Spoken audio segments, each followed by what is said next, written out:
Prayers. Guide, we beseech thee, Almighty God, members of the Senate, that they may wisely deliberate for the good of this country and for the glory of thy holy name. Amen. Honorable members, please join me in the Lord's Prayer. Our Father, who art in heaven, hallowed be thy name. Thy kingdom come, thy will be done, on earth as it is in heaven. Give us this day our daily bread, and forgive us our trespasses, as we forgive those who trespass against us. And lead us not into temptation, but deliver us from evil. For thine is the kingdom, the power, and the glory, forever and ever. Amen. Pray be seated.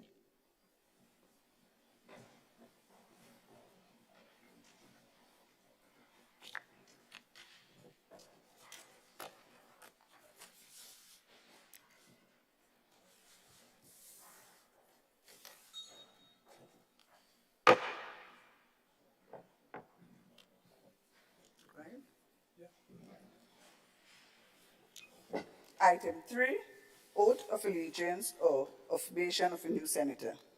Item 4, confirmation of minutes.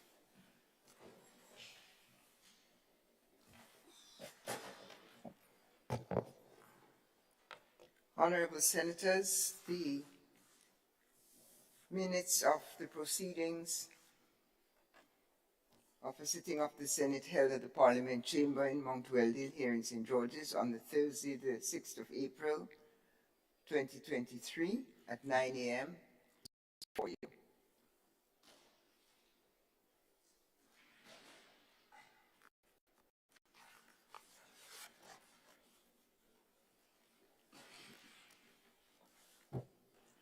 Senator Honorable Adrian Thomas, Leader of Government Business. Have the floor, sir. Thank you very much, Madam President. Pleasant good morning to everybody. Madam President, I stand to confirm the minutes of the proceedings of a sitting of the Senate held at the Parliament Chamber, Mount Weldale, St. George, on Thursday, April the 6th, 2023, at 9 a.m. I thank you, Senator Thomas. Is there a second? I so do. I hear a second from the Honorable Senator David Andrews.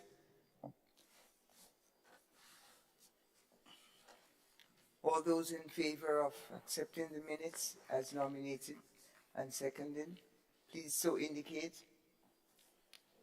All those in favor say aye. Aye.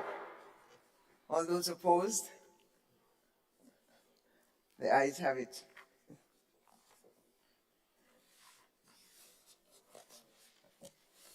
Item 5, messages from the Governor General. Item 6, announcements by Madam President. Honorable Senators, I wish to advise that the Governor General, Dame Cecile Lagrenard, is currently out of state on official business, attending the coronation of King Charles III at Westminster Abbey, London, on 6th May 2023. And therefore, the President of the Senate is currently serving as Deputy Governor General. We wish Her Excellency successful coronation attendance. I wish also to advise that the Deputy President of the Senate, our colleague, Senator the Honorable Nolan Cox, who resides in Carriacou with his family, has lost his wife on April 24th, 2023. On behalf of members of the Senate and on my own behalf, we express our sincerest condolences. I am advised by Senator Cox, naturally, that he will not be in attendance at this meeting and that he will be The funeral for his wife will be held in Carriacou on Tuesday, the 9th of May, 2023, at 12:30 in the afternoon. The Senate, of course, would forward a wreath on behalf of us all. Honorable members, I have received excuses for absence from Senate today from the Honorable Senator Andre Lewis. I interrupt for a request for the floor. Madam President, I wanted to join with you in expressing our condolences to Senator Nolan Cox and the passing of his wife. And I could understand why he cannot be here today.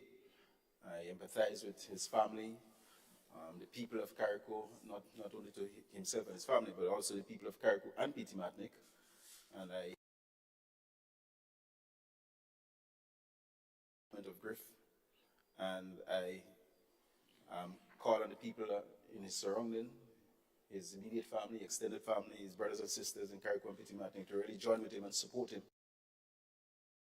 And I ask him to stay strong and stand firm in this moment. Once again, I express my condolences to him and his family. Madam President, I also want to express my condolences to the family and friends of our dear sister, Odette Bess Campbell, and also the GBN family and the passing of Sister Odette Bess. I don't think many of us expected her to leave us so soon. And no matter how that is a reality, each one of us feel that sadness. And I thought maybe it's appropriate as we're expressing condolences to really recognize Sister Odette Bess Campbell and the GBN family and also our family. Thank you. I thank the Honorable Leader of Government Business, and I offer the floor to the Honorable Senator Roderick St. Clair.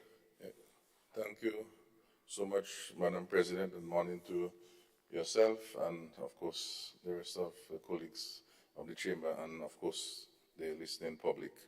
I want to join yourself also, as well as the Leader of Government Business. It's very much remiss of me to not also reach out to Senator Cox, someone that I would have met,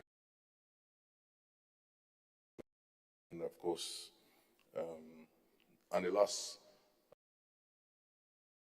is a hard time. I remember losing my dad last year, I think, and he was always checking in, doing, which was really good, So I want to reach out to him. I spoke to him some days after. And of course, the people of Carriacou, I know, is a very tight-knitted family. As I told him, he looks soft, but I know he's hard inside. And Senator Cox, if you're listening and watching, stay strong.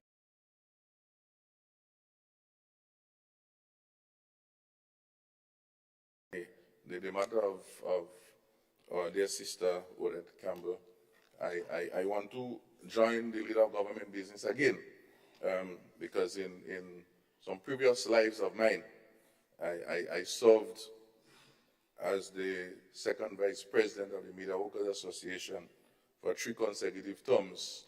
And so I have been in that space with the media and, of course, herself.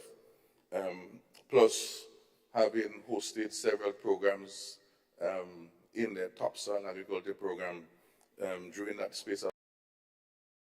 Close to that family of the GBN, and of course,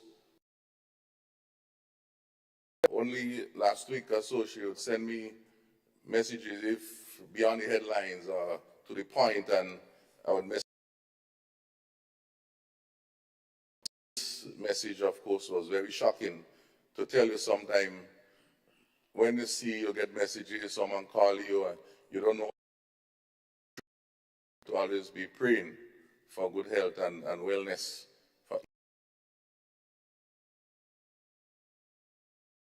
And my records. Thank you. I thank Senator Sinclair, and I offer the floor to Senator Rahman. Madam President, good morning. Good morning, fellow senators. I too would like to express condolences to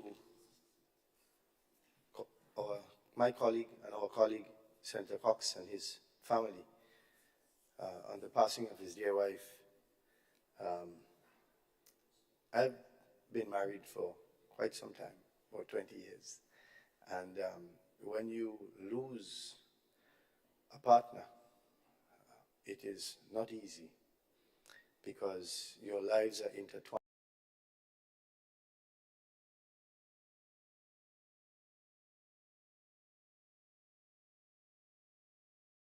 Death is never a welcome guest. And it is something that we all have to deal with and we all have to go through as we are mortal beings. And, you know, we wish him and his family strength. We wish him God's blessing.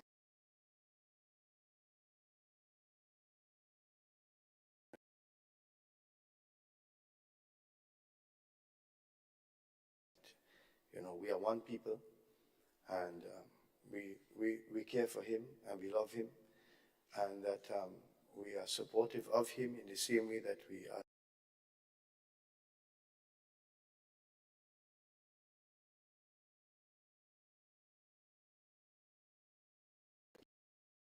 And democracy in Grenada, the press. So I too would like to lend my comments and to express sympathy and sincere condolences to those two, and for the rest of us who look on, who have not been intimately affected by these. It's just a matter of time before our turn comes. And so it's a sobering moment for us, and we have to understand that we didn't come in this life to stay. We are mere travelers. And so we need to consider these things and think about these things when we are on the floor and battling and arguing our point, and always respect and understand that we are one people.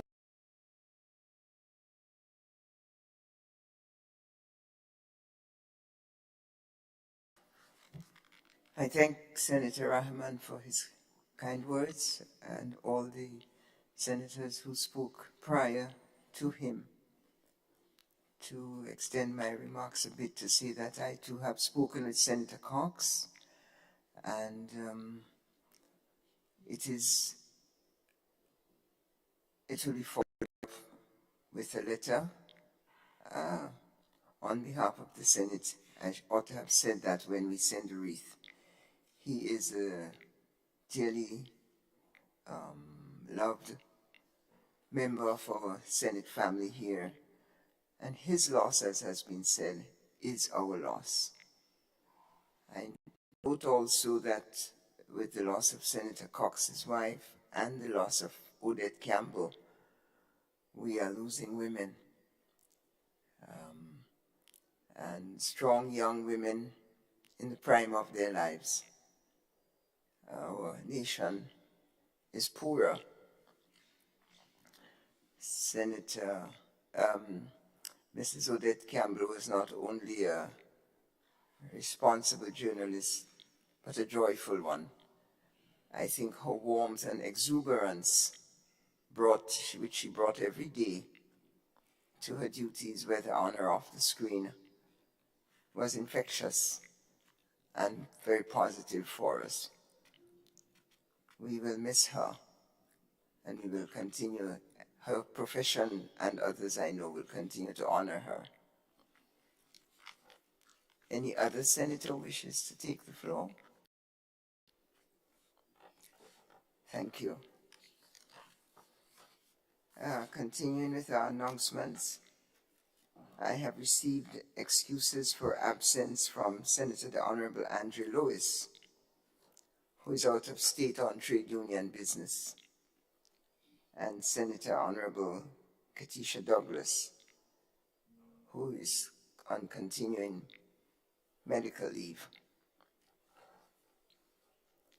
This is the end of our announcements.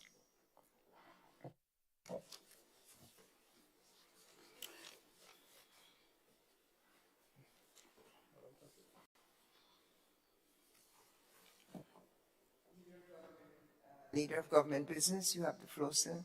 Yes, Madam President, I rise to, in a usual way. Maybe I should have done that a little earlier, but I want to seek your permission and I beg for an amendment to the other paper. I want to suggest, Madam President, that we move item 15 to come after item 11, and then we continue thereafter.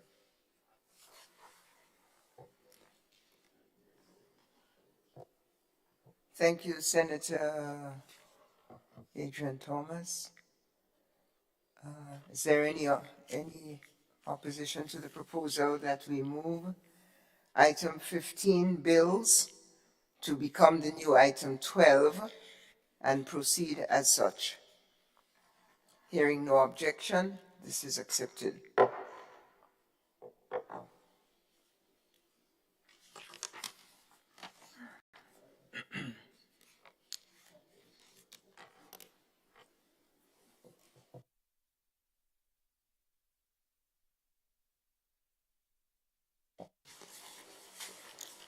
Item 15, bills. No.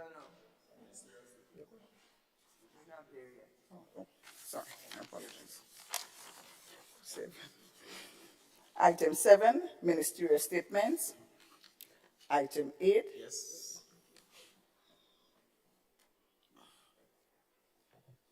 We are on item 7, ministerial statements, and I'm pleased to offer the floor to Senator and Minister Adrian Thomas. You have the floor. Thank you very much, Madam President. And before I go into my ministerial statement, I want to acknowledge the workers of Grenada, Carriacou, and PT Martinique for having such a successful Labor Day celebration, May 1st. I have been privileged to attend every single May Day celebration since I became a worker in Grenada, save and except one day when I was writing my exam. It was an exam that I was writing, well, really and truly set by the British.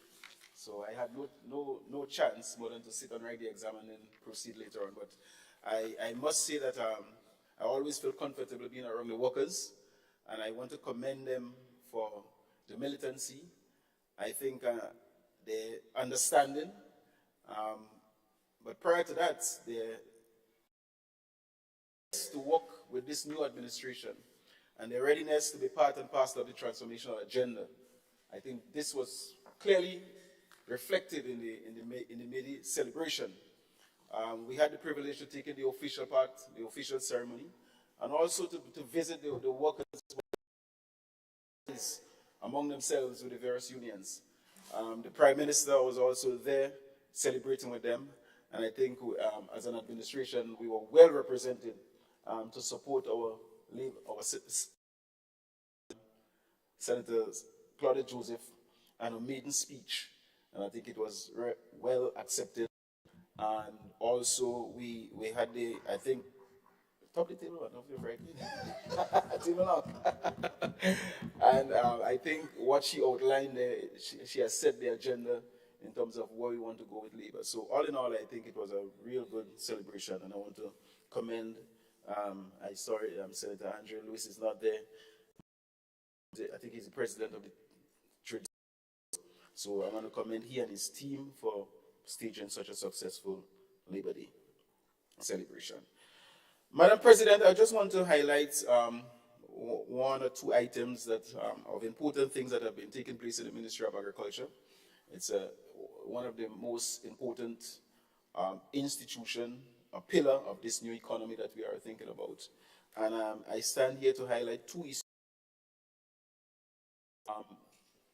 The exporting of mangoes in Grenada. I am very pleased to announce to the House that our first shipment has been dispatched on Wednesday.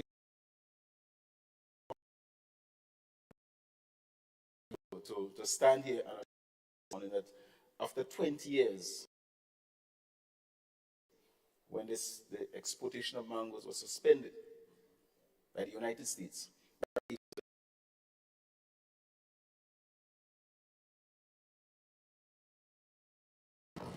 and the struggle and the work will not stop there, Madam President. Or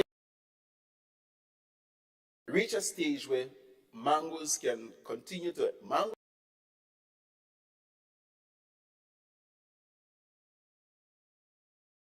In regards to the mangoes, we have been faced with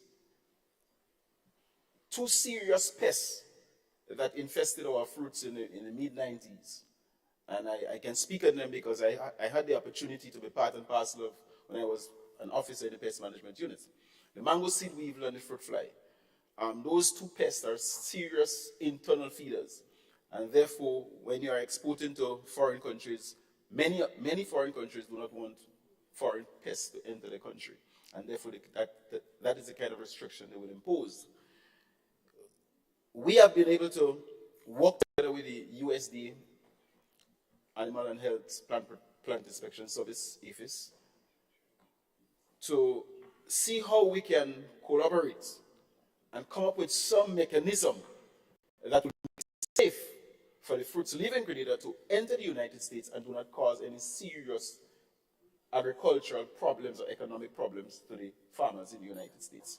And we are proud to say, Madam President, that today we can export mangoes commercially, large consignment, because of the fact that they have to be irradiated before they enter before the mangoes.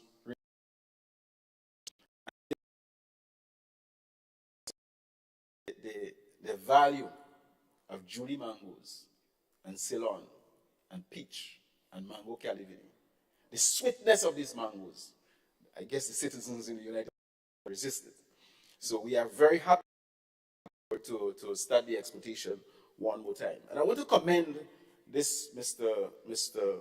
Patrick King from Birch Grove.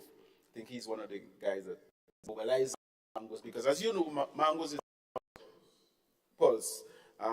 Thank you very much. You're on top of the game, Senator Sinclair. You like, you know what's going on. Happy. But I know Patrick King very well. He's a very good friend of mine, and he has been in this trafficking business for a very long time. And when the mangoes were banned from going into the US, obviously they had to resort to other. He never left the business of trying to get the agricultural produce out of Grenada. So I want to commend him for doing so, where he was able to 1,000 pounds of mangoes. And I guess it just started. Farmers will get the news. People with 1 and 2 trees, there's an opportunity for you to still, because a lot of times we cannot consume all. Even though you have 1 tree in your house, the amount of spoilage, we want to reduce that. So I think it's important that the Grenadian public get the news this morning that mangoes can be exported, but it's commercially. And I know a lot of people coming for Carnival who want to carry 12 mangoes back with them. But we have been asked not to encourage that, because the mangoes have to be irradiated. And I also want to commend Mr. Nick Bernal, one of the guys that is one of the exporters that is really and truly responsible in terms of coordinating the work between Grenada and the United States. And without a collaborative effort, I don't think that would have been successful. So I want to commend him. And most of all, Madam President, the Department of the Pest Management Unit in the Ministry of Agriculture, they have been behind this thing since 2016, 2017. And I think the staff there feels good that they have achieved something, and they have bring the kind of satisfaction that the farmers were looking for.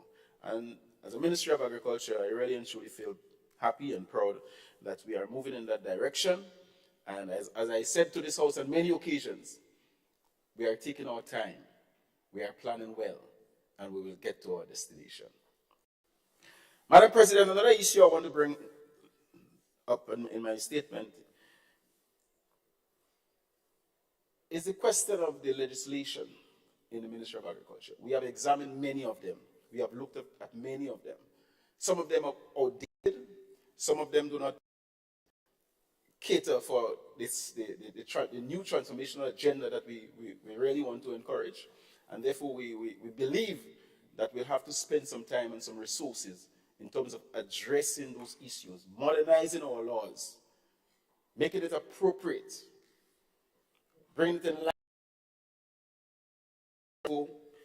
We have been, for the last couple of months, exploring and putting structures in place to make sure that we get a legal expert that's going to help us be fully committed, because we want to, we want to transform, we want to fix, and therefore we believe that we want to do it in the shortest space of time. And again, we're going to take our time. We're going to make sure that it's properly done, and when it's perfectly done, we will.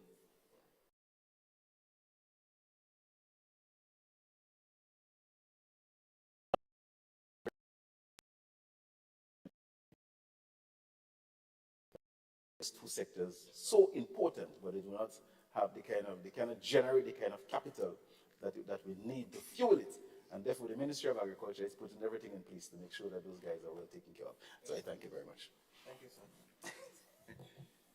sir. I thank Senator Adrian Thomas for his informative and upbeat report in general. And I also want to recognize Senator Claudette Joseph for her Labor Day participation in a very joyous way. Did I get your name right? What is the clerk telling me? Yes, she's going to speak. So you have the floor, Senator. I just wanted to congratulate you. Thank you. Thank you, Madam President. More like you called me to the floor. Thank you very much, Madam President, for your kind words. Madam President, I rise to update the nation on some of the work and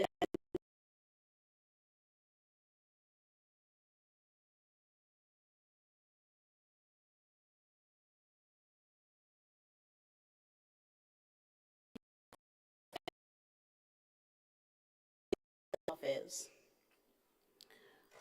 Madam President, in relation to the Ministry of Legal Affairs, when last I spoke in this honorable house to matters at the ministry,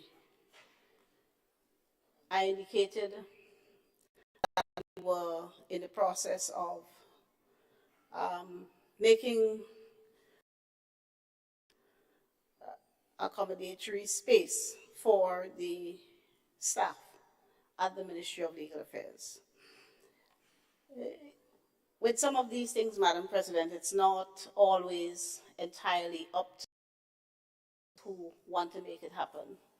And because of that, the pace at which the NIS, the old NIS building on Melville Street, that's in the heart of the city, the pace at which that facility has been, is being retrofitted, what we would have liked to see.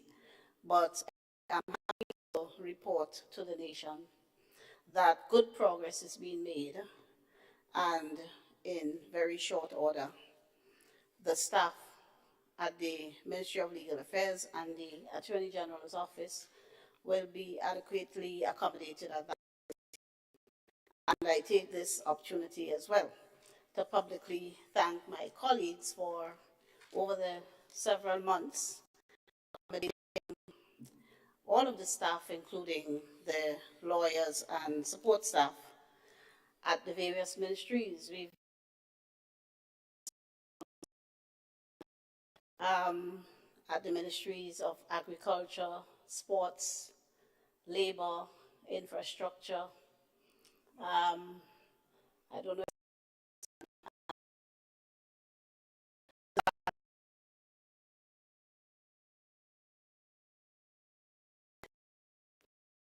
Madam President and the Speaker and of course the clerk for accommodating us. And we hope to end the squatting soon. Madam President, we have been, and I am sure my friend representing the farmers will be pleased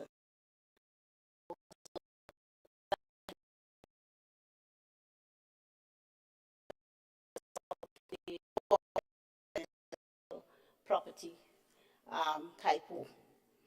And that is because, Madam President, in keeping with the thrust of this administration to develop and promote the creative sector, the orange economy, we must also ensure that our local intellectual is given due prominence and protection.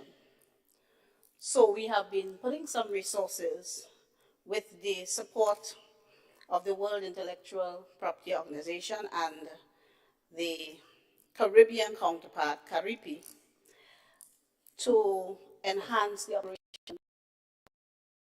And in that regard, Madam President, I'm happy to report that for the first time, we have actually signed a bilateral agreement with the World Intellectual Property Organization. That agreement will see the complete digitization of the intellectual property records at Kaipo, the archive, and going forward. And that, Madam President, I am happy to report, is fully funded by the World Intellectual Property Organization. So we will go digital, and that will ultimately enable us to register trademarks at the international level. That means not only Grenadian trademark creators will be able to register their trademark in Grenada, but creators, parties to the WIPO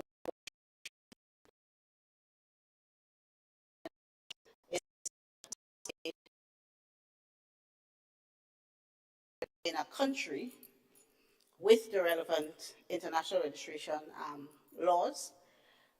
The registration is good for all other countries that are party to the agreement. The revenue involving the to the country registering. So not only will we expand on the volume of registration, concurrently we will be expanding and improving on the revenue that consolidated fund. So we are happy to be able to do that. And once the agreement kicks in and all the digitization takes place, we will be on par in terms of our processes and records and so with other first world nations. Yes? The other thing, Madam President, that I am happy to report in relation to Kaipo is that we, for the first time in the history of the which came into operation in 1997, Grenada actually celebrated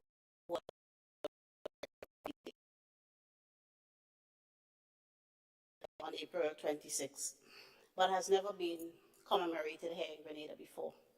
But with our new focus on enhancing and tapping into what the creative sector offers for our people, especially our young people, we thought it best to celebrate World Intellectual Property Day this year, not only on the day, but over a period of 3 weeks again with the and so we had an exhibition with focusing on women in IP, because that's the theme for this year, for this year's commemoration, women in IP rather, creative, innovative, and I can't remember the other word in the theme, but the focus is on women. So we focus on women entrepreneurs and creators and inventors, and we have some marvelous talent in Grenada. I actually, when we had the parliament, the first sitting of parliament, I was searching all about, couldn't get a good hat or a good facilitator, and had to send an order and borrow and so. And there was this lady displaying her work at the exhibition. Fantastic quality, top notch. And and I understand she services some of the most best dressed women in the region. I didn't even know that we had such talent. So now I know that my search is over. So when next you see me in Parliament with a fancy hat, it's 100% local.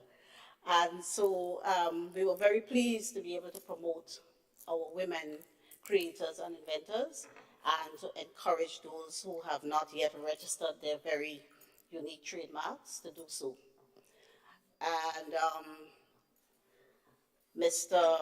Senator Sinclair, I know he participated in another event that took place yesterday, and that is our effort to have our unique products, our nutmeg, our cocoa, our perhaps river and twine rum, to be internationally protected as specially belonging to Grenada, so that wherever in the world these products are seen and sold, they are immediately associated with Grenada. And that area of intellectual property is called geographical indications. And Grenada does not have a geographical indication registered as yet. We have some popular ones like Champagne, you associate Champagne with France and so. So we are in the process of moving forward with GI registration, starting with the nutmeg, and we have assistance of the highest order in that regard. I know there was a session yesterday. So things are really moving in the area of Kaipo.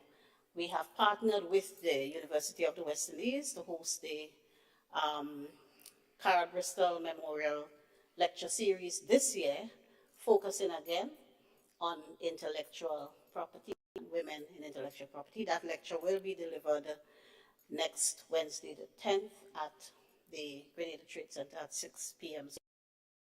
All of the general public, especially our students, to come and hear the lecture. There was a special feature lecture by Dr. Her name escaped me, from the University of the West Indies Cable Campus, lecturer in intellectual property and international business and so, based in Barbados. She delivered a lecture to our young people last Wednesday, and it was well attended, not just by the students from the various secondary schools, but by a lot of our local producers and entrepreneurs and so. So I'm happy to report these matters. I, Madam President, congratulate the workers of Grenada and the Grenada Trades Union Council for hosting a very successful and, for my part, enjoyable Labor Day celebrations. My colleagues and I, for the first time, perhaps since the days of the PRG, joined with the workers and participated in the march. Apart from the excellent workout that we got, we had a really great time. The workers were very happy to have us marching them, and they were very positive and expressed great gratitude for the work it has done in support and for the benefit of workers in the last 10 months. And again, my maiden address to workers was well received, and I thank the workers of the country very much. Many of them made it a point to say to me that this is the first time in living memory that a minister was not booed. So, so I am very grateful for them having so warmly received the message of the government of Grenada. We will continue to work to improve the lives of all, especially our hard working class. As I indicated in the speech, we are committed to regularization and pension reform. We are committed to introducing into this honorable house legislation safety and health, legislation to protect domestic workers, who are principally women, and also legislation to address sexual harassment in the workplace. So we know that there's a lot to come, and that workers have faith in us. So I look forward very much to working with the. We try to enhance all our lives and to build a well-ordered, disciplined, prosperous, and happy Grenada. Thank you, Madam President. And I thank you, Senator Claudette Joseph, for your update, your lively update, your rich and informative update. And I must also mention that Senator Gloria Thomas was also active on the labor workers' floor of the nation. And it was a pleasure to see you out there, Senator Gloria Thomas. I see you have requested the floor. Please go right ahead.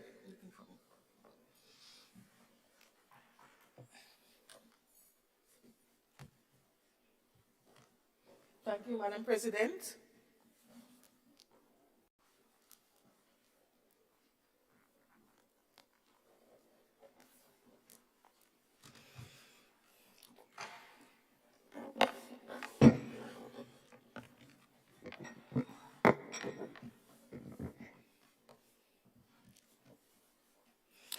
Madam President, fellow senators, pleasant good morning. I rise to make this ministerial statement based on the principle of accountability. I stood in this honorable house months ago, and I shared with the nation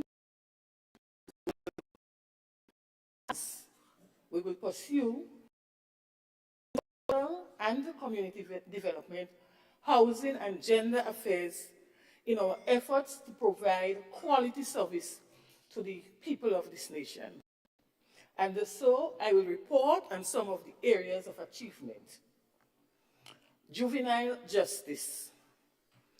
As part of our ongoing work to ensure that our young people inculcate the right attitude and keep them on the right path, we have embarked on the Juvenile Justice Program and have engaged in a number of activities under that program.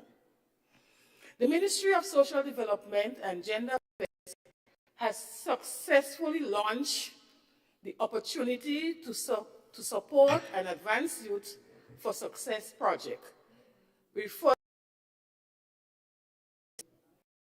Opportunity to Support and Advance Youth for Success. This project, Madam President, was instituted through funding from USAID, and it aims to reduce crime and violence among young people and focus on the youth justice system. OASIS will strengthen existing programs and invest in new ones that provide intervention for youth in conflict with the law. Madam President, this will be done through collaboration with non-governmental partners, civil society,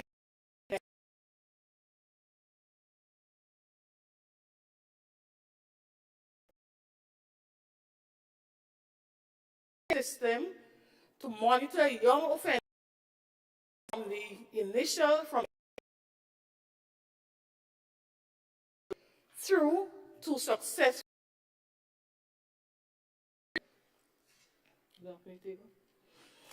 This project will focus on improving the juvenile justice system in the area of diversion, rehabilitation, and reintegration. The first activities that this project will focus on are the amendment to the Juvenile Justice Act, the completion of the National Diversion Strategy to effectively divert our youth in conflict with the law away from the formal criminal justice system. The implementation of the Harnessing Youth Potential Excellence Program, which we call HYPE, H-Y-P-E. The purpose of this program is to establish an effective system of diversion services that to serve the need of our young people at risk or being in conflict with the law. We will also be implementing the Juvenile Justice Policy and Action Plan, which we have already developed. And currently we have 12 persons trained in restorative justice who will help with this critical undertaking.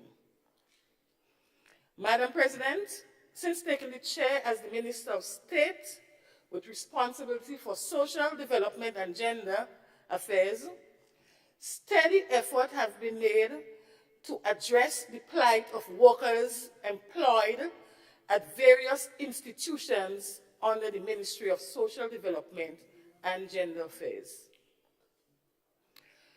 We are convinced people are our greatest resources, and we want to ensure that they are treated fairly. It is for this reason, Madam President, that we took the decision to pay workers at the Grand Bacolet Rehabilitation Center a cumulative payment increase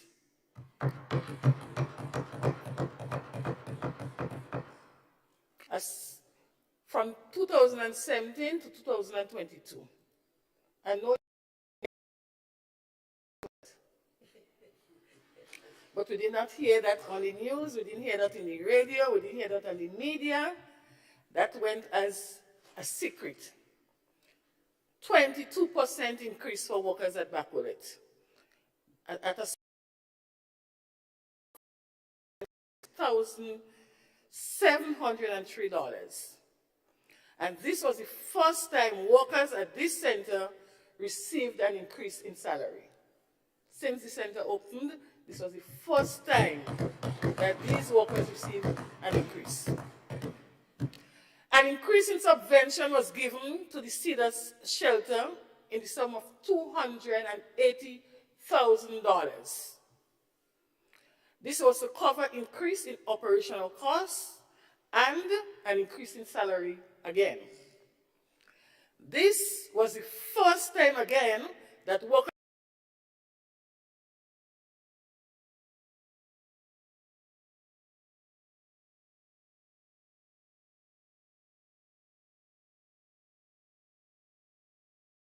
the sum of $120,000 was paid to the staff at Child Protection Authority, CPA, as a one-off back pay, more or less. This was to honor the agreement with their union, GTAWU. Presently, the board is calculating the payment for the rest of the staff. Training. Training of staff is a priority, and this is ongoing.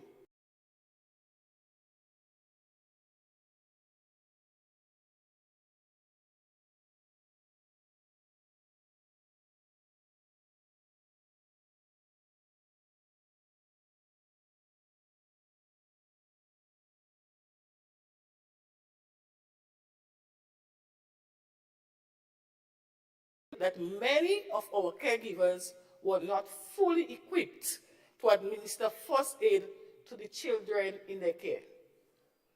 Taking this proactive approach, we went ahead and organized the training in which 3 field officers and 24 caregivers were trained. Gender. Gender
one can get a clear indication as to the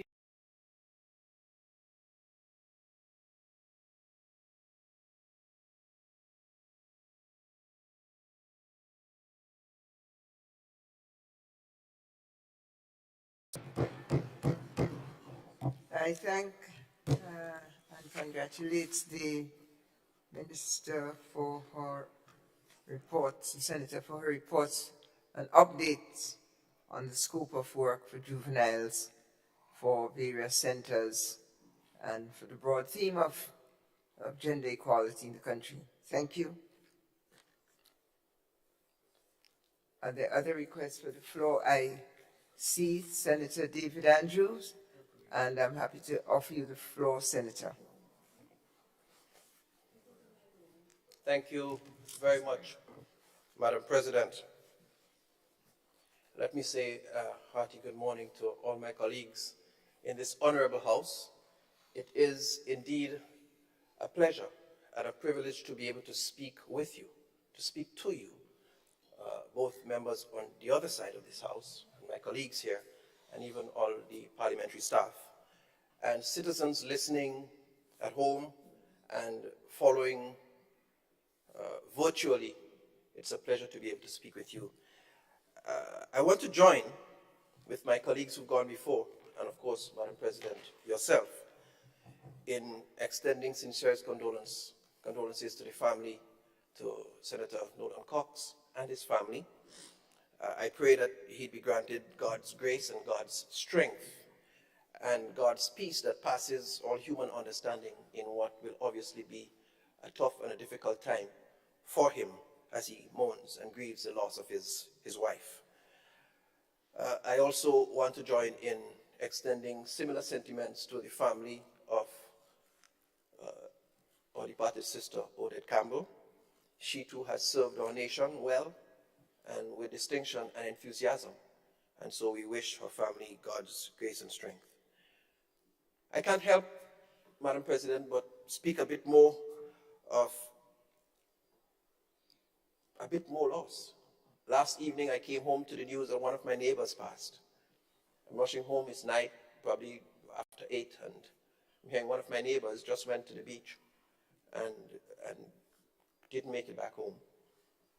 And so I want to express through this medium condolences to the family. Mrs. Marast, of whom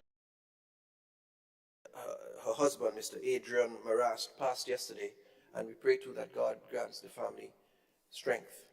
And indeed, we've had the loss of a number of stalwarts within recent weeks, at least from St. Andrew Southeast. And I want to pray and extend God's grace and strength and peace for all of the families as you cope in this difficult time. Thank you, Madam President. I urge us, therefore, to all live well. Because I say to myself, and I want to encourage us to be more concerned, not with death, but and how we live it. So that when death comes, it's almost inconsequential. Madam President, I too want to commend the workers for what was workers' celebration on May 5th. I want to especially commend the Grenada Union of Teachers, led by President Jude Bartholomew and his team, of course. They, again, came off with a march pass. And I'm always thrilled, being an old educator myself, and probably still feeling myself pretty much in that vein, I want to commend them. But it was a fantastic workers' celebration, and this government continues to celebrate our workers and to continue will indeed secure the interest of our workers. I want to briefly present on a few of the major accomplishments in education, a few of the major things happening in education, and indeed, there are several things, Madam President, but I'll only speak of a few. Today, we have the CPEA exams, the Caribbean Primary Exit Assessment Exam. And I want to congratulate all of the students who are writing the exams, their parents, because indeed, one parent jokingly said he felt if you see him feeling nervous, it's because his daughter was writing the CPA exam. And so parents get deeply involved, even in the process. And so we want to thank the parents. We want to thank our teachers who give yeoman service. In many cases, they give extra lessons and extra classes. And so I want to put on record the Ministry of Education's appreciation for our teachers, our principals who dedicate lots of time to preparing our nation's students to take this exam in preparation for the next journey, the next step in their educational lives. And for the students to have gotten there and to be ready to write the exams. But quite significantly, Madam President, today, yesterday and today, mark two very significant days. It's historic. Yet another first. Last year, we were able to say to you, for the first time in the history of education, preschools would receive a subvention, and that has since been so. This year, we can say to you, there is yet another first. A first in the sense that for the first time in history of the CPEA exams in Grenada, Carriacou, and Petite Martinique, 3 schools, 3 primary schools are taking the CPEA exams completely electronically.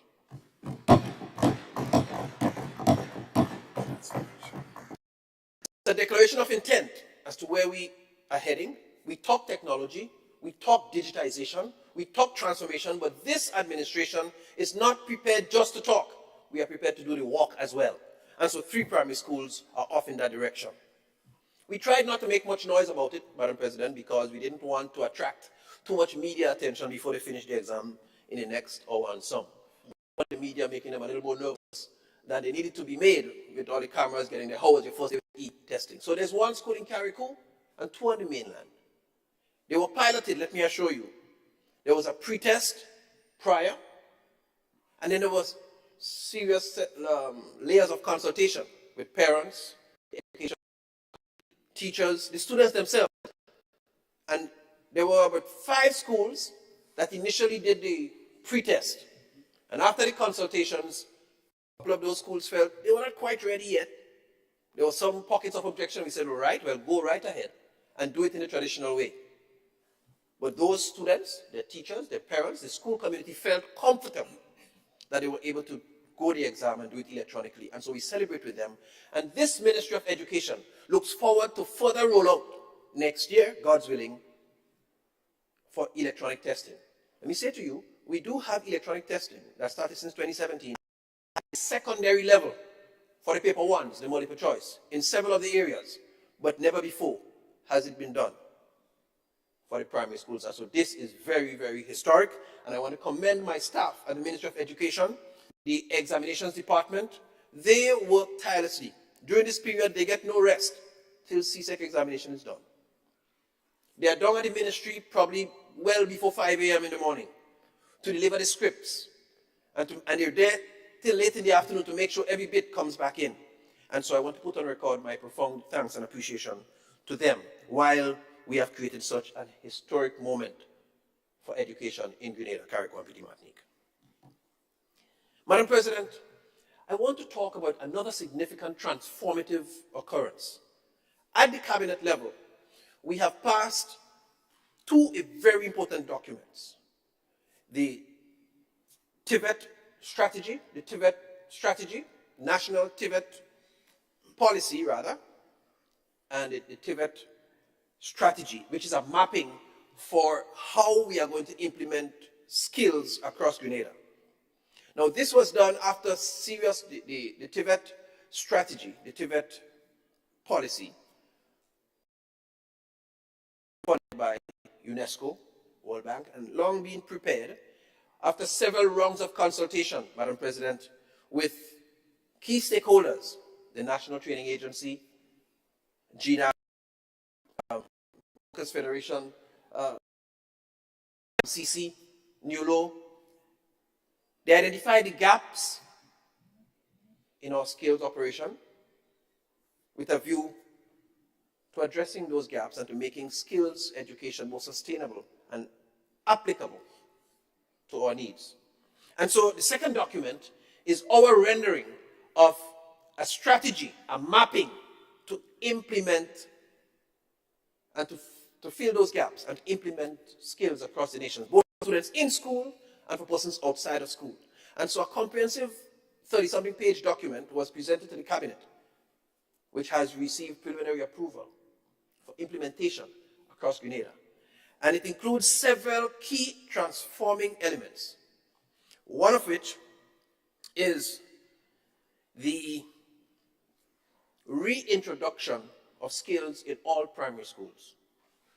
Madam President, I am happy to announce that, that next Tuesday, God's willing, should I be spared, 9th of May, we will see the official launch of the reintroduction of skills at the level of sensitization in all our primary schools across Grenada, Carriacou, and Petite Martinique.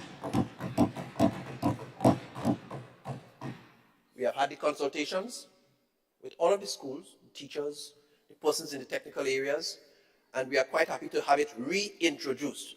Now, there were some elements of it happening, but not all schools were involved, only some elements. And so we are very happy to have it reintroduced that way, and we look forward to, and that's just part of it.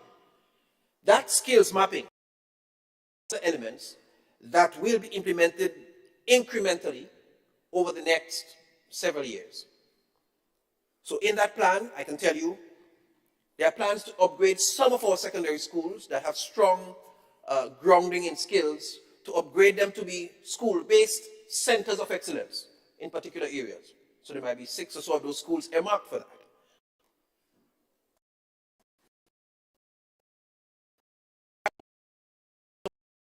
And we have some structures already existing, some not being fully utilized or exploited, and so we are going to use those. Some community centers, one example is the National Training Institute in, I'm not sure I can say the right word, in Snell Hall, which the former administration had going. But even that institution, we are aware a lot more can be done, and we are prepared to upgrade several of those institutions to make them indeed centers of excellence for various elements of skill. That's part of the plan. And to continue sixth form in some schools, the centers of excellence, and to use them both for persons in school and out of school. And there are several tomorrow, on Tuesday 9th,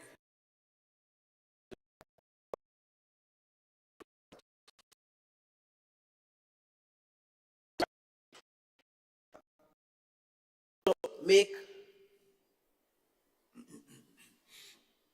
investment in our tertiary level institutions, NEURO, TAMCC, to increase the capacity to house students. Because we are putting things in place to do 2 things. One, to legislate that education be made mandatory till age 18. Madam President, this is also going to be transformative. When I walk through the communities, we meet several youngsters, 16, 17, 18, 19, and they say to you, I want to work. And my next question, what's your skill set? What's your area of skill? What's your area of expertise? And 9 out of 10 times they tell me, well, anything. I could do anything. And I say to them, that's my problem. Because I don't want somebody who can do anything. I need an auto mechanic. I said, when I have an electrical problem at my house,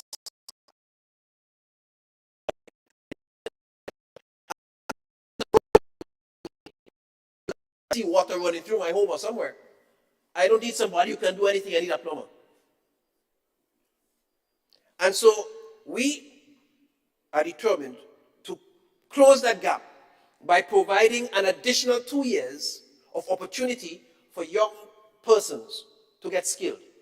Rather than leaving school at 16, 15, turning 16, and us going on the breadline and saying, I want to work, and creating further problem for programs like the Imani program, we are going to give them these additional 2 years, mandatorily.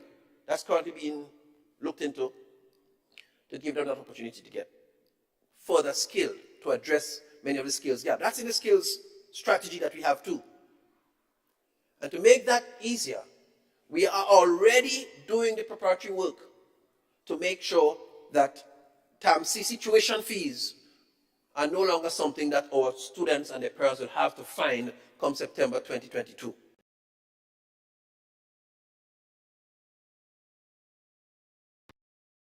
We're going to mandate it. We are going to say it becomes easier for you to access it.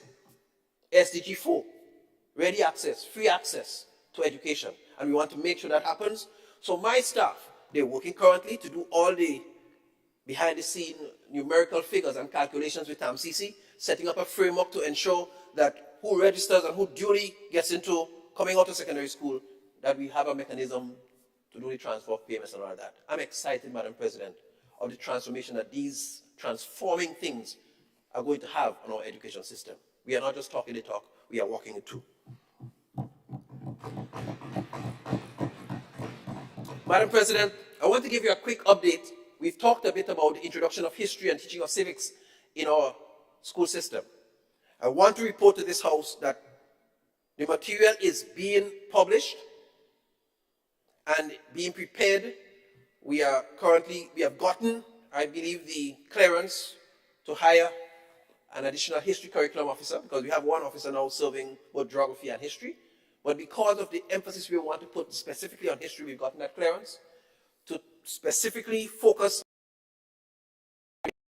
on seminars planned for the Summer Institute that we're going to have in July during the break, to prepare our teachers to use the material. The history curriculum is being refined even as we speak. And so I'm excited too that that will become a reality, other things being equal, in September 2023. Teaching of history in our primary schools, upper primary, lower secondary. As you may recognize, Madam President, I move quickly on. Recently, a couple of weeks ago, on April 24th, we did a visit to our National Library. And that signaled our commencement of consultations for the restoration, refurbishment of the National Library. So at the moment, it's in the hands of the engineers and the Ministry of Infrastructure. They are doing the assessments, and they will advise us. So that will inform the consultation. What is possible, what isn't possible. But we are confident we are going to get through with what's been budgeted. The development of the conceptual designs in this budget cycle, and the fact that we had that visit declares our intent to deliver on our commitment to so do within this period. Madam President, the last thing I'll probably talk about. In very short order, you will hear quite a bit of buzz about additional opportunities for study abroad. Now,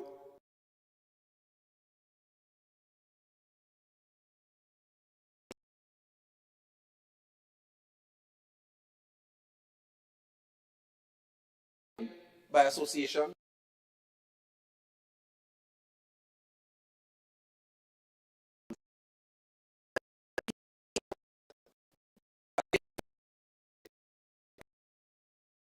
and he is interested in giving back. So he has been in contact with us, and he is organizing a visit of several of his high-powered university teams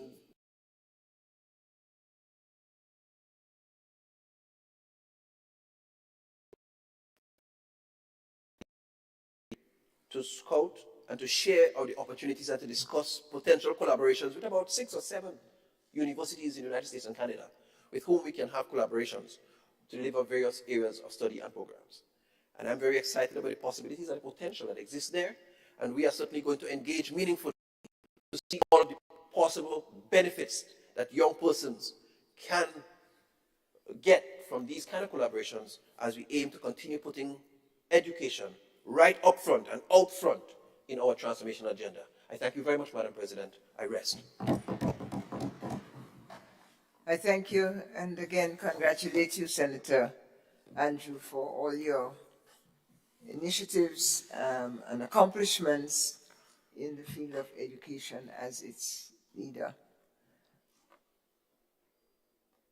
Just to encourage you to make sure that there is a national spread in all that is undertaken. For example, your national libraries effort. Community libraries must be featured. And you can go from there. but it is encouraging to hear these initiatives and accomplishments, as I said. And I'm pleased to offer the floor to Honorable Jonathan Lacrette, the Minister of Health. I take it you are going to report to us. Thank you, Senator. Madam President, colleagues, Clerk of Parliament, Assistant Clerk, Legal Counsel, everyone that's present here this morning. Blessed morning to all of you. I want to start off by also joining my voice with my colleagues and also colleagues on the other side in offering my condolences to Senator Norland Cox and his entire family and the citizens of Carriacou and Petit Martinique and the passing of his dear wife. Madam President, you don't really feel the sting of what somebody is going through unless you're wearing the size 3 shoes that they are wearing at that particular point in time. And I am sure that at some particular period we've all experienced death of some family member, some sibling, some relative that really took a toll on us mentally, etc. So from the Ministry of Health, Wellness and Religious Affairs, my management team, policy team did wanted to do so as well.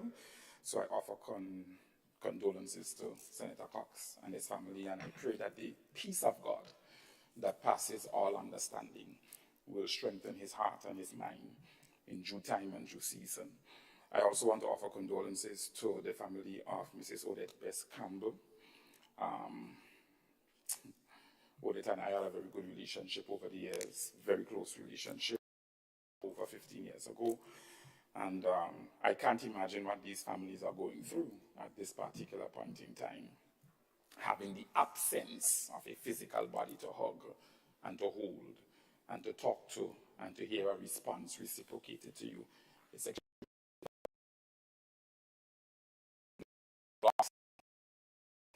not too long ago.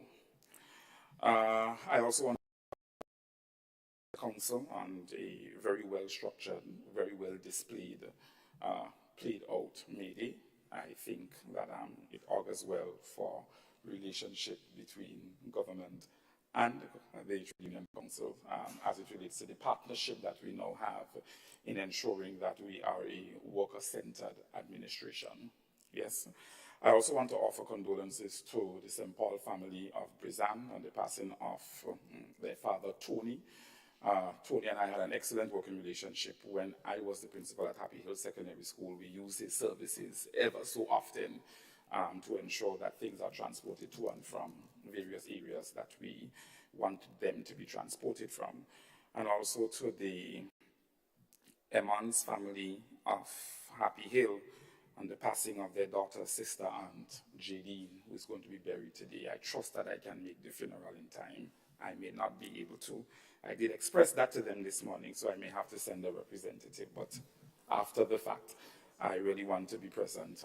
She was a dear friend of mine for a number of years, and a number of children in the family also was, they passed through my hands as both teacher and principal. So I wanted to ensure that I expressed those condolences to the family. Madam President, I just want to briefly touch on 3 major things that are happening at the Ministry of Health, Wellness and Religious Affairs, given the fact that health care is government's top priority for the we are serving currently. Yes. 1, primary health care. The strengthening of our primary health care teams, which includes doctors, nurses, dentists, pharmacists, mental health practitioners or workers, nutritionists, and social workers. Coming out of the general, when you look at our manifesto, one of the things that we did say that we're going to do under the healthcare banner is the reintroduction of primary healthcare teams and district wellness councils. Yes, we're very serious about that. So, for the district wellness council, they function under the auspices of the primary healthcare teams. So we are assiduously working towards the reintroduction of that come June of 2023. We're going to be launching the first district primary healthcare team, and the Wellness Council is also going to be functioning under that team as well. The re-establishment, as I just alluded to, district wellness councils as part of the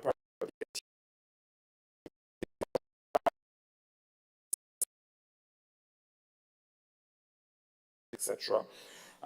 They would work in partnership with the primary healthcare team to address concerns within the community. Yes, we did not want the primary healthcare team to be clinical, because sometimes you go out into the community, even as a clinical primary healthcare team, and you may meet an environmental problem, but there isn't an environmental health officer on the team to address the problem. So it's a very robust team of environmental a clinician, doctor, nurse, a utility representative, police officer, etc. It's very wide, so that when those teams go out into the community and they come into encounter with situations that are plaguing the community, someone on the team can speak to or address one of the issues that's currently taking place in the community, or give some redress by getting in contact with individuals who can help quell the situation that is taking place in the community. So they will work in partnership with the primary healthcare teams to address community concerns, and this promotes an all-of-society approach. I really want to make that point, that governs the primary healthcare structure that we are endeavoring to build. The pilot district will be St. John and St. Mark because they are close in proximity to each other. We twin them together as one district, St. John and St. Mark, but councils will be formed in all parishes, including Carriacou and Petit Martinique, in the coming weeks and months. Under primary health care, we are also assiduously working towards the smarting. I want to use that word because it is a foregoing term that is being used for the reconstruction of our healthcare of medical stations currently within the sector. Healthcare, our medical stations. So we have completed Good Hope. I am sure that you have seen that, as well as Westerhall Medical Station, and we will be recommissioning the Victoria Medical Station. Yes. Yeah. We're very excited about that. Additionally, we also will be embarking on the decentralization of the obstetrics and gynecology services with weekly clinics in Guave, St. John, St. Mark, and St. Patrick West. The Princess Alice Hospital will also see that decentralization for St. Andrew and St. Patrick's East. Carriacou and Petit Martinique once monthly. Yes. We are also working towards the adoption of the World Health Organization PAHO protocols for the management of chronic disease. And we do know, I've spoken about this here on numerous occasions as it relates to the percentage of deaths that are occurring due to chronic disease. For example, we are preparing to implement the HEARTS initiative, and this is a global initiative to strengthen the prevention and control of cardiovascular diseases. Among the initiatives measures for primary healthcare workers, we are also working towards the establishment of protocol for the management of hypertension and diabetes, chronic diseases, massive killers of our society, and the adoption of a set of drugs and technologies that are proven to be effective in the treatment of hypertension. Grenada Shifts, Madam President, Safer, Healthier, Innovative Moves for a Transformative Society is an initiative of the Ministry of Health, Wellness and Religious Affairs. We had our first Grenada Shifts in March of 2023. We were supposed to have one in April, but because we were set vaccination week, we did not want to have a clash of these two activities, and as a result, we decided to forego the April. May 25th, we are going to be having the second Grenada Shift, and St. Andrew is going to roll. That's Big Parish is going to roll. Because requests for t-shirts are coming in hundreds. Indeed, we already have over 500 persons registered for Grenada shifts in St. Andrew. And it is a part of our wellness agenda to ensure that there is some sensitization and some urgent realization of the need for physical exercise and for mental well-being. Yes. Training. Currently, we have 3 sets of training going on at the Ministry of Health, Wellness and Religious Affairs. Training for leaders of the ministry who sit over various departments of the sector to improve their knowledge, also their managerial skills. And the training is taking place in these 3 areas. 1, mental health policy. 2, leadership and management healthcare. We have 38 persons in that training. And also global with the university in that training, a total of 80 individuals. So mental health policy is 3 persons, leadership and management in healthcare 38, and global mental health 40. The training is taking place under the auspices of the University of Washington, the University of the West Indies Open Campus. Yes. Mental health. We have engaged the Pan American Health Organization, PAHO, as it relates to procuring the services of a consultant to assist us in the reform of the Mental Health Act of 2006. I believe some amendments were made in 2009 to the Act, but we are now in 2023, and there are some things that we must address. For example, the criminally ill, how are they treated? The individuals who do their best to detain persons with mental health illness, or those who are criminally ill. For example, the police officer training do we offer to them or for them in mental health or in the detention of individuals who are mentally ill, instead of using excessive force, etc. So we do recognize the need for that kind and type of training across etc.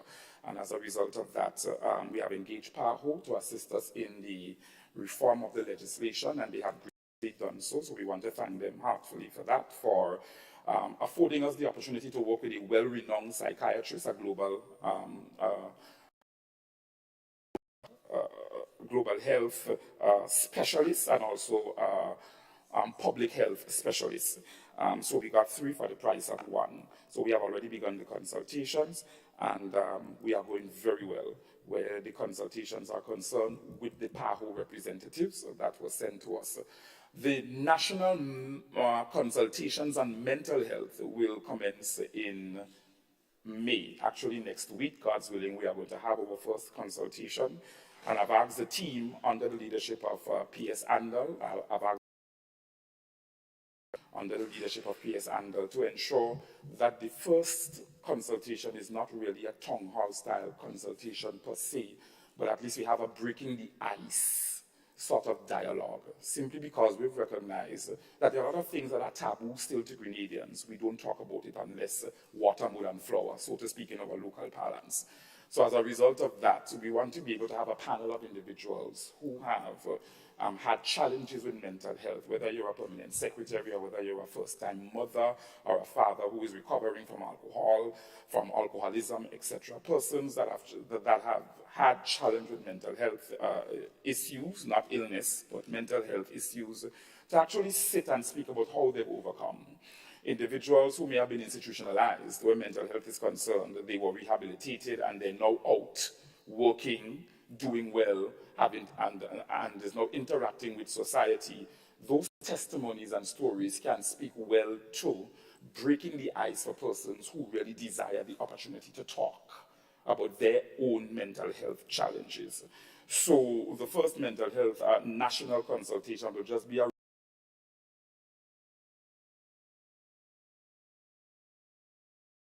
mental health challenges and how they have overcome. The PAHO consultant is also comprise that panel, and as the clinician or specialist on the team is going to give his redress at the end of all. In the coming in the next month or so, I just want to put not put a certain time cap on it, but in the next month or so, we are going to see quite a few specialists here on island. We have signed a memorandum of understanding with the country of Palestine, and as a result, a few medical specialists are going to be on island, 2 anesthesiologists, one cornea, and refractive surgeon, an emergency specialist, a nurse, amongst others, to help bolster the skills gap that we have here from a community service perspective in terms of our medical stations, as well as from the general hospital perspective. Madam President, thank you. Again, thank you very kindly, Senator Lacrette, for all the initiatives that you lead in your ministry, in your field, in your area, including the Grenada shifts, as I see you shift that tall, elegant body across the nation's screen, encouraging Grenada to move. So thank you very much for that. May I suggest, I listen carefully to these updates because we all have our unique contributions that we would like to make, and why don't I therefore hold mine, since I see the light of Senator St. Clair. You are first, sir. Please proceed. Yes, thank you, Madam President, because I know once you speak, then that section closes. Whilst I'm not speaking as a ministerial statement maker, I want to make a few remarks with your permission. First thing I want to say is I want to congratulate the government senators for gracing this House with this ministerial statement, and I trust that we will get more of it. I enjoy it. I mean, not just now, even in the past, that because it's a way to provide a lot of information to guide us. Of course, with the ministerial statement comes with questions that can follow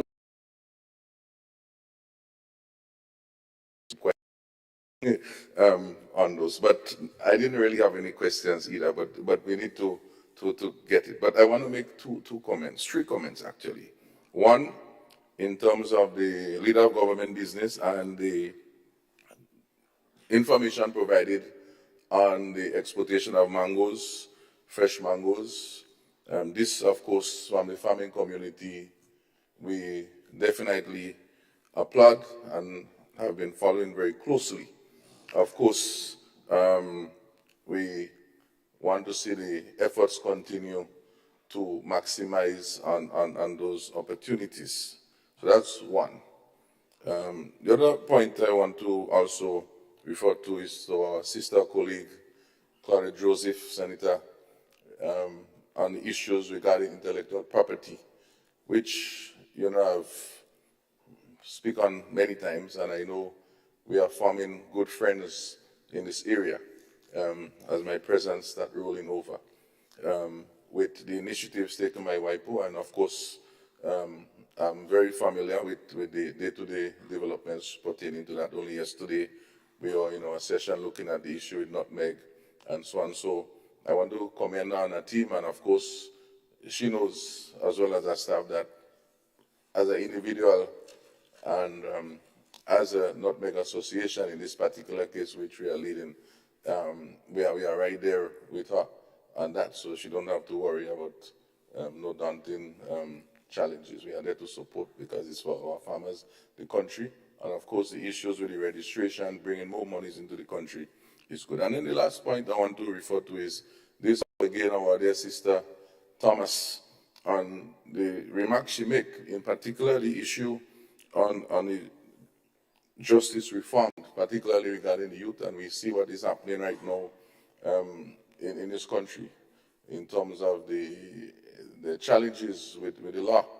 And so these programs, as I was also invited to the launch of that program some months or so ago, I really would like to see us as a nation support whatever that can be done there, because we cannot afford to be having these distractions in our communities. It's not only costing the society, draw progress and interferes with our whole livelihood. So we must support in always these initiatives as provided from this, again, funding agencies. So we have to show that we do justice with the monies that we get as a country. Thank you, Madam President. Thank you, Senator Sinclair, and I offer the floor to Senator Rahman. Thank you, Madam President. I too would like to congratulate fellow senators that gave their some ministerial statements with regard to their progress, and make specific mention about two things. One, WIPO, and that the fact that we have this opportunity now that is coming for geographical indicators, whereby we can have our unique products registered and get the benefit of those. I think it is a wonderful thing to hear. Good news, really, really good news. And I just want to clarify that the Trade Center presentation on intellectual property is on Wednesday, next Wednesday, May 10th. Yeah, so I wanted to repeat that so that the public can hear, because this is an area that should be well attended. They should have significant interest in this area in terms of business as well, because NUTMED is a business, the business sector. Moving on to some comments that were made by Senator David Andrew. I would like to, with regard to consultation, I would like him to include the private sector in the consultation and training for the curriculum for specific skills, that in order for our economy, we want to make sure that the skills match with what is needed by the private sector. So we want to also have that, that continued consultation. And I really appreciate the information to update the nation. And that's all for now. Thank you. I thank you for those suggestions, Senator Rahman. Good. And before are there any other requests for the floor? Ministerial statements? Again, let me thank Senator Lacrette, and may I comment with your permission, sir, on just one item, the healthcare, the primary healthcare team that is going around districts or is anchored in districts. I'm very happy to hear you say that it will be a multifaceted health themes that will be represented on that: environmental health, children's health, perhaps geriatrics, and so on. Just to encourage you to make sure that there are those on the team, either an individual or all the team members, who can spot the hidden poverty that is sometimes so present in the community as a health factor, that is not necessarily revealed, issues of malnutrition.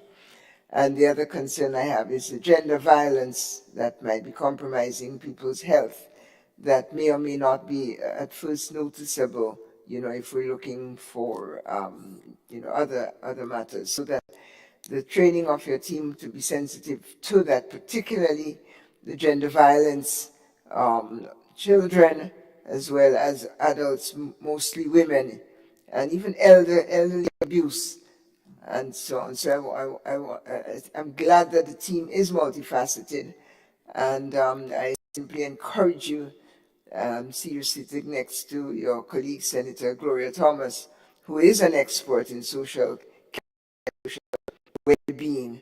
So the collaboration there might really yield the excellent investment in health that you're looking for. Really excited by that. Thank you very kindly. I think, again, we've exhausted this item, and I join with other colleagues, especially from the other side, in saying how informative it has been, and welcome and encourage you to continue to do so. I am glad our mangoes will not be wasting it as quantities that they have been. Yesterday, someone said to me, "Do you want some mangoes?" And I said, "All the time." She said,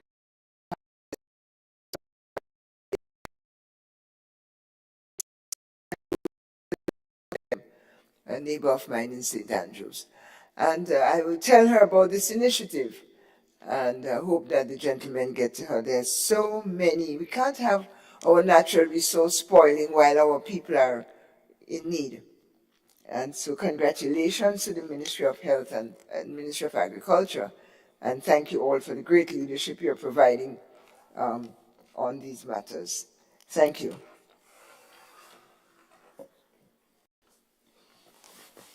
Item 8, presentation of papers and reports from select committees. Thank you, Madam Deputy Clerk. Honorable Senators, these reports are before you electronically, and I'm happy to pass the floor to the Leader of Government Business. Thank you, Madam President. Madam President, I beg to move that the following papers and reports from the selected committees be laid on the table. Number 1, the annual report, audit report, and financial statements of the Grenada Development Bank for the year ended December 31st, 2021. Number 2, 2022 annual report on the status of the implementation of the Fiscal Responsibility Act, number 29 of 2015. And number 3, Fiscal Responsibility Oversight Committee, Annex to 2022 Annual Report. Thank you.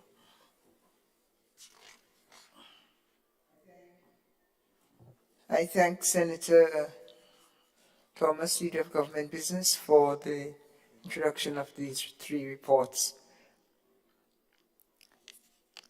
Are there any comments? Hearing none. I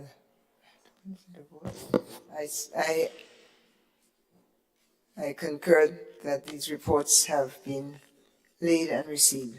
Thank you.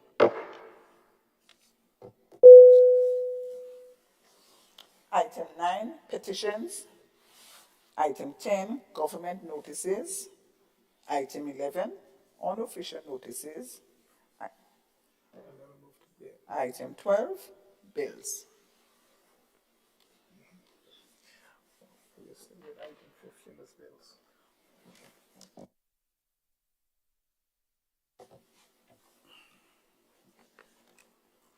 Item 12, bills. Leader of Government Business. Thank you, Madam President.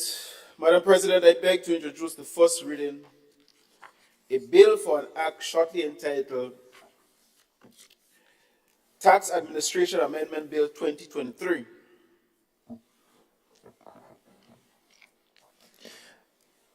The bill to amend the Tax Administration Act number 14 of 2016 to empower the minister to waive the interest, late fees, or any other penalties payable by taxpayers under the Principal Act, shortly entitled Tax Administration Amendment Bill 2023.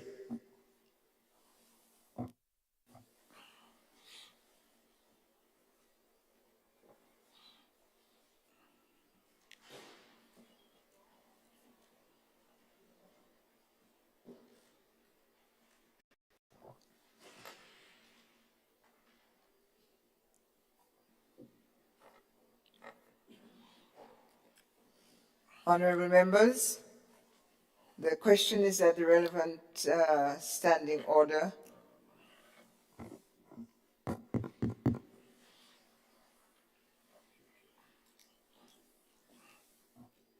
you requested the floor, Senator? Madam President, I beg to move that the relevant standing orders of the Senate be suspended to enable the bill to be taken through all its stages at this sitting.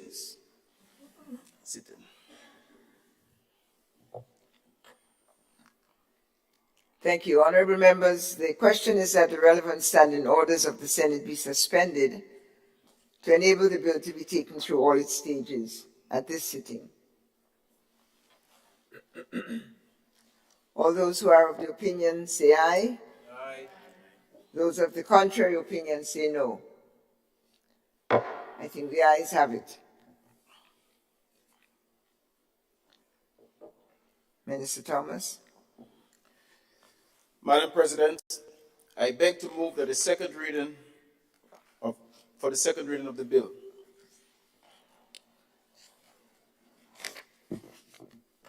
Honourable members, the question proposes that the bill be read a second time. Senator Thomas. Madam President, we stand here today to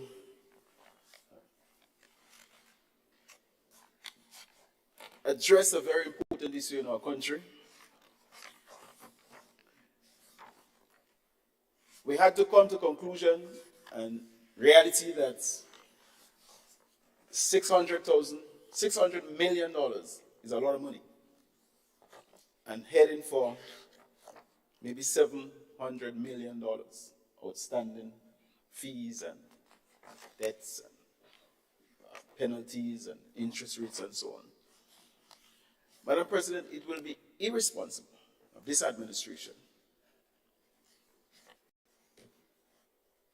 if those figures have been presented to the government and we do nothing about it. And so, Madam President, this has become a very, very important issue.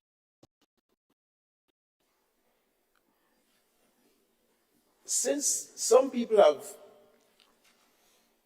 had serious problem in coping with the structural adjustment program that was implemented in Grenada sometime in 2014, 2015, around there. Some people had further problem in regards to how they cope with COVID-19. Some people face serious difficulties, even presently, as the war in the Ukraine intensified. And while a lot of businesses may suffer shortcomings, individuals had to cope with those cases also. The gentleman who are earning X amount of dollars, based on the increase in freight, would have found himself having to have more money to take care of his families and his personal matters. And therefore, we understand the difficulties that they may have faced. Hence the reason why the figure $700 million in arrears and taxes and so on, many businesses and people, individuals, could not have come to terms. And therefore they are behind. So we want to lift the businesses out of the stagnation. We want them to get this debt and this arrears out of the mind, so that their livelihood and the life of the businesses could be addressed and move on. But Madam President, also, we're very concerned. If one business was to close though, because of crisis like that, of that nature, as a responsible government, is already too much.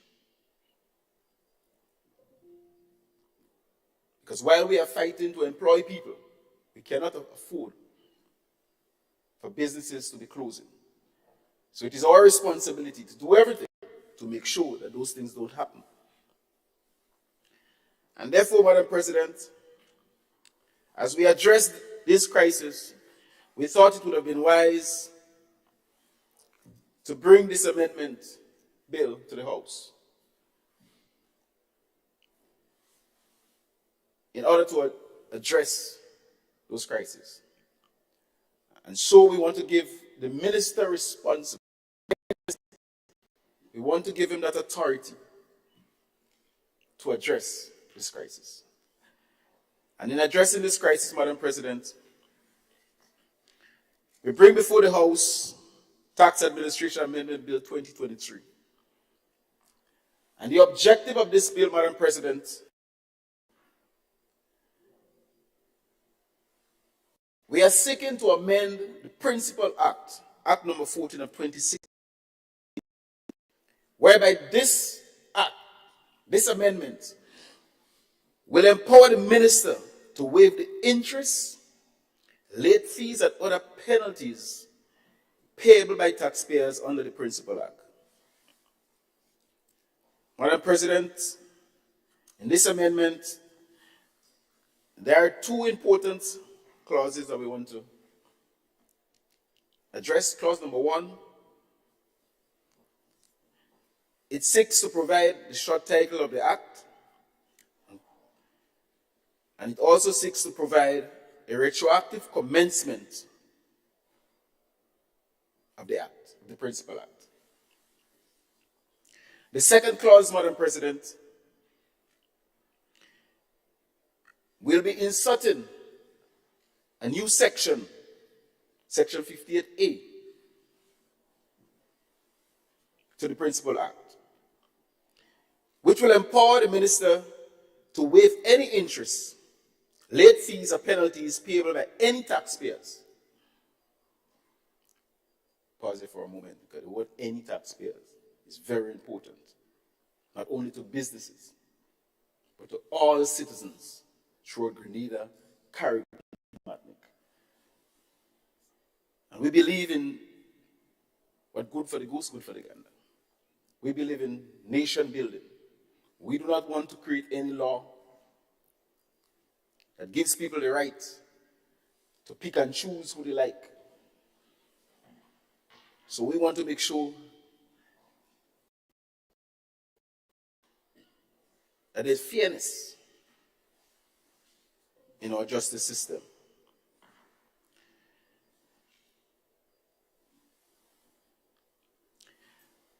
Madam President, the power that this clause seeks to confer on the minister will be subject to parliamentary control mechanism of negative resolution.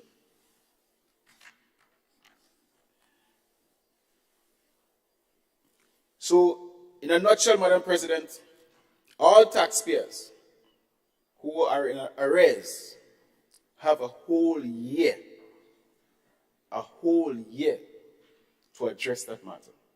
And I think this is reasonable. And therefore, I want the general public to take note of that.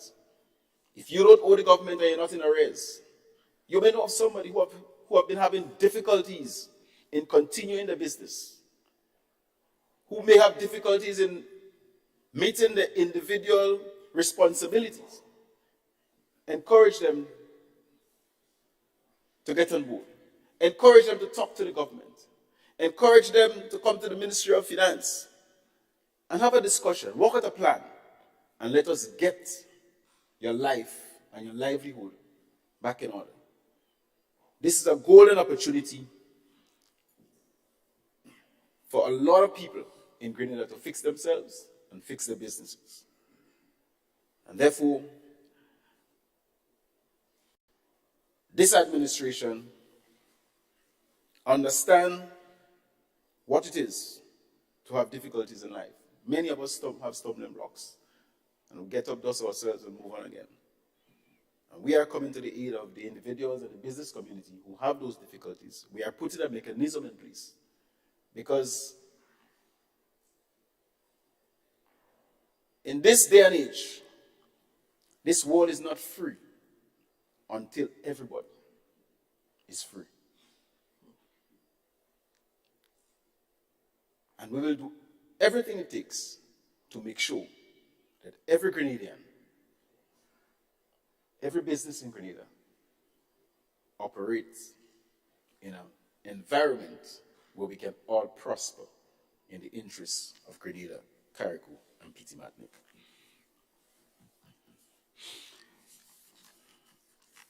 Thank you, Madam President. Thank you, Senator Thomas. Other contributions? I see that Senator Claudette Joseph, you've requested the floor and you have it, Madam. Madam President, I rise to lend my unreserved support to the motion of my colleague, Leader of Government Business. Madam President, in delivering the budget statement, the Honorable Prime Minister in the Lower House announced a tax amnesty for the year 2023 on all outstanding taxes, duties, and levies, including income tax, property tax, stamp tax, all the other annual and other taxes that our citizens are required to pay into the revenue. And, Madam President, the background to this policy decision was twofold, really. One, to give some much-needed relief to our citizens, private and business, so that they might be able to recover from financial difficulties that were cumulatively brought on, as my colleague said, by the lingering effects of the Structural Adjustment Program and by the impact of the COVID-19 pandemic. And government thought that this is one way in which we can help to have our citizens recover well and for our economy to become more buoyant. The other reason, Madam President, was to make an attempt to recover the almost $1 billion in outstanding taxes, fees and levies owed to the Consolidated Fund. So, to our mind, the policy was a win-win situation.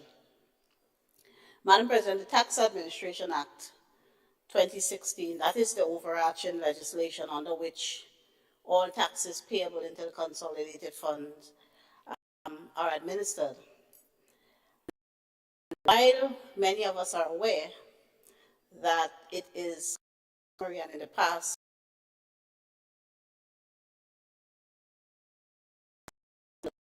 grant waivers on a case-by-case basis, our examination revealed that there is really no legislative or no legal authority for the minister to grant such waivers and amnesties as the Minister of Finance has been accustomed to in the relevant act, that is the Tax Administration Act. So we thought it would be right and proper to put this matter in order, to put things right, and to ensure transparency in all that we do, so that the minister will now, under the Administration Act, be required to publish an order in the Gazette whenever an amnesty is to be given to taxpayers. And so this amendment would allow for this overall amnesty having a life of 1 year to be published and to give legal effect to the policy that we have introduced. And so, Madam President, I commend this bill to this Honourable House as we seek to make good on all of the promises, one at a time, as my friend said, step by step, to the people, being unafraid to be constantly reminding the public of the promises we made, fully intending to fulfill those promises, being different and out of the mold, where politicians pray and hope that the public forget the promises they make on the campaign platform, so that they don't deliver. And we made promises that we knew were quite achievable and would do right and good by our people, and certainly were not pie in the sky. And so while we await on some promises, I'm sure others will not be able to fulfill them because they wouldn't be coming back. We are here, one by one, making good on the promises we've made to the people, and when necessary, making the appropriate legislative amendment. Encourage all our citizens who are in arrears of to attend at the Revenue Office and make arrangements for those arrears by 31st December 2023, because having given a one-year amnesty, it is the intention of the government to apply more stringent measures. Well, the measures are stringent, they are in the law, so already in the law. It is the intention to apply the law so that we may recover the revenues due and payable to the government of Grenada in future. So this is a window we are allowing for our citizens. And it is important to note that if the arrears are not paid by December 31st, 2023, they will again become due and payable come January 1st, 2024. And we intend to take steps to recover what is owed. The level of discomfort that may attend to such recovery, we would try to avoid. We are hoping to avoid by having people pay up as much as possible. So, Madam President, again, I commend the bill to this Honourable House. Thank you for your intervention, Senator Joseph. Senator Rahman, business representative in the Senate. You have the floor, sir. Thank you, Madam President. I rise to give some brief comments and to lend my support to this bill, this change. It is very necessary, and for the following reasons. Well, first of all, let me say that it is a golden opportunity for business, that businesses take advantage of this to regularize their accounts. Taxes are something that we all have to pay, and we all have to want to pay, because we want to drive on good roads, we want to benefit from good health care, we want to increase services from government, and so we need to do our part in paying for these services, the betterment of these services. So it is our national duty to do so. But over the course of time, and with the downturn, economic downturn that we saw with COVID, not everybody has fully recovered. Not all businesses have fully recovered. And so this gives an opportunity for businesses to come clean and to be current with regard to their obligations. In the past, as we know, as was mentioned by Senator Claudette, the Minister of Finance would give relief on a case-by-case basis to businesses. But however, with this amendment, it will be published and it will be catered for in a clear manner that is appropriate legislation. So it is definitely something that is necessary. But bigger than this, as I mentioned in my comments on the budget debate, in my presentation, is that this is not the first time that government has had to give an amnesty tax amnesty. It's not the first time. So when we see that the figures build up to that extent, we have to look deeper to find out why, what is causing this, and to see how we could remedy. So this is a good step, for sure.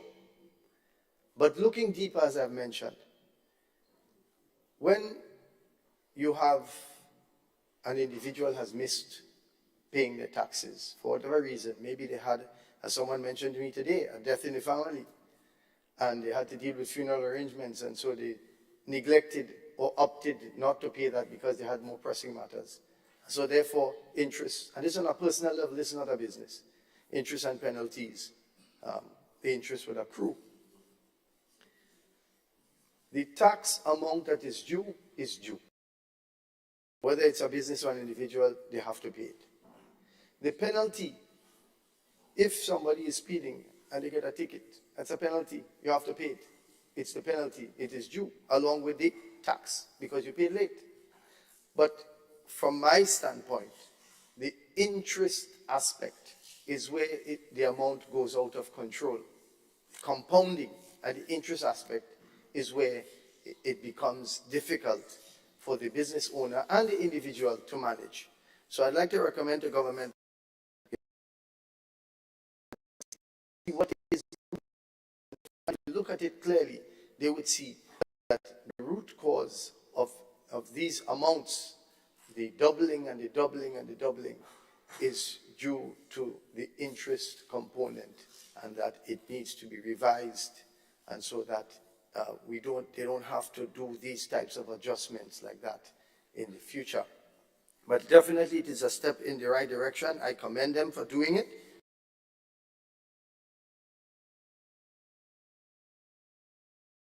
Planning and bravery, might I add, to do it.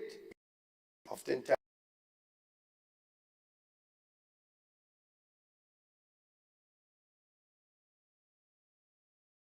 it is not our business only. It's not. There are a lot of individuals that have not recovered from the COVID period. So businesses and individuals alike. And so whilst I am happy that they are doing this, I think that we need to look at the deeper cause, which is the interest aspect, and see how we can address that. I thank you. Thank the representative, business representative in the Senate, Senator Rahman. And I offer the floor to the Senator, Honorable Neelan Franklin. Thank you very much, Madam President. Madam President, I rise this morning to share briefly on the proposed amendment to the Tax Administration Act. Of course, understanding that the government has identified an issue as it relates to the outstanding $777 million.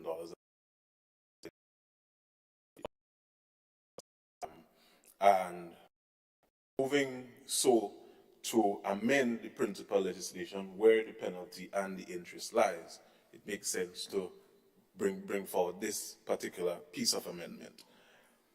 However, Madam President, like I indicated during the budget debate, I do not think tax amnesty should have been the first move to address the issue. The private sector representative just indicated that there are root causes to why those taxes would have accumulated, those outstanding taxes would have accumulated, and why taxpayers may have been non-compliant. Things, Madam President, two important things that I think should have been looked at is the rationale for the non-compliance and how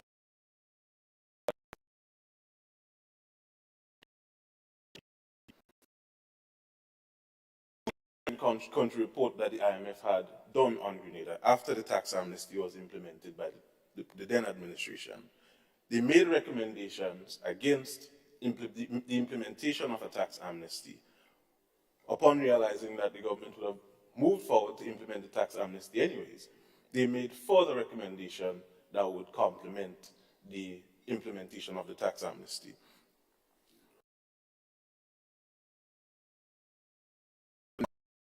To improve the tax detection and enforcement powers, two, establishing appropriate interest and penalty regimes, and three, establishing an effective and fair payment installment program for taxpayers. Now, Madam President, it may have been done by government. They probably have assessed their ability to collect on these outstanding taxes and fees and so, and may have realized that they do not have the capacity to do so. I would like to make this recommendation. The Inland Revenue Division is the principal administrator for the tax amnesty that's being proposed now. The minister, after the period has ended, there would be a zero-tolerance approach, so to speak. The Attorney General made similar comments earlier on. My question is, does the Inland Revenue Division in its current construct have the capacity to enforce after the tax amnesty period has ended? No. If they do not, then you have a recurring situation. Secondly, the interest and penalty regime. The private sector representative in his capacity as a private citizen and a private business owner, he would know how the 1.5% interest would affect him. Other taxpayers would know how that 1.5% interest will affect them. Recommendations were made by a competent multilateral agency to deal with that interest issue. We have not seen any recommendations to address the interest and penalty regime here with this amendment. Thirdly, the establishment of an effective and fair payment installment system allow for persons who have those outstanding taxes to come in and draw down on their outstanding principal and penalty and interest through an installment system. Again, they may have considered that, but we did not.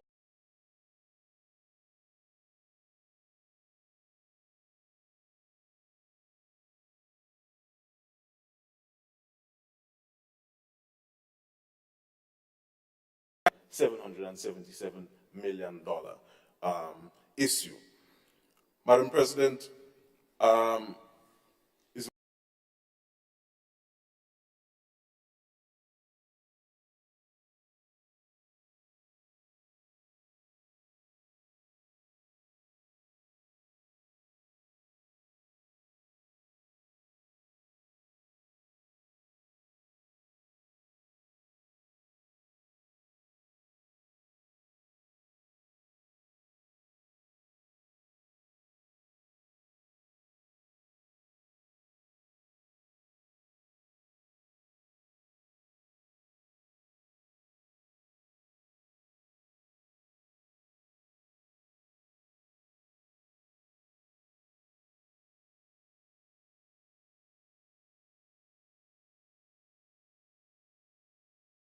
as the private representative, the private sector representative said, you take barely, as the members on the other side like to say they have. But in my view, what would be a show of true intestinal fortitude is having the proper staffing in place at the Inland Revenue Division to enforce. If they do not have it now, expanding the staff at the Inland Revenue Division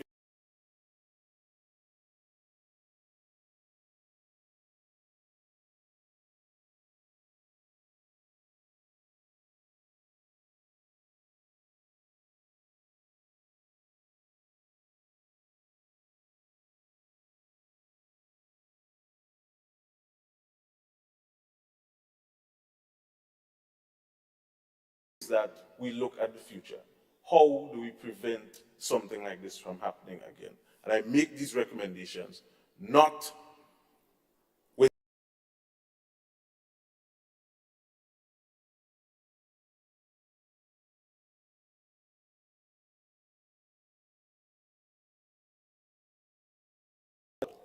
provide the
is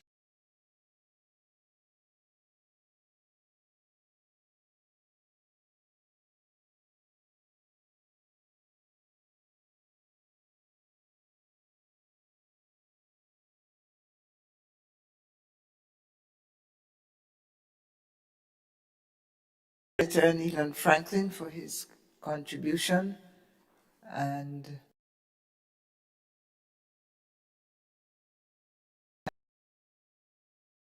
to the floor from Senator David Andrews, sir, please.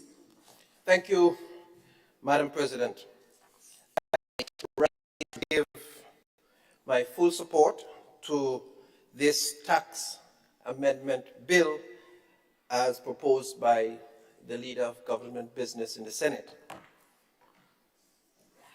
Before I do that, Madam President, allow me to quickly respond to the suggestion that my honorable colleague on the other side raised concerning consultation with the private sector.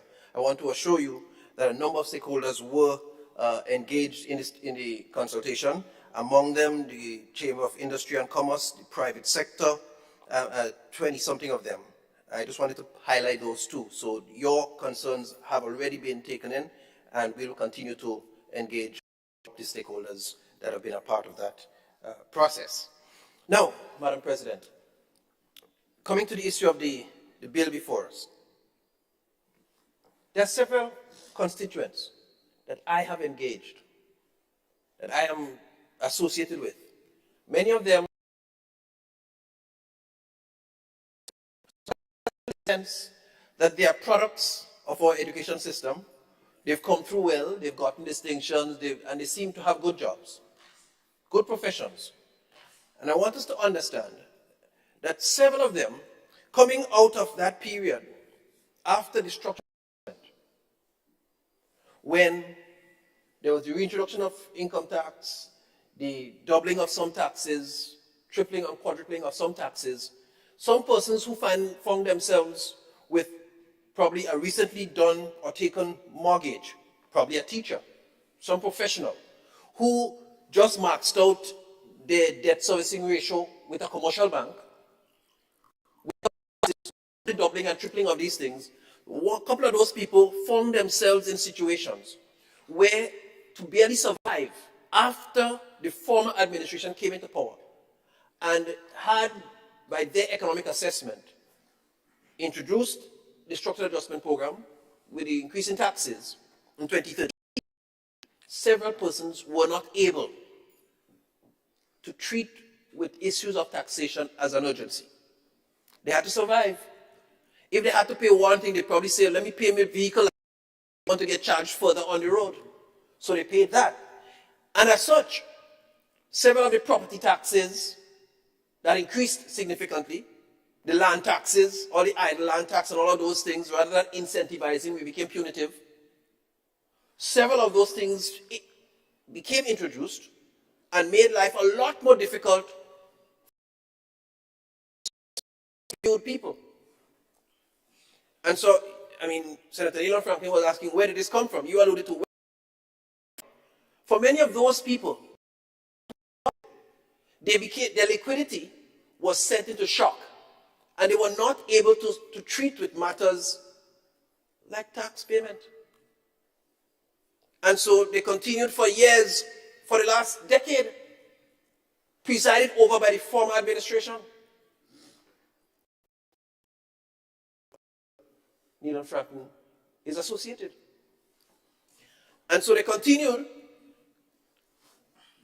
And so now that we're trying to deal with this, it's important to give them that break, that window, so they can begin to catch themselves without the heavy hammer of that punishment. So this is fully endorsed.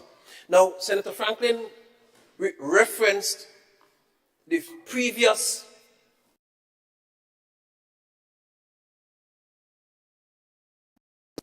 and in some ways I kind of think it's a deflection, because he referenced several things about that period and the recommendations made.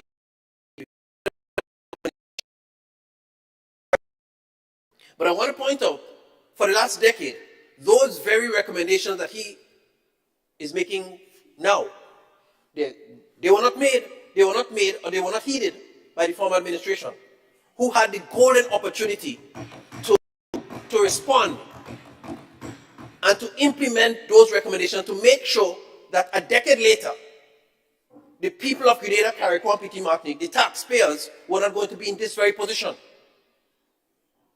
So those were left idly.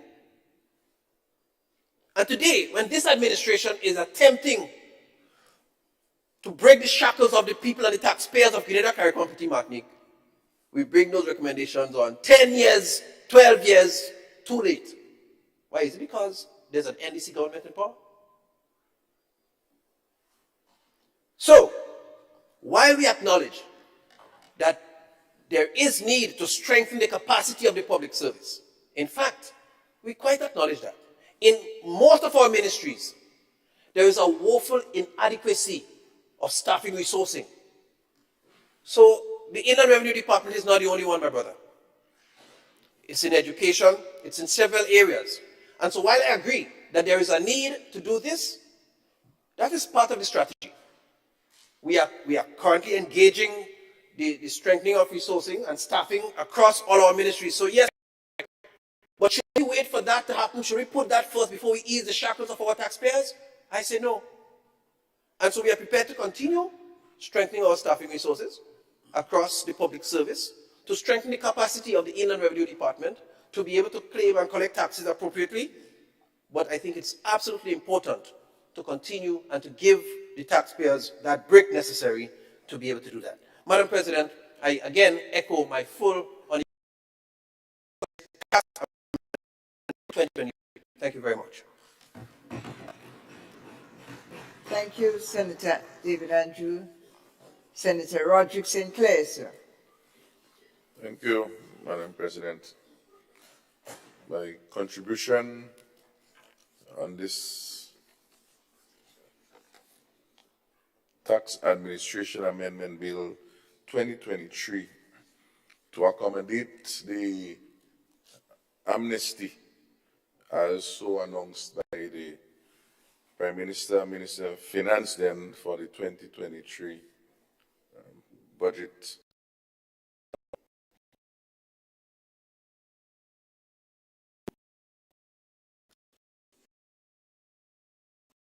Mr. Attorney General, Senator Joseph made some important points, because there is this question. I know businesses, persons who end up dying, and they have issues with this tax, and they making all kind of simmy-dimmy, to use a local colloquial language, to engage various ministries.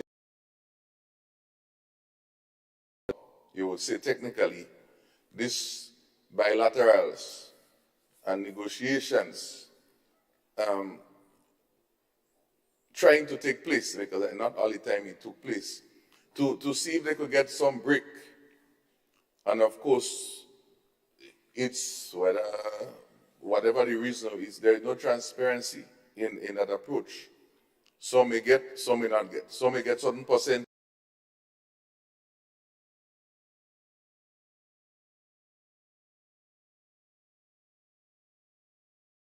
Transparency clause for everyone. So this is fine.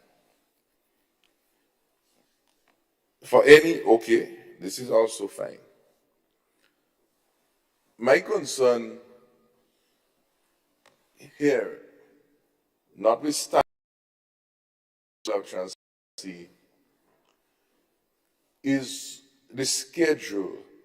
Because if you read the second line in this 58A, it says, notwithstanding other enactment to the contrary, the minister may, by order, publish in the Gazette, waiver wholly or in part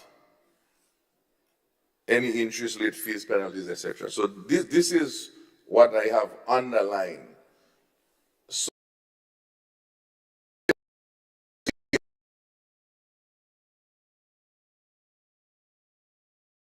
whether I give Senator Rahman 10%, give Senator Thomas, Adrian Thomas 4%. So this schedule, despite it might be gazetted,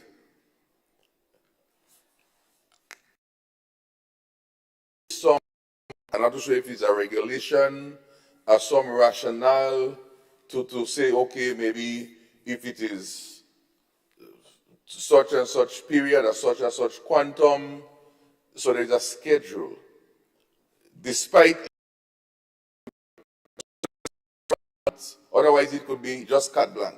And not all the time you may need to have just this open situation. As we would realize, even now, the question would be in my mind,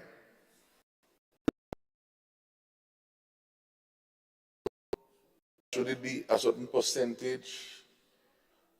If it go back to if it's 10 years, then should it be structured so maybe for the first X amount of years? I mean, things was really so bad for 15, 20 years. I don't know. With the business or with the individual. So I think that there should be some consideration. Of course, no, I wouldn't say that, but in future consideration, as part of the whole reform, it's paid easier, right? And then the last comment I want to make to this, Madam President and members.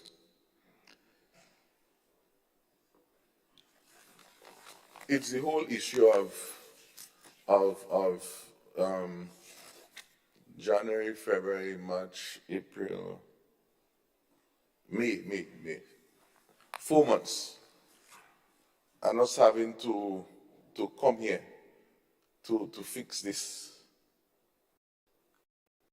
I think for the amount of amnesties that were given, and even given by various situations,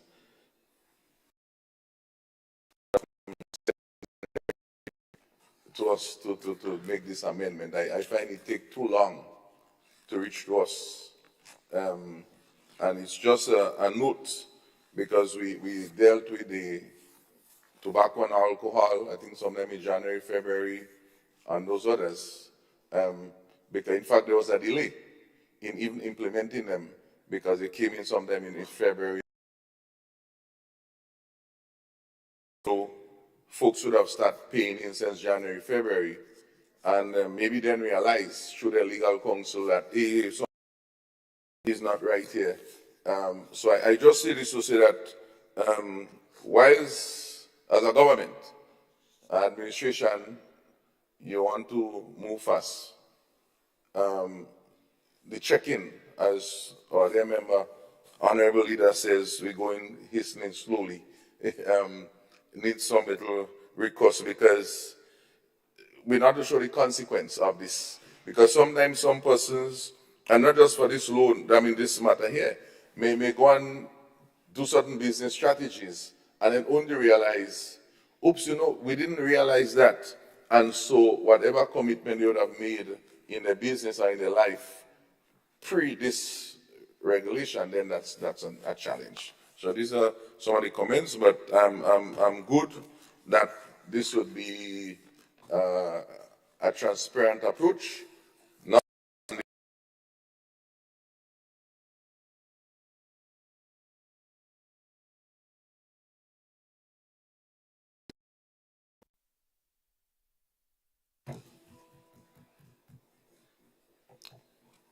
Thank you, Senator Sinclair.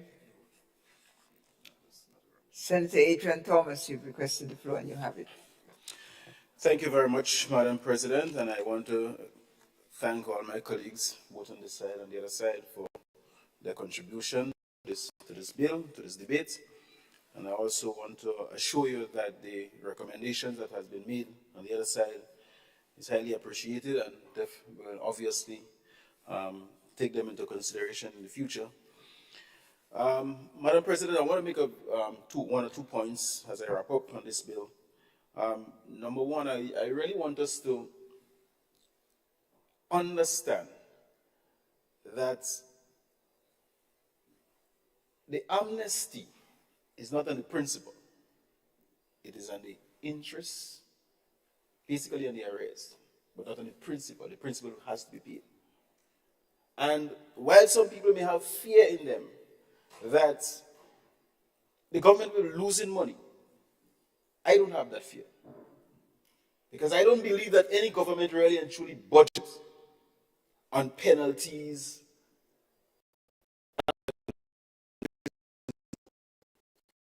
Because nobody foresees that people will be delinquent and they will not be paying their taxes. So you don't budget on that. Yes, if they end up in arrest and they pay all the penalties, then they generate some more revenue. But I think the bigger picture is that we really and truly and genuinely want people to regain their livelihood. And we want businesses to be revamped, to get back, be up and running. It is in the interest of the government to make sure that those businesses who are stifled and struggling, it's a golden opportunity for them to rise again and make the environment. I mean, from the time we study bi monthly, you see a little, you see the atmosphere, the business atmosphere, get up and move in. And therefore, if we are engaging those people in a nice way in regards to working out a payment plan with them, obviously, Madam President, I think this will be very, very good in going forward. The second point I want to raise, Madam President, yes, sometimes we want to anticipate the future, and that is what long-term planning is all about. Plan for 20, 30 years. But it's not every time you're going to get it right. Because there are no laws in Grenada basically at this point in time to really accommodate the modernized way of doing agriculture. And therefore, when society changes, when we have changes in society, as responsible people, we have to get up and put the necessary legislation in place that will accommodate the change of the people. And I always don't make people for law, but to make law for people. So, Madam President, I want to close by saying that I think that this amendment is very, very important, and I look forward to the support of all our friends, both on this side, and I also want to let people know that the bill is retroactive, so the fear of the bill coming in January, there's no need for that fear, because there's nothing wrong in retroactive. A lot of the people who are enjoying the pension and gratuity today, retroactive is a good word for them. So when they hear the word retroactive, I know they will make maximum use of that. So despite we will not get everything right, but it's always, parents will say better late than never. If we miss it in January, that does not mean to say we cannot come again. So the retroactive effect will take place, and therefore I call for the support of this bill. Thank you very much, Madam President. Thank you, Senator Thomas. Any other contributions? Close. So the debate is now closed. Yes. And all those in favor? Yes. Gentlemen and ladies, the question is that the bill before us entitled, the bill before us entitled the Tax Amendment Act 2023. Let me take a pause here and consult my notes.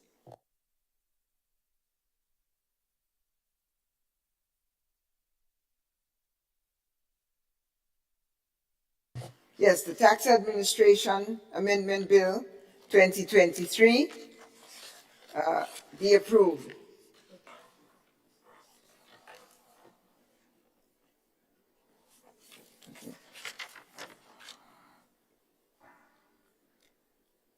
Pardon me, that it be read a second time. All those who are of that opinion say aye. Of the contrary opinion say no. Ayes have it. A bill for an act shortly entitled Tax Administration Amendment Bill 2023.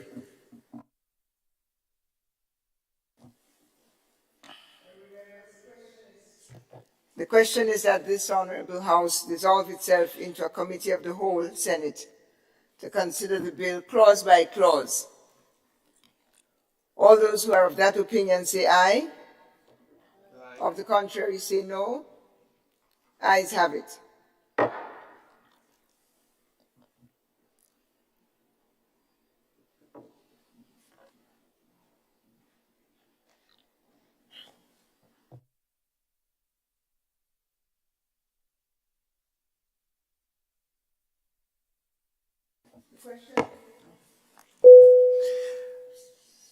Clause 2, insertion of new section 58A to Principal Act.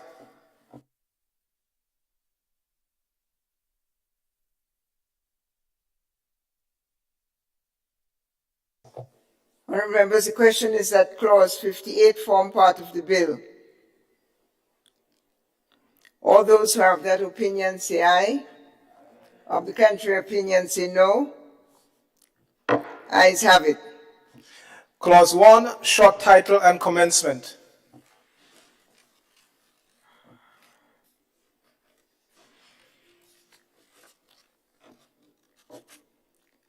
All those who are in favor of clause 1 say aye. The contrary opinion say no. Ayes have it.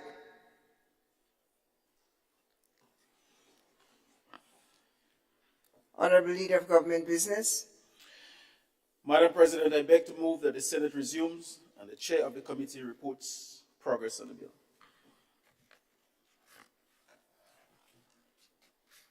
Honourable members, the question is that the Senate resumes. All those who of that opinion say aye. Contrary opinion say no. Ayes have it.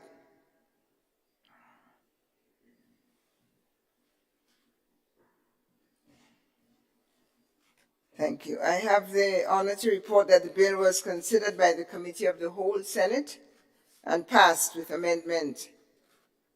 amendment. Senator Thomas. Madam President, I beg to move that the chair's report be adopted. Honourable Senators, the question is that the chair's report be adopted. As many are of that opinion, say aye. Opposed, say no. Ayes have it. Senator Thomas. Madam President, I beg to move that the third reading of the bill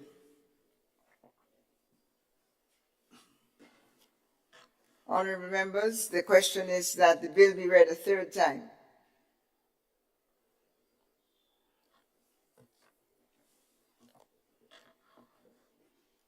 there is no debate, the question is, Senators, that the bill be read a third time and passed. As many are as of that opinion, say aye. Contrary opinion, say no. I think the ayes have it. The bill has been read and passed. A bill for an act shortly entitled Tax Administration Amendment Bill 2023.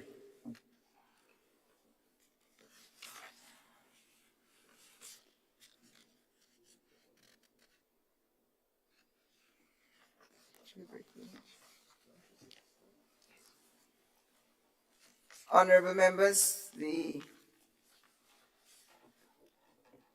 Senator Claudette Joseph, you have the floor. Or would you wait? Thank you. We're advised that our lunch is here and it's 12 noon, so we'll break for a quick lunch, 12 noon.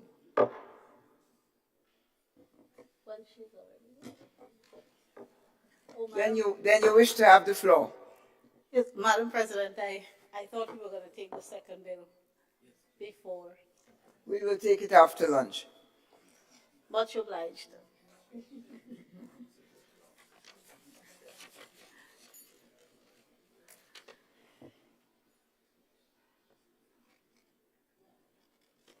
I have a request to meet with the Speaker immediately, so I have to break now. Forgive me.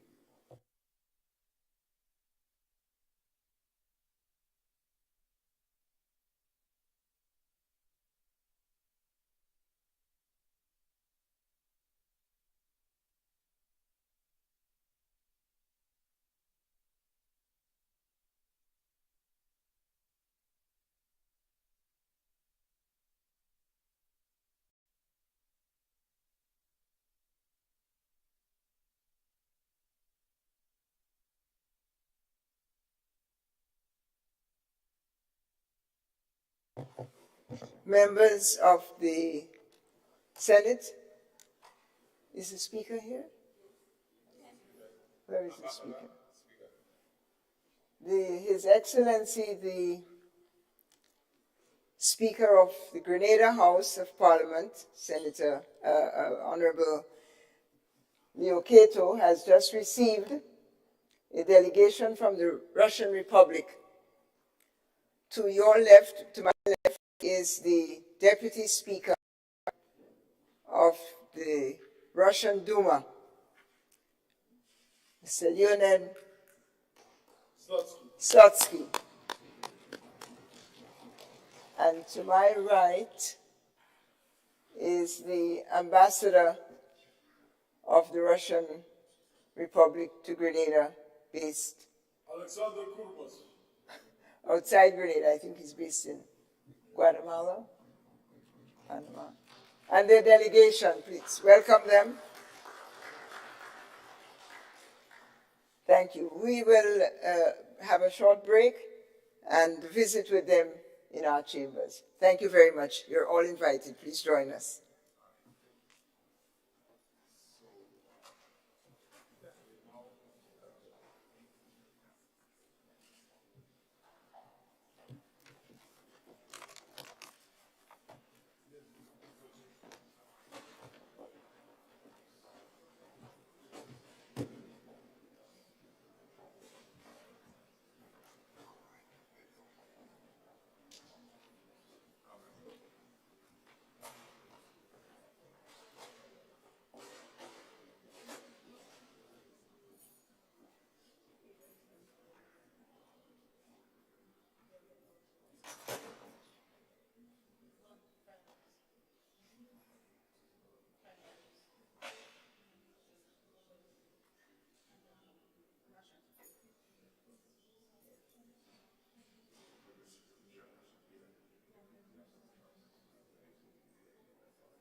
Welcome.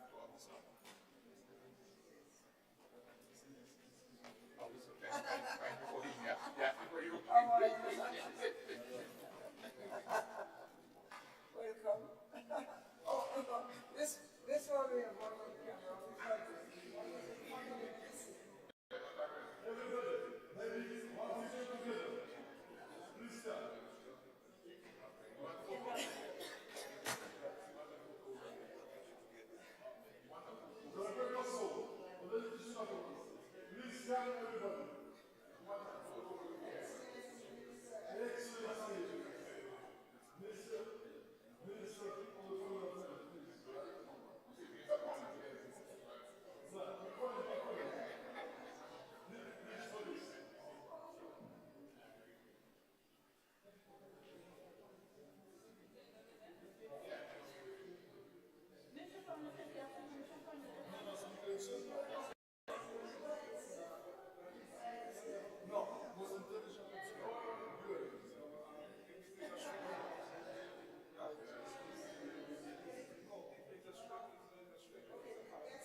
called the Grenada dove. It's found only here.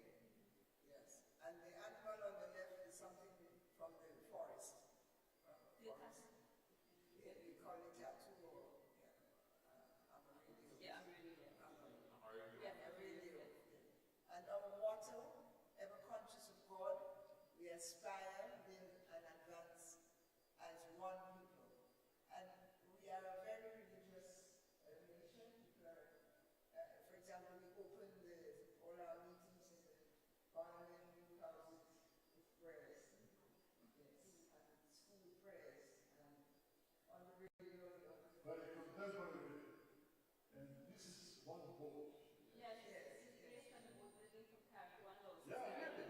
Yes, the smaller island, boat building is part of the traditional craft.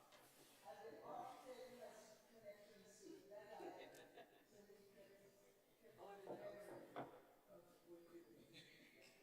It's every government, the same style. Yeah, same style. It's based on the British system. British system, yes. I take off my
Honorable Claudette Joseph, you have requested the floor, madam.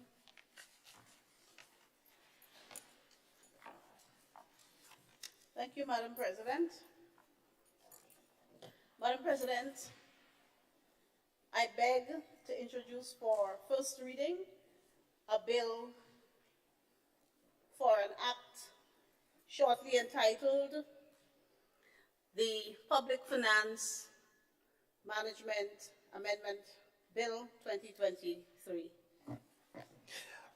A bill to amend the Public Finance Management Act number 17 of 2015 to further delimit the application of the provisions of the Principal Act shortly entitled Public Finance Management Amendment Bill 2023.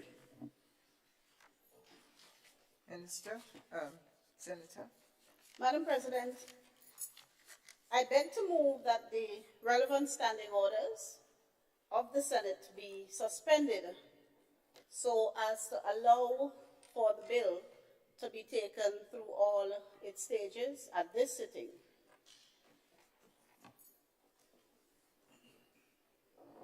Honorable members, the question is that the relevant standing orders of the Senate be suspended to enable the bill to be taken through all its stages at this sitting. All those who are of that opinion say aye. All of those to the contrary opinion say no. The ayes have it.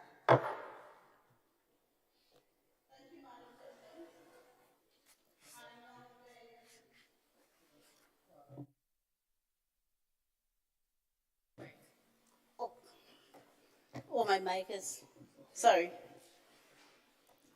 Madam President, I beg to move that the second reading of the bill be proceeded with at this time.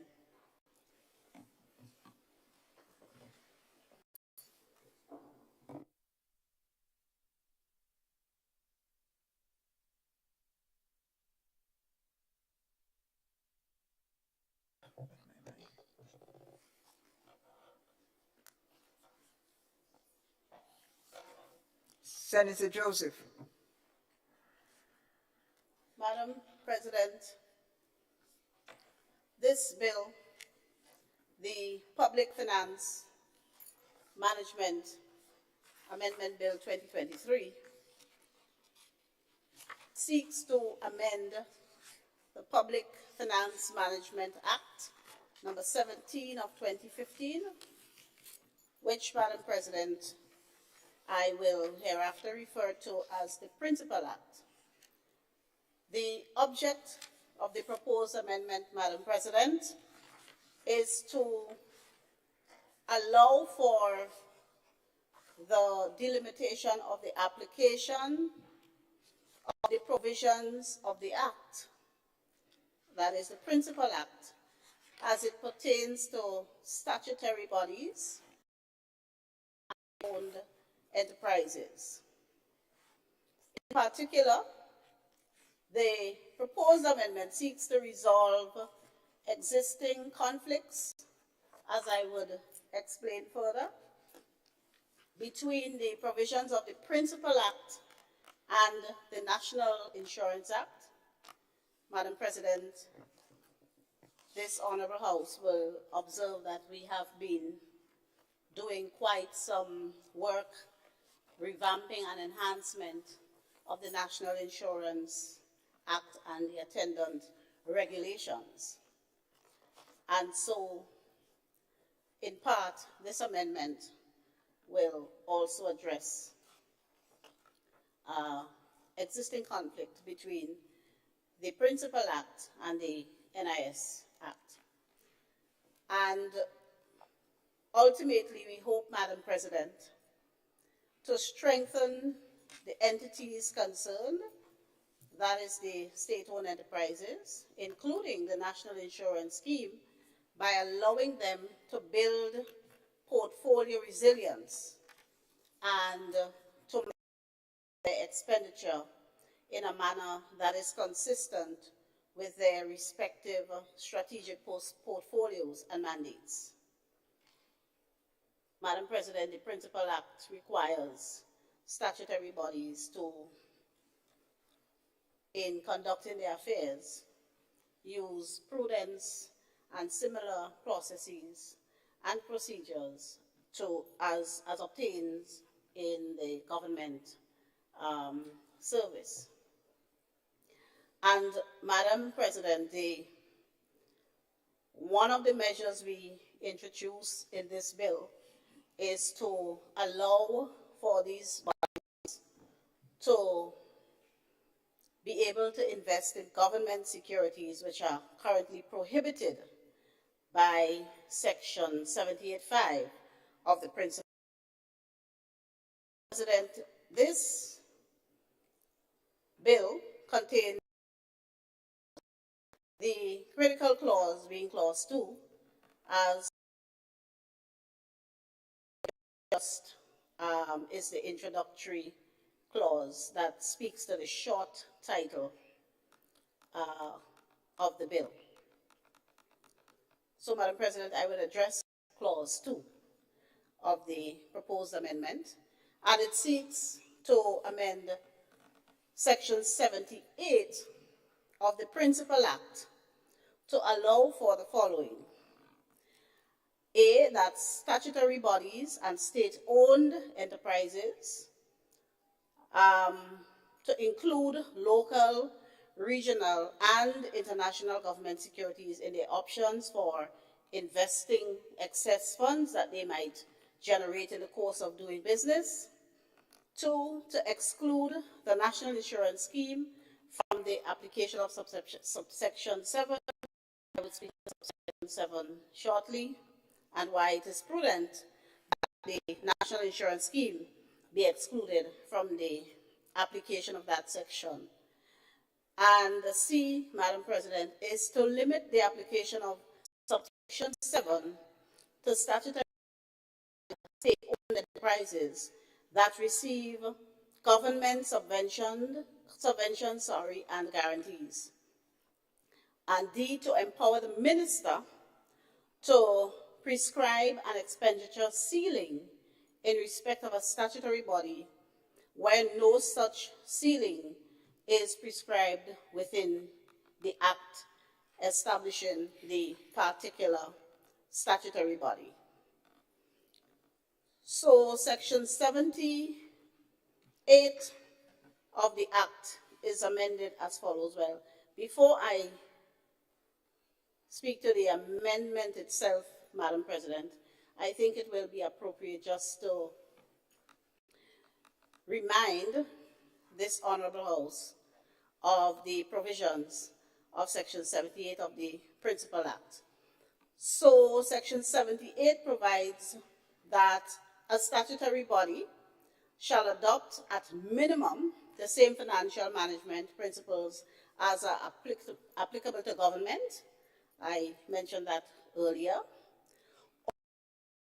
Other relevant legislation, and shall be subject to the public sector scheme of service and employment laws and regulations that are thereto. And subsection 2 of Section 78 speaks to what constitutes the funds of a statutory body, being money provided by Parliament for the corporation, monies accruing to the statutory body in the exercise and performance of its functions, and grants received in its operation through the minister. So those are the three sources of funding for statutory bodies. And the section goes on to give statutory bodies the power, the board of directors, the power to set up and maintain accounts and to invest monies generated by the statutory body. And subsection 5, which is one of the relevant sections here, provides that a statutory body may invest any money under subsection 2 in such manner as the minister may approve, and in consultation with the minister may invest any of its investment, provided, however, that a statutory body may not invest in government security. So that's an amendment, Madam President, to now allow for statutory bodies to invest in government securities. So that's the first amendment, because we're speaking of strengthening and expanding their portfolio. Madam President, the other relevant section is 78(7). It provides as follows in the Principal Act that notwithstanding provisions of the law establishing the statutory body, the minister and the line minister, so the minister here being the Minister of Finance and then the line minister for the relevant statutory body, they may, in consultation with the board of directors of the statutory body, direct that the body pay to the government any money administered by it in excess of the amount required for the purposes of its operations for critical expenditure. Any money so paid may be applied as revenue to the government of Grenada. So that's a critical section here, Madam President. And the proposed amendment, I spoke to the amendment in subsection 5 already. The amendment will delete the existing subsection 5 and substitute, therefore, provided, however, that a statutory body may not, well, we're deleting these words.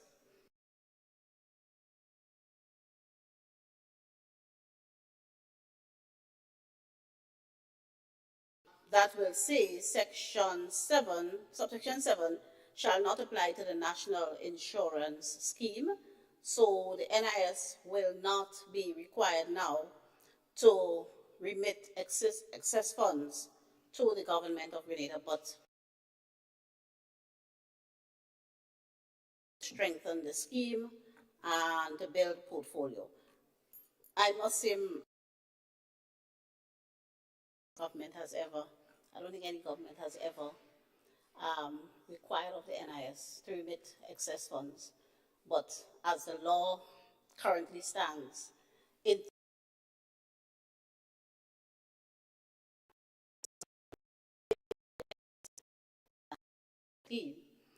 which government itself makes contribution on behalf of the employees, prudent and proper to exempt the NIS from government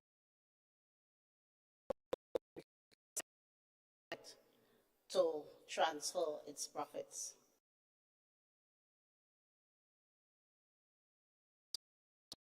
Not just for us, but for the generations to come. So,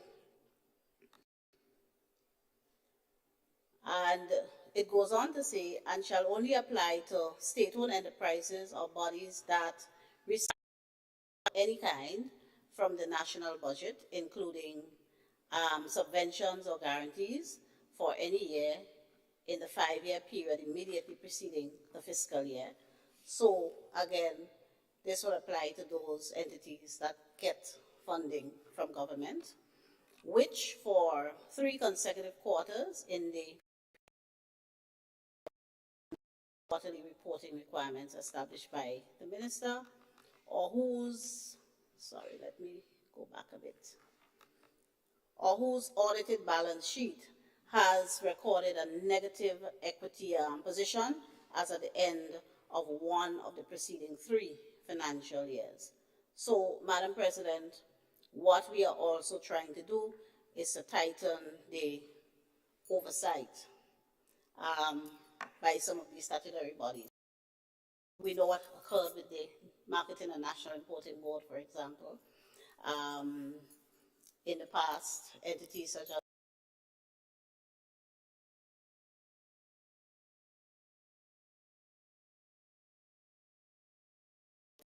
entities, government paying enough attention to what was going on in these entities. And there are a few others. There are some that have gone belly up over, and there are others that government always have to be injecting resources into. So we are seeking to operate in a more financially with this proposed amendment. And Madam President, we are proposing some additional clauses to 78.2 so that it ends now at subsection 9, and we propose to this Honourable House an amendment that will include 3 additional subsections, 10, 11, and 12. And the proposed subsection 10, provides that where the minister prescribes and an expenditure, where the minister prescribed an expenditure ceiling under subsection 9, the statutory body shall not incur any liability or make any commitment above any ceilings prescribed by the minister without prior written approval of the minister. Subsection 9 allows for the minister to set expenditure ceilings for some of those statutory bodies or those to which the act applies. And 10 says if they're going to go above that ceiling, the minister must approve the excess. And just for the benefit of the public and members of this Honourable House who may not be aware, when in an Act of Parliament the minister is given powers, minister is usually interpreted to mean minister acting in cabinet. So not a minister going on a frolic of his own. Whatever the minister determines will usually require the consideration and approval of the cabinet. So minister here means minister acting in cabinet, not picking up the phone and giving a chairman orders to see, raise the ceiling. That wouldn't be a valid instruction.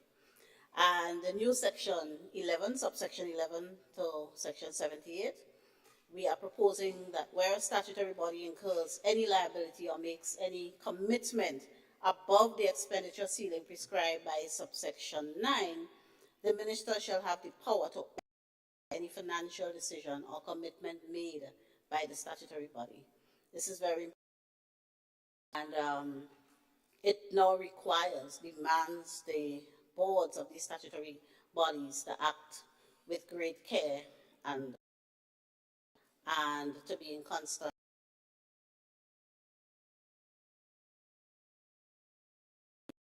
updating the cabinet.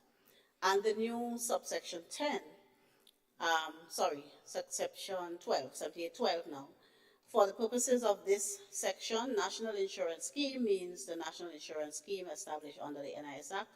And as I indicated earlier, the NIS is proposed to be exempt from the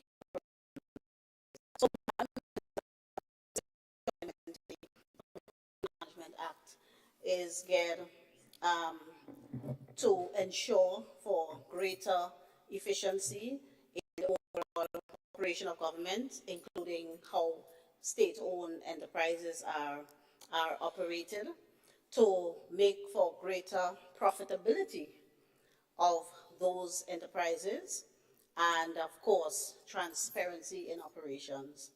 All, Madam President, as we seek to build a prosperous and productive Grenada, and as we seek to avoid in future a reoccurrence of experiences as occurred with the MNIB and those other bodies that have had some serious challenges. Hopefully these measures would help to strengthen the way we do business in these state-owned enterprises. So, Madam President, I commend to my colleagues in this amendment to the Public Finance Management Act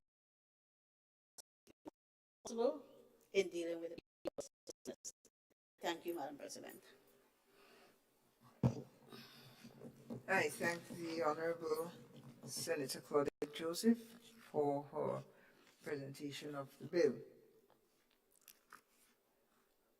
Other participants in the debate?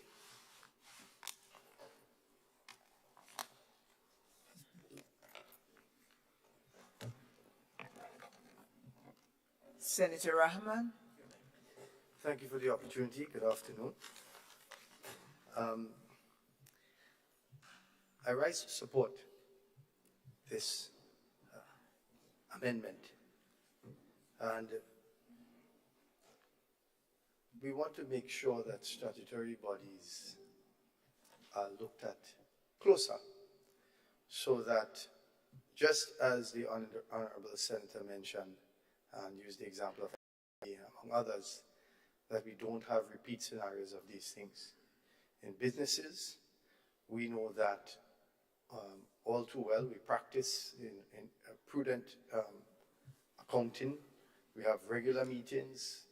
We adjust and change regularly according to the economic climate of a business, or the economy rather. So this is something that we have always seen from the private sector, that government has been slow in reacting to changes and in slow to improvement, and in terms of implementing new policies, in terms of even sourcing equipment and investing in equipment and so on. We've seen that there has, and in terms of maintenance, you know, you would see a government vehicle down for just a few parts, and sometimes it will never be fixed. And then they borrow parts from this one to fix that one, and so on. We've heard the stories over the years.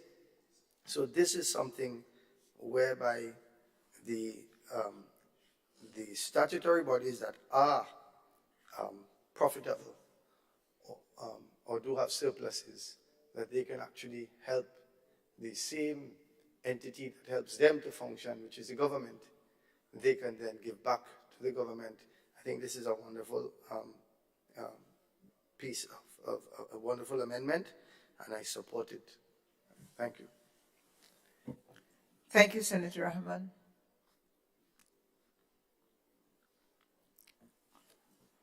Other contributions? Leader of Government Business. Thank you very much, Madam President. Madam President, I rise in support of my colleague, Senator Claudette Joseph, in presenting this bill to the House. And I think it's a very glorious moment for the National Insurance Scheme in particular, especially in light of the work that we are attempting to do to enhance this statutory body. We have come to the conclusion that the NIS is a very important scheme. It's a scheme that we cannot afford as a society to stand by and watch go down the drain. It is too important, especially for when people retire in the twilight years. The worst nightmare they can have is to hear that the National Insurance Scheme cannot pay its live up to its obligations. And therefore, I think the leeway that the National Insurance Scheme now has in regards to investing not only locally and regionally, but internationally, I think this is very positive. And I beg my colleagues on the other side and in this honorable House here to really and truly recognize the importance of this important amendment and give it its full blessing. Thank you. Thank the Leader of Government Business, and I offer the floor to Senator Roderick St. Clair. Thank you, Madam President. I rise to make some contributions to the proposed amendments, and having listened to Honorable Member Senator Joseph on the other side in presenting the matters pertaining to the bill, I want to make some comments. And comment number one, to the issues pertaining to NIS, in terms of not having, and I'm trying to figure out how NIS does end up with this excess, because to me NIS is basically managing contributions, so they shouldn't have no excess in the first place. Anything they have is not excess. As Senator Thomas said, it is to secure the pension and benefits of the employees and so on. So I agree and saying that to avoid preventing any opportunities for funds to be going back to the government. It's really just taking out money because there should be no excess. So, but having that statement would help to avoidance of doubt and secure everyone who has contributed to the NIS. Now, when it comes to the investment part,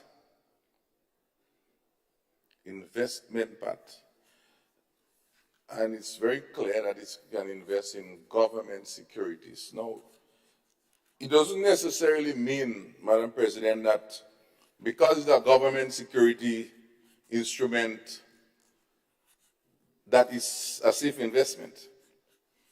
Because we know that there are different countries throughout the world who has various financial challenges.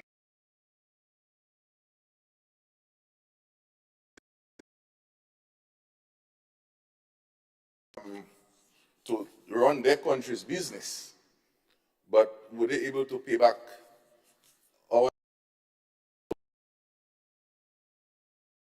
it? Of course, I don't think we could do the maths around the world. I say this to say that caution should be exercised now beyond even the current investment committee, etc., however you call it, within the NIS.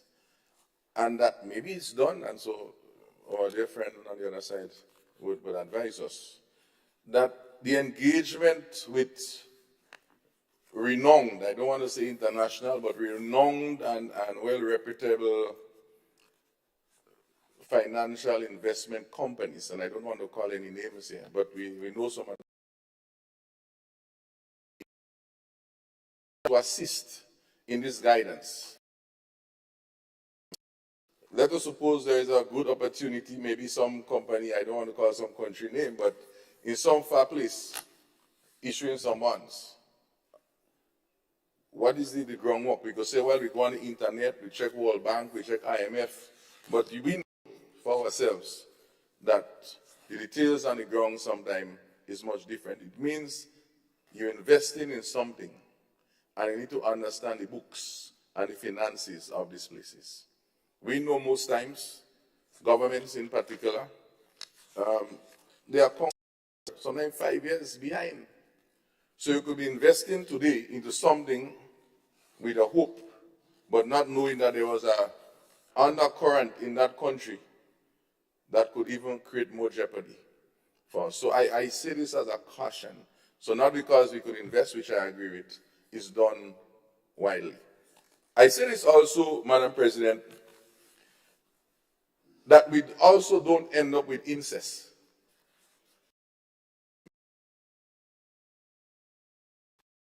Government is a government, because it didn't restrict and say except Grenada government. So let us suppose that the Grenada government decide to, which it does sometime, calls 200,000, oh sorry, that's little money, 10 million, 20 million to raise. And the NIS sits there and they say, wow, this is good. Grenada government wants some investment, and so let us invest into it. To me, I'm not no big financial expert, but to invest back in your own, while it may sound good, because it also gives your government a freedom of cash flow, and it's an easy decision, because it is of you. The statutory bodies and state-owned enterprise are appointed by you. So it's easy. The question would arise, does that make us wealthier? And I think that's a new word. Because it's not just will you get your money back, but would the country become wealthier because we see an opportunity to create that financial, economic incest. So that is my concerns around there. But of course, if we can go to other flourishing countries, of course, why not?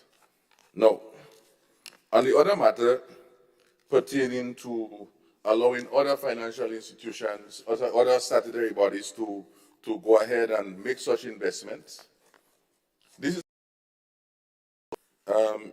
because what it also does, it puts the government at less exposure, I would say.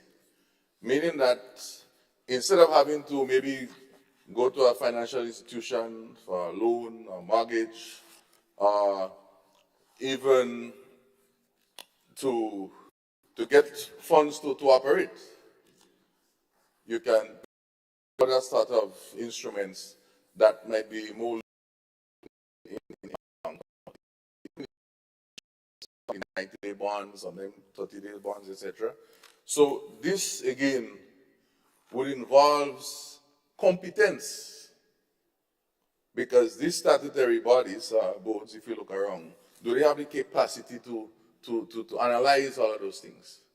So again, maybe at the government level, you may need to have a sort of team, again, with some renowned institution that could provide a sort of national advice to take advantage of such opportunity that we envisage in that regard. So that is my next word of contribution today. And the last part has to do with if you're not following the rules, you're not keeping your records, you can't really want to be participating in this space, as the last section 5, section 9 with those subsections. And of course, I'm hearing, Madam President, about what happened in MNIB and what happened in. I am in the dark because I really don't have the details around what happened.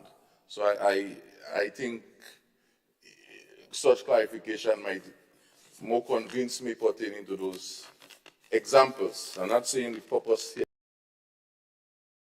I don't have the details to jump towards it. We are still waiting on the details with that. So these are my contributions towards this part. We don't have the details. The report never comes. Thank you, Senator Sinclair. Thank you very much. And no jokes in which the chair does not participate. Other contributions? Hearing none, honorable members, the question is that the bill be read a second time. All those who are of that opinion say aye. Of the contrary opinion say no. The ayes have it. A bill for an act shortly entitled Public Finance Management Amendment Bill 2023. Honorable Claudette Joseph. Oh, sorry. I keep forgetting the mic. Madam President, I beg to move that the Senate resolves itself into a committee of the whole Senate to consider the bill clause by clause. And honorable members, the question is that this honorable House resolves itself into a committee of the whole Senate to consider the bill clause by clause. All those who are of that opinion say aye. Of the contrary opinion say no. The ayes have it. We are now into committee.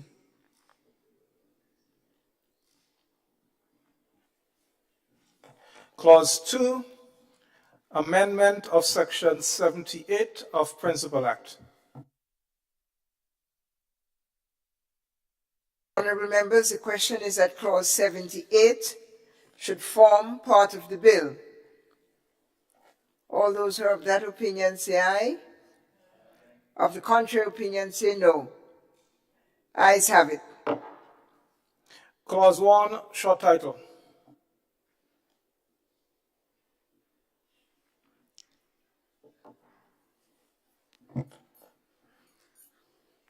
Madam President, I beg to move that the Senate resumes and the chair of the committee reports progress on the bill.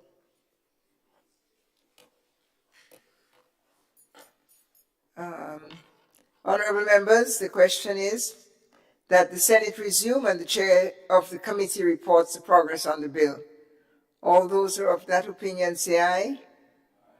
Those contrary say no. Ayes have it.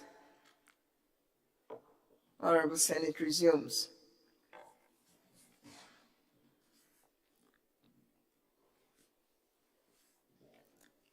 Honorable House or of the Senate, I have the honor to report that the bill was considered by a committee of the whole Senate and passed with no amendments. It was passed. Madam President, I beg to move that the chair's report be adopted. Thank you, Senator. Honorable members, the question is that the chair's report be adopted. As many as are of that opinion say aye. Of the contrary opinion say no. Ayes have it. Honorable Senator. Thank you, Madam President. I beg to move that the third reading of the bill be proceeded with. Madam President, I don't think there is much more to add to what has been said so far. I thank the honorable colleagues on the other side for the support lent to the bill. I think in this regard, and so far in this honorable House, we have generally been on the same wavelength. It gives us on this side of the House comfort and confidence, knowing that we are at every step of the way doing our best to work in the overall interest of the people of Grenada, so that we build a better Grenada. I keep stressing that because this is what we all hope for, a better Grenada, not just for us, but for those who we leave behind when we depart. And Madam President, speaking of departures, I was remiss earlier, so if I may crave your indulgence, Madam President, and ask that I be permitted to extend heartfelt condolences to our colleague, Senator Cox, and his family on the passing of his dear wife. May her soul rest in peace, and may he be comforted. May they all be comforted by the great and fond memories I'm sure they all have of her. And likewise, Madam President, I extend sincerest condolences to the family of Mrs. Odette Campbell and the GBN family, and the people of Park Lane, H.A. Blaze Street and surrounding areas where we all grew up. In fact, I've known Odette from childhood. They lived not too far from us on Park Lane, and our parents, her mom and my mom, were very close friends. In fact, the story goes, the story I know, is that at some point during their youthful years, her mom lived with our family. So the two ladies were very close. Her mom passed a few years ago, and then my mom 2 years ago. So I know that she is having a good chat with Miss Yulin now. That was her mom's name. So I wish all of them, Sean and the entire Best family, heartfelt condolences. It's really sad to see her go so young and so quickly, and thank her for her sterling contribution to the media fraternity and as a female executive in a major entity here in Grenada. May her soul rest in eternal peace. Thank you.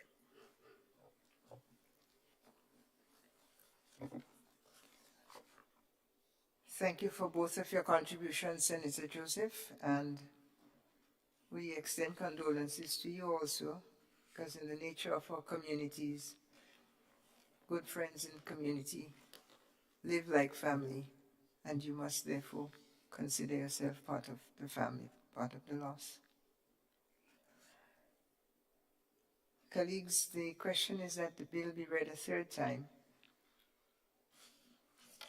And as Senator Joseph said, it's possible that we have exhausted the debate, in which case the question is that the bill be read a third time and passed. As many as are of that opinion say aye. Aye. Of the contrary opinion say no. I think the ayes have it. Ayes have it. Bill for an act shortly entitled Public Finance Management Amendment Bill 2023.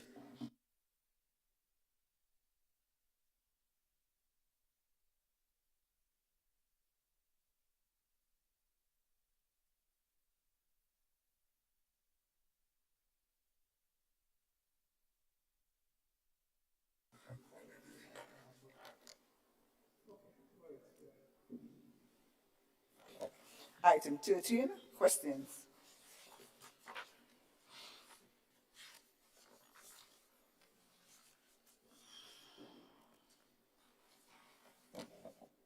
Senator Sinclair. Thank you, Madam President. Well, I know from our previous sittings that these questions were unanswered at the time, and I was so obliged. And of course, I don't really think I need to be reading the questions again. I think this well recorded. So I think I need to sit to see if there are answers. Thank you. Thank you, Senator. I offer the floor to Senator Adrian Thomas. You have the floor, sir. Thank you very much, Madam President. Madam President, question pertaining to government name technical working group on the marketing board. Marketing and National Importing Board. This question has been answered in full and forwarded to it was requested in writing. I think it has been forwarded to the Clerk of Parliament, and since yesterday, everybody should have had that question, that answer. Well, in this electronic world, we email those information, so it would have been inappropriate of me to email it to the members here, but I did. So, well, the Senator will accept and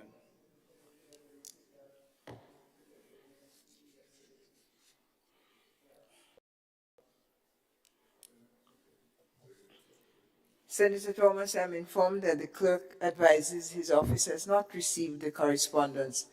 I would kindly request you to resend it. Please copy it to the President of the Senate. And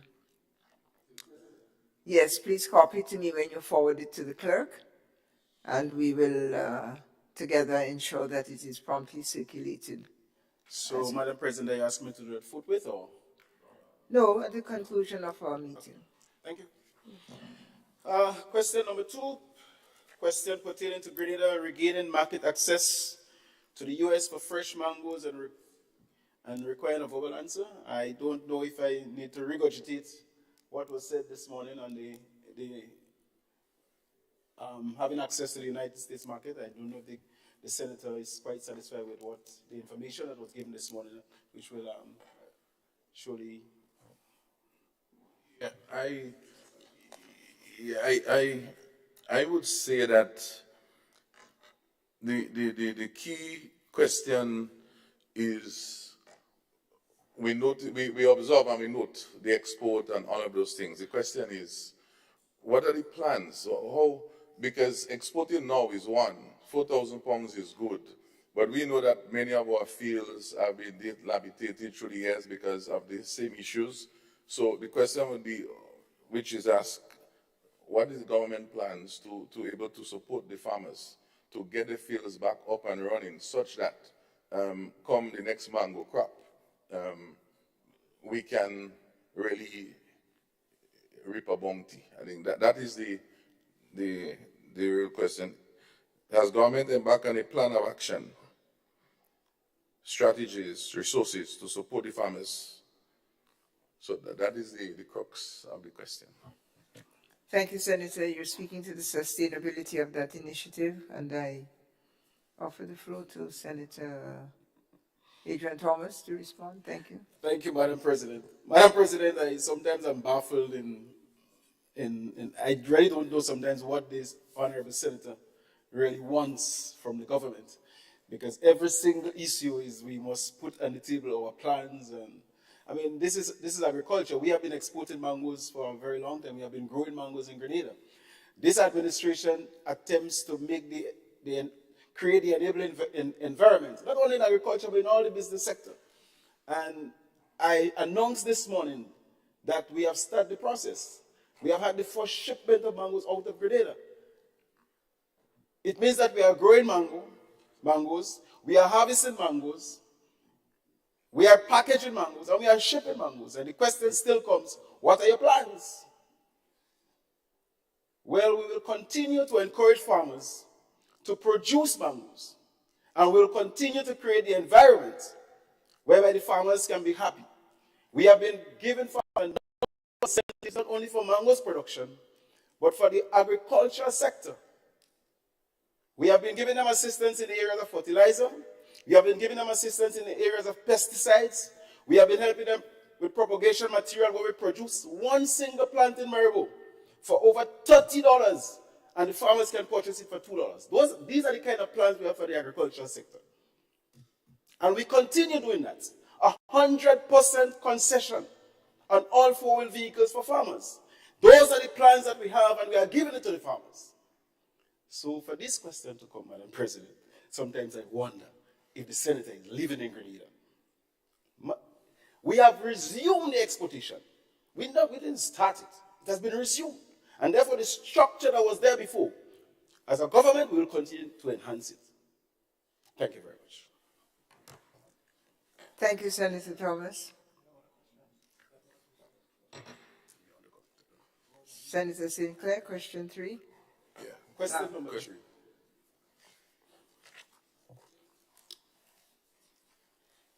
Pertaining to the status of the establishment of the Pre-Delasini Fund, as under the existing Pre-Delasini Act since government's last response to my question and the existence of the fund. Madam President,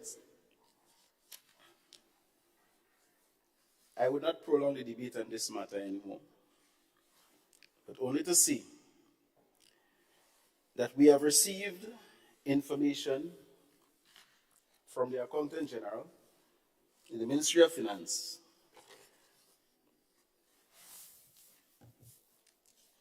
and I would not want to paraphrase per se, but I want to give the exact words as coming from the Accountant General. Accountant General acting. And I read, with reference to the referendum dated this 2nd of May 2023, with the above subject matter, please be advised that an accounting distribution was created for the Pre-Delasini Fund. This will facilitate the recording of fines collected at the Magistrate Court for offenses under the Pre-Delasini Act. The creation of the accounting distribution will ensure that correct accounting procedures will be followed when issuing compensation to the farmers as defined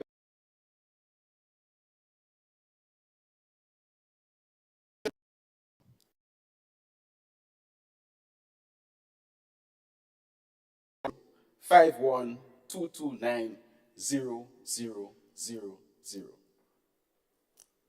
Please be guided accordingly. Jolin Sears, Accountant General, acting.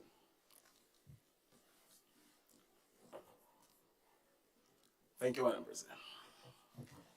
Thank you, Senator Thomas. Senator Sinclair. I must say thank you for the responses. Of course, we know the one in the email. Of course, the mango, which is still jumping. And of course, this one pertaining to the Pridalasini fund. I will say, praise God, it's established. That is a hope for our farmers. Now that we know the funds can go there instead of getting tied up in the consolidated funds. So that is a very good day for us, and we want to congratulate, of course, the government and the minister and the team for having this matter attended to, which I would say very speedily, bearing in mind about 3 months ago we would have followed up. You know, it showed the importance of follow. Maybe if we didn't follow up, you would not even know the number exists. And I used to say, how long ago? Maybe it was done 2 months ago, but I take long to ask the question.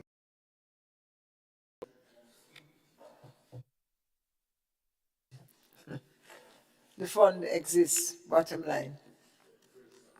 Praise God. Thanks to you both, senators, and to all those who've made this happen. Item 14, personal explanations. Item 15, motions. Items. Senator St. Clair. Thank you, Madam President. I must precursor. I have 3 motions on the other paper. Today, however, I am interested in pursuing only 2 of the motions.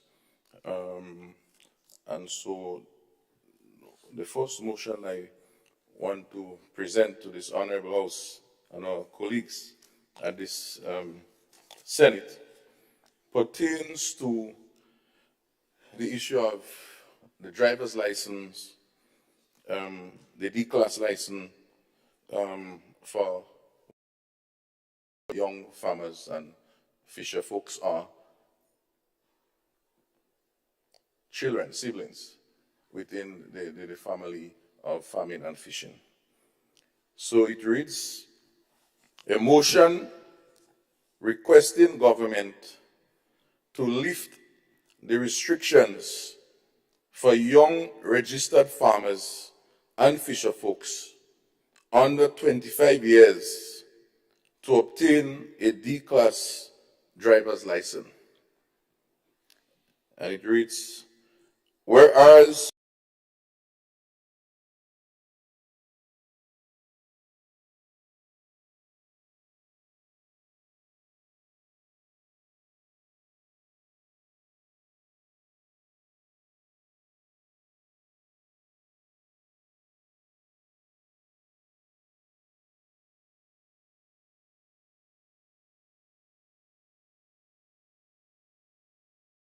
to get a D-class driver's license to operate a pickup truck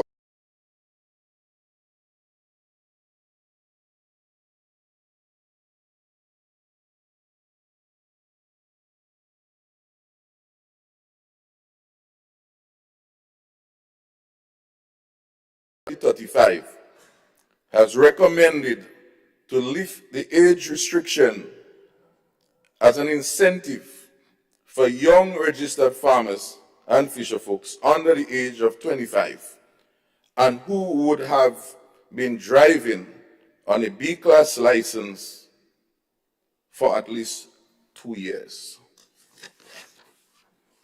Be it resolved that this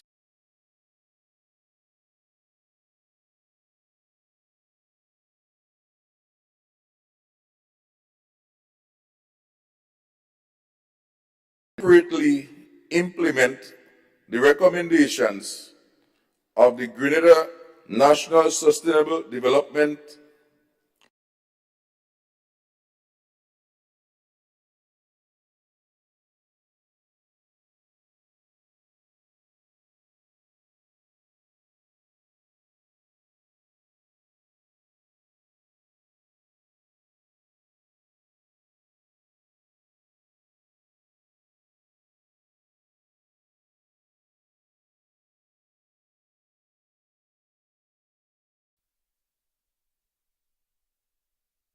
Thank you, Senator Sinclair.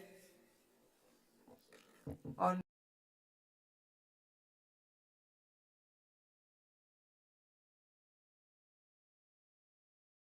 I saw your light.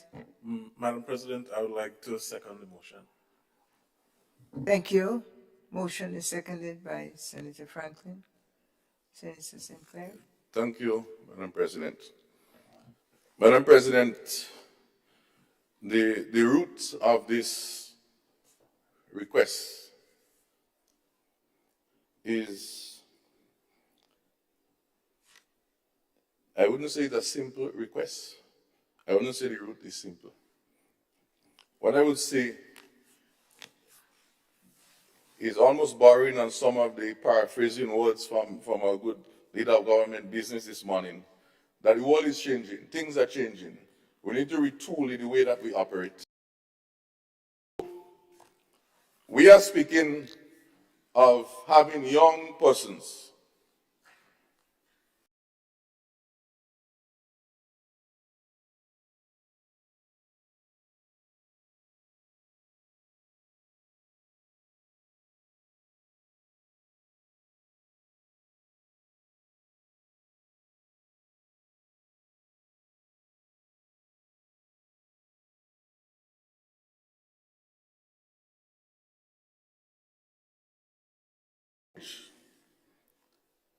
and you have a B-class license, so that is you could drive a motor car, drive a car, and the age of 18, you get a B-class license, you could drive up and down.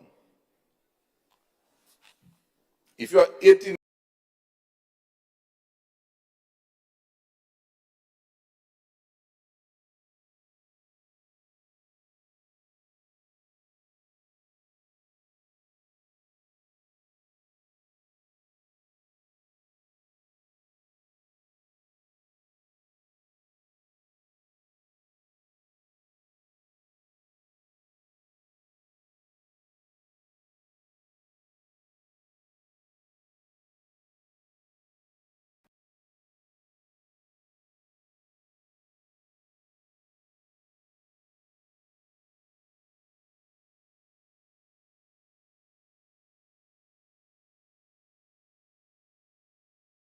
activity system.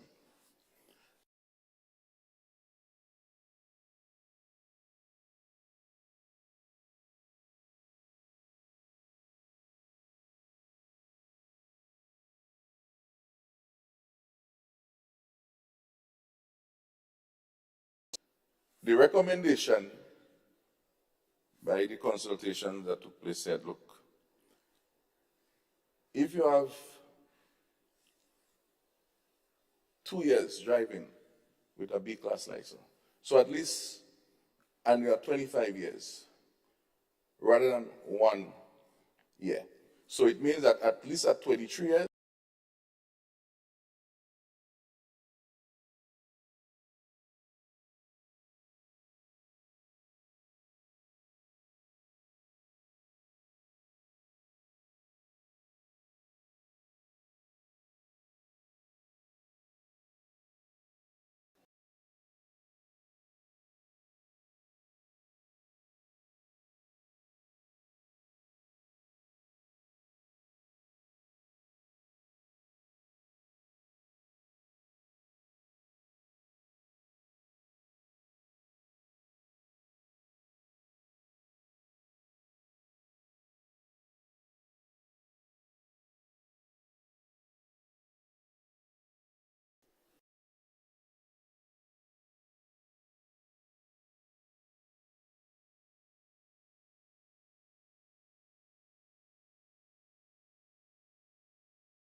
there.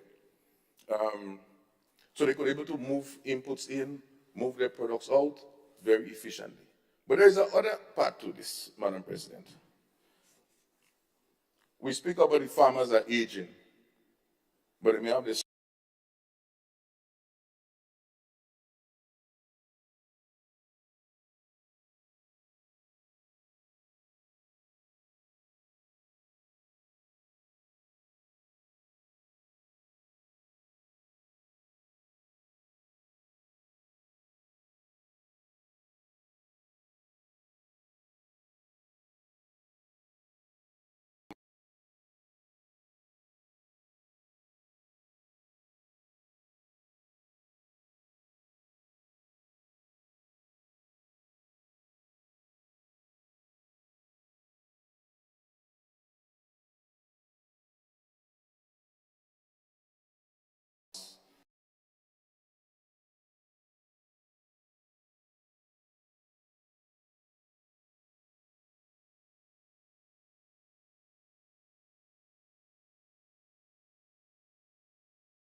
number one media in Grenada and maybe the world, what I'm seeing crashing are buses and private vehicles.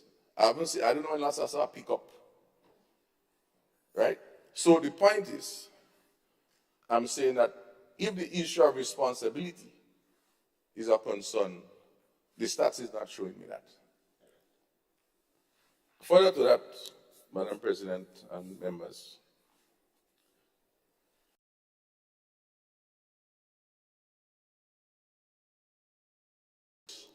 there are ways to issues. Because I've engaged certain insurance companies myself in preparation for this. And as our dear sister Joseph on the other side said earlier on, that sometimes you have to make things right with the law. There are persons who are given special conditions to drive those vehicles right now. So the question is, let's do it in a transparent manner, because there are some accommodations taking place right now.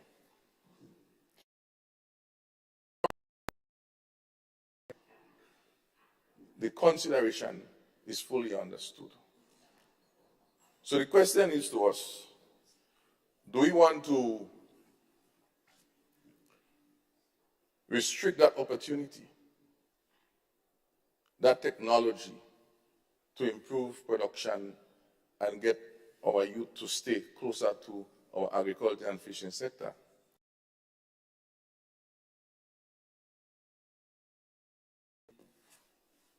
Drive for 5 years, I think it is, after the B-class license. So at 18, 19, 20, 21, 22, 23. Well, in fact, 20 years, you could get a C-class license to drive a bus. A lot of them mashing up all over the place, damaging passengers and endangering their lives.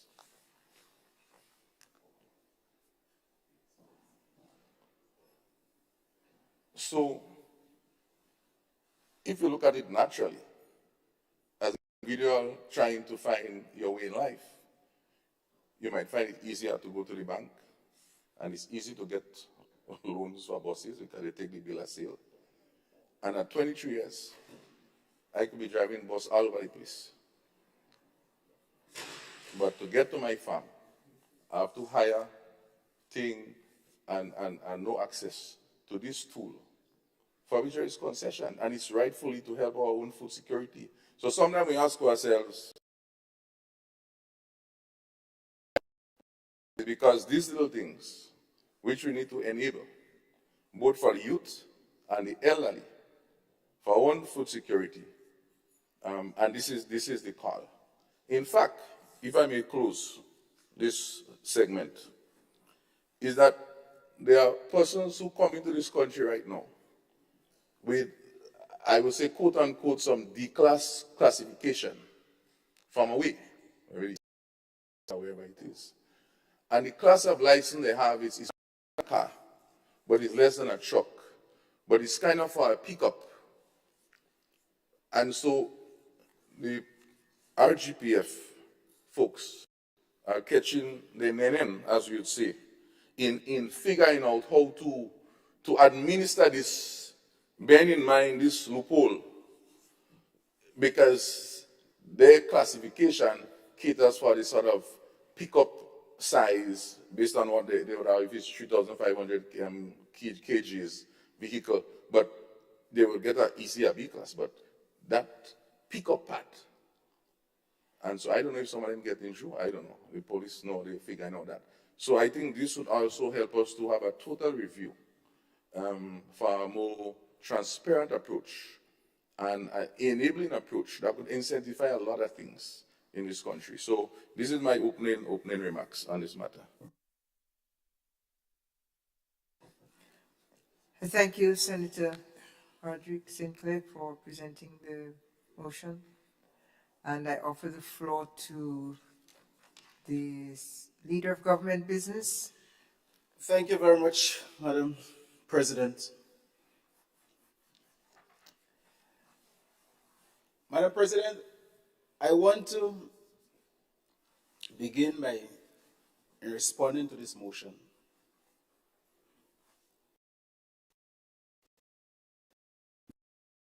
Making the point of the importance of lobbying.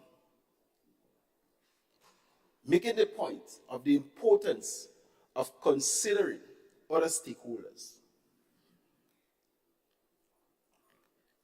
Madam President, while I respect the senator's constituents and what he represents here, I want him to conclude that this side represents a government that not only govern for individual sectors, but we govern the whole nation.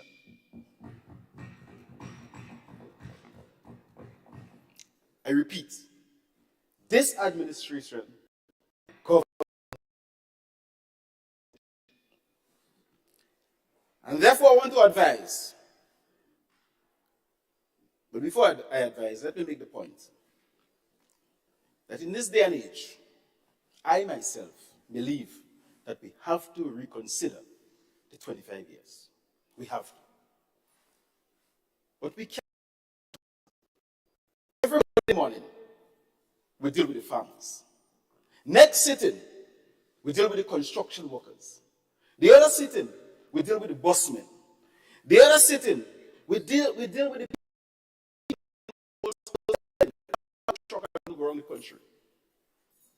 We cannot govern like that. So it is more opportunistic, Madam President. It is all selfish to ask the government to support a motion of that nature, whereby you are giving the farmers, but you're not considering the other stakeholders in this country. And that's why I say lobbying, considering others. Because I'm sure the business community have people that are doing wholesaling. And the 25-year-old may want, your 25-year-old son may want to engage in a small truck also. So let us sit down and have a dialogue. The government is a major stakeholder in running this country. The farmers are important stakeholders. The business community are important stakeholders. Let us sit down and have a discussion and come up with ideas and conclusions. And don't make it appear as though we have to come to no, we don't want that. Let us have a nice little discussion and see how we can take this thing further in the interests of the Grenadian community. Madam President, I'm not sure, but I'm subject to correction. I think the bus drivers are 25 years too. I'm not too sure if we could drive buses under 25. You have to be above. So when we sit down and we come to Parliament,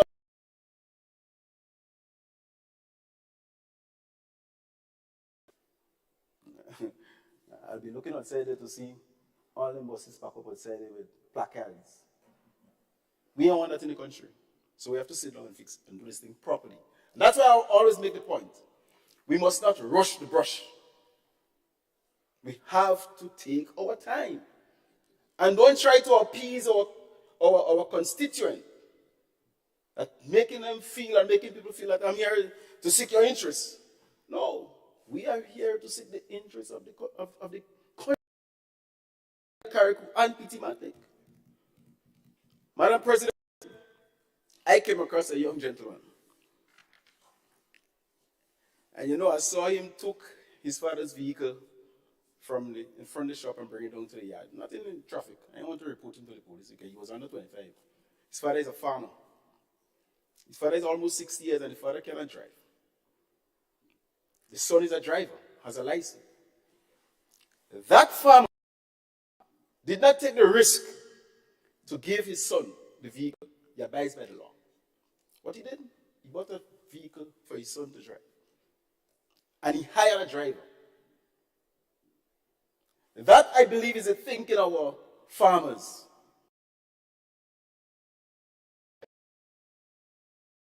Thinking Then,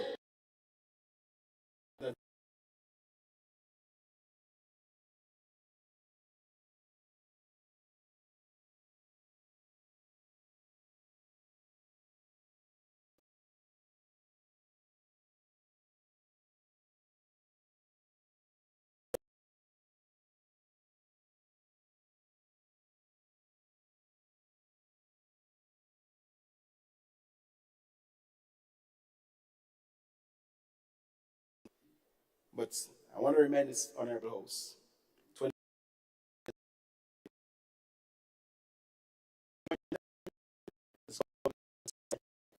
we'll fix all those bits and pieces. So, Madam President, I mean, myself and Senator Franklin, we are small men, you know, but I think we can think outside the box and come up with big ideas. So, really and truly,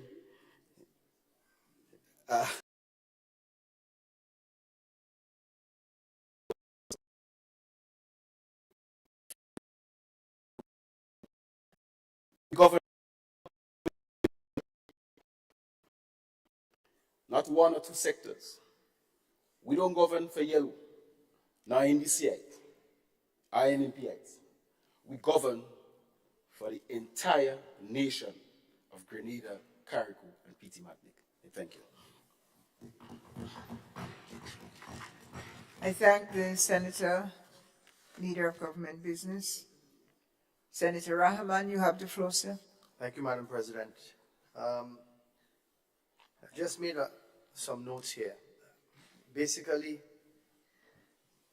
this is something that in the business community, we would be happy for this sort of consultation as early as possible, the business community. To give you an example, something that could be said, that the government reviews the current legislation as it relates to eligible age for driver's license in Grenada and make necessary changes to meet the growing needs of our people and economy. Within necessary guidelines, the free movement of people, goods, and services within a society enables growth. So I'll give you an example of, or two advices. One is that the average child who graduates from CPA is 11 to 12 years old. Therefore, by the time that that child finishes high school, they're 16 to 17 years old. But that child now, having CXC subjects in hand, has to wait a year or 2 years before they could get a license to go to their part-time job or even to go to TAMCC to go to school. Remember, they graduated with CXC at 16 or 17. So perhaps we can have, instead of the B class, and that's your first step to your B class, a B1. And from 16 to 18, we have a B1, and they're able to get it. And of course, if they don't abide by certain rules and so on, it's quickly taken away, right? But that they have this B1 so that they can do their part-time jobs. They can go to TAMCC to go to school, and so that they can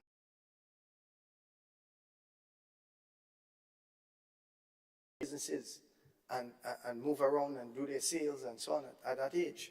Because many people can use a private car to do some light commercial activity. And in addition, the age at 25, the second point is that the current age for a commercial license at 25. Only yesterday I was told that in Calgary, you can get a license to operate a tractor on a farm at age 40, because we have certain families that are in the farming business and so on. Of course, that's off-road. But that's just to use an example, because it suits that purpose and their purpose. So my point is that if a person can get a license that, let's say, we reduce it to 16 for a B1, and then 18 for their B class, by at least 20 years old, they should be able to get any commercial license in Grenada.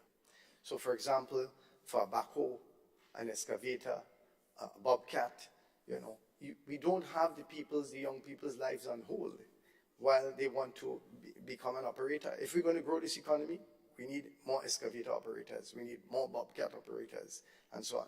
So it's just, I love the conversation, and I think that from the business community standpoint, we look forward to that consultation so that we can come to a decision on these things sooner than later. Thank you. Thank you, Senator Ahmed. Other contributions? So there are some proposals on the table, I'm not sure. That there are formal amendments. I think Senator Sinclair, it's your turn. Yes, I will close this discourse, Madam President. I must say I listened carefully with the comments by my good friend on the other side. I know we can sit and come up with good ideas and better ideas. At the same time,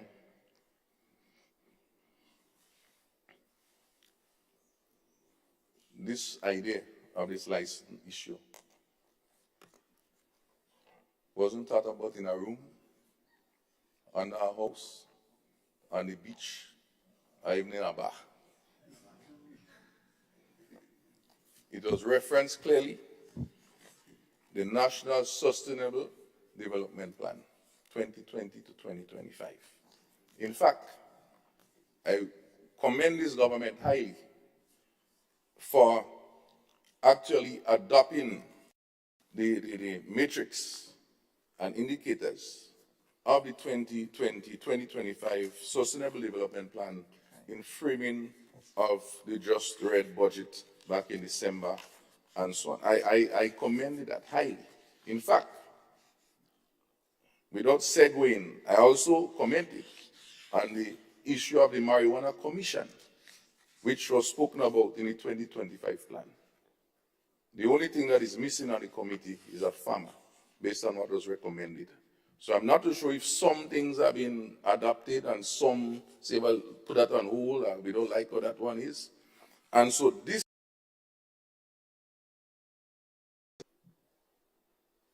whilst it is in the Sustainable Development Plan, if you read that document and you look at the level of consultation that take place in that,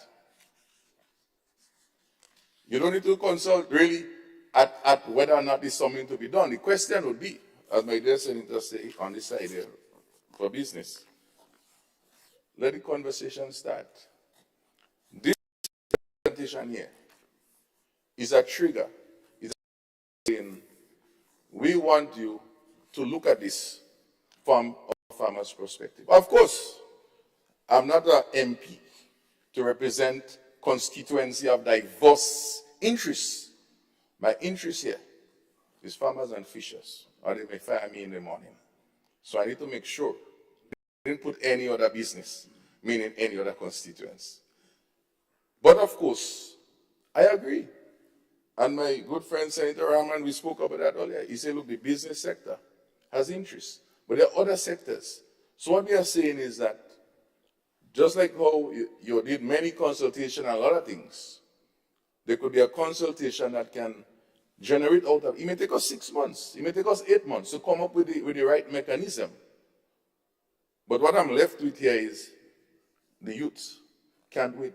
A 16 and a 17-year-old years from now is not 16 years. And we ourselves don't want to even be there. Maybe we want to be there, so because you know most of us is on that side. So I want to say to the government that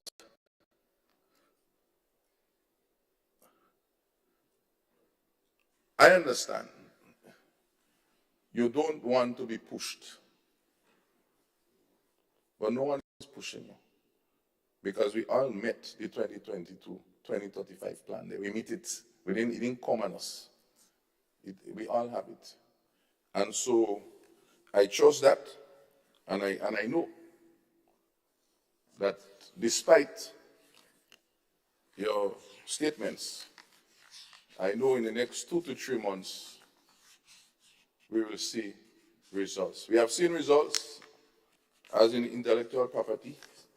We have seen results in the Mango. We have seen results with the Preda Lassini fund. So, play hard to get. You would come around.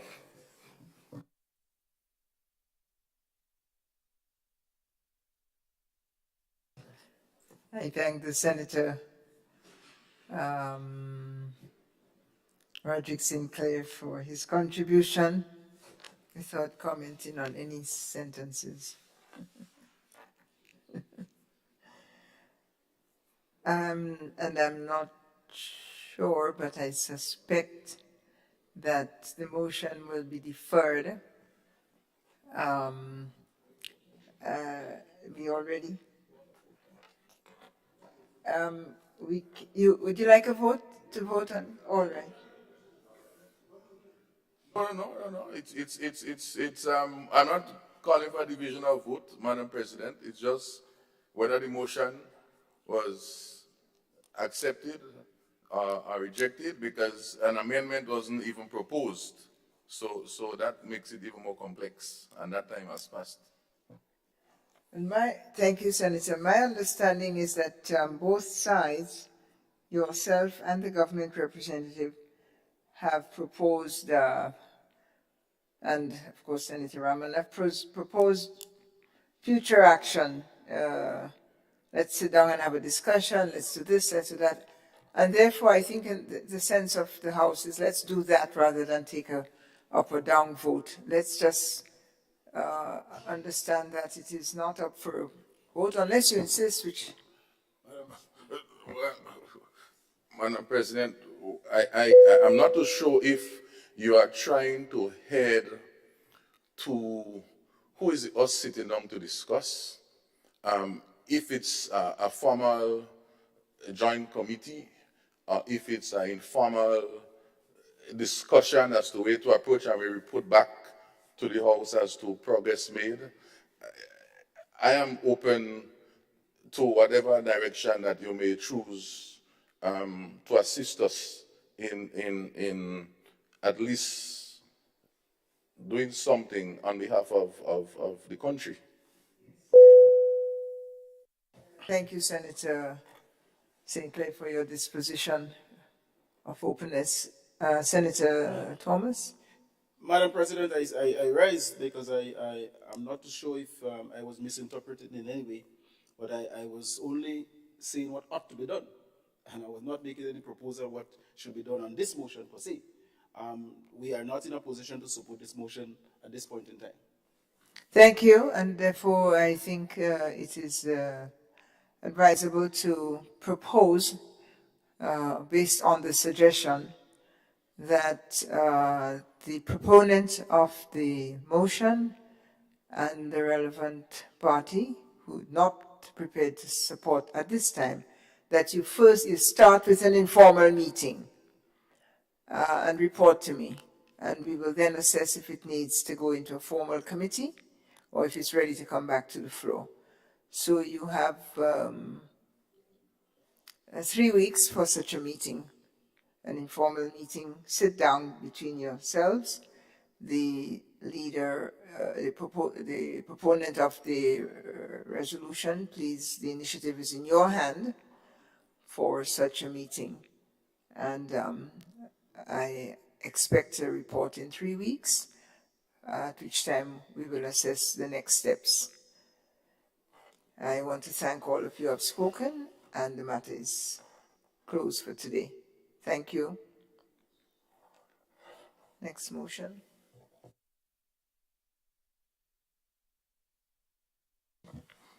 Yeah. Thank you, Madam President. Honorable David Andrew, it's 3 p.m. So, right, okay, good. So, Madam President, the last motion I want to present to this Honorable House pertains to a matter that we've been working on over and over. And it's a motion seeking the urgent action by the minister responsible for agriculture to issue an order to amend the agriculture crop compensation schedule, which dates back to 1995. And it reads, oh no, before I read, I need to get a second. I think we didn't get there.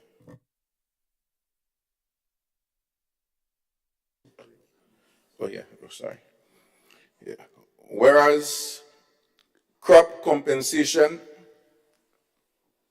from individuals and farmers, for individuals, whereas crop damage, I'm sorry, I so much want to make sure they are protected.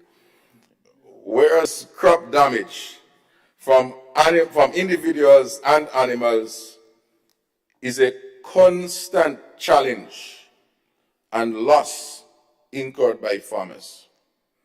And whereas the compensation for crop damage suffered by farmers is being valued using the 1995 price schedule. And whereas, according to Clause 4 of the Act, power to amend schedule, I quote, the minister, meaning the Minister for Agriculture, if he or she considers it expedient to do so, may, by schedule, end of quote. And whereas amending the 1995 crop compensation schedule will result in a more justifiable compensation of value to be awarded to a farmer when he or she suffers crop loss or damage. Be it resolved that this Senate supports this urgent call by our farmers for the Minister for Agriculture to issue an order to amend the schedule, acting in accordance with the powers vested in him, Clause 4 of the Agriculture Crop Compensation Act. Be it further resolved that should this motion be passed, the House of Representatives be so informed by message from this House.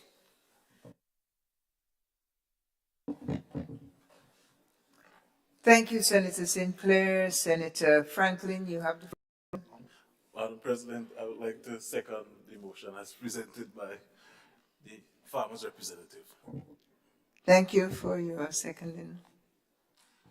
Thank you, Madam President. Madam President, again, this matter of compensation for the damages to our farmers, the crops, the animals, in a specific schedule, is a growing concern. It's a growing concern, Madam President, that let me explain this, because I hear some folks speaking out, where the government getting money to compensate farmers. And if people damage their product, and if I damage the cabbages in Senator Rahaman's field, and the police get involved, and they say to me, based on this 1995 schedule, they use the schedule there. So let me use one that I have right in front of me, like banana, 7 months to harvest. So it's sort of about 2-3 months old banana. If that does damage, it would be $12. It would be valued at. So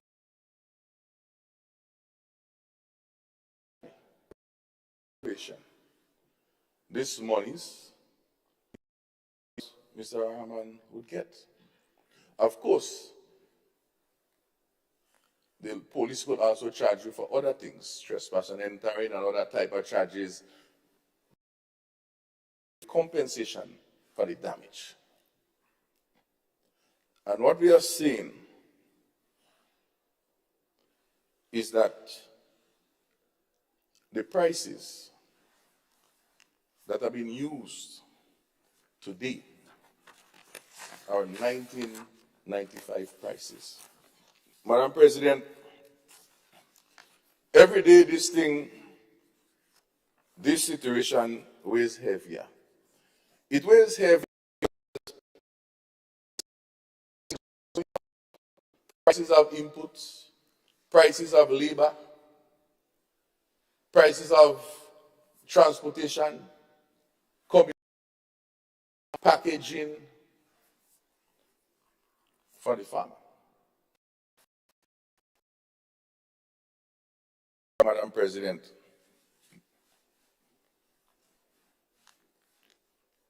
who are operating into these prices are today's salaries? Because essentially, the income for a farmer is not only the crops he sells, but it involves all that is on his farm. So essentially, the farmer is operating with a 1995 salary.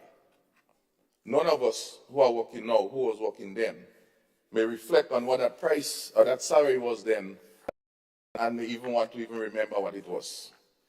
It would have been grossly different to what it is today. The farmer, though, that is his consequence. He doesn't have the power to change it, as I would have outlined. The only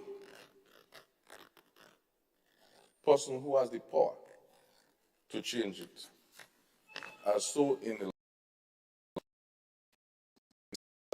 Council for Agriculture, the only person that can issue the order, nobody else.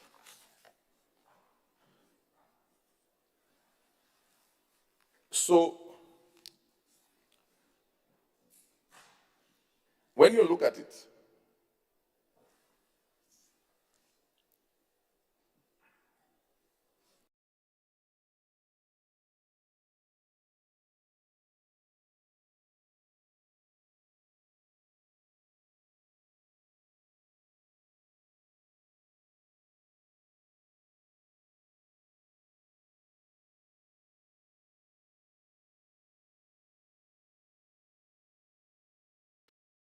we trust that the agriculture sector, fishery sector would be engaged as a sector in that discourse when it that even that farmers are scared because they know that it means the cost of labor on the farm would increase. Possibly. But this still remains the same. We have increased taxes on many things, several things. But the farmers are operating in 1995 mode. Who does that? Can't. It's not fair. It's a pity. I mean, the minister is sitting right here now, that he's getting the message live. It doesn't mean that you ought to be here, because this is not a no matter. Is 25 years is a lot. Successive ministers of agriculture. So it means that something is not right. As Brother Rahman said earlier on we need to see what is the root cause. No, I can understand very much. And we can invoke well to do this We have to do cost of production studies, and we cannot impose cost on the government because they would have to hire some technical.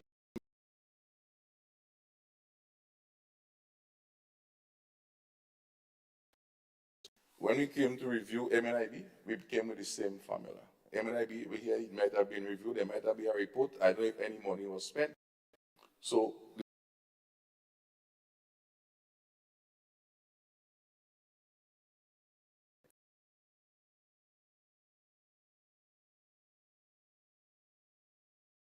Research Institute, CADI, this government of the region support has a lot of capacity.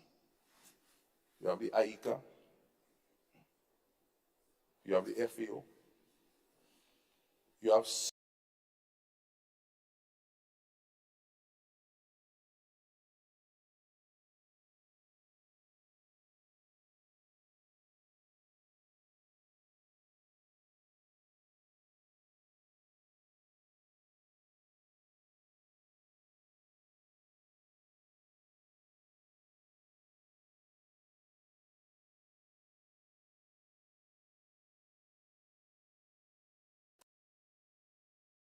a 1,000 miles start with one step.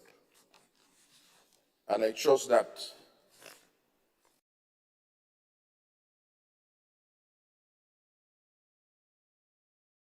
to get. I know we can say, oh, I'm looking for attention, I'm trying to get emotional, and trying to do all of those things, and I was thinking where I was thinking.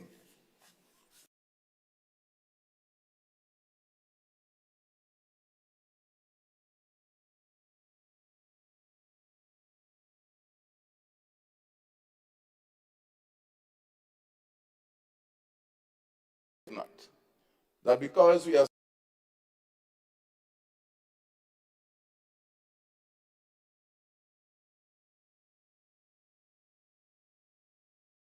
farmers is who produce crops.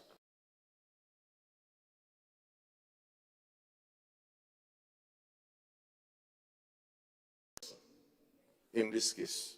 So this is a special color. A special color. If we may have to meet to look at ways, but it's something that we should do because the prices of 1995, you know, in fact,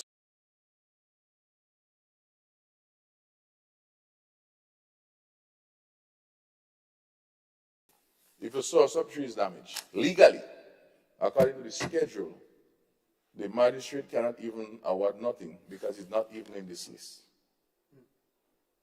And I don't even think pineapple is either.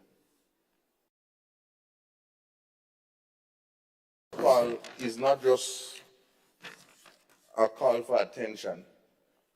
It's a call for consideration and a call for conscience for their farmers, such that if there is any damage, and put proper compensation,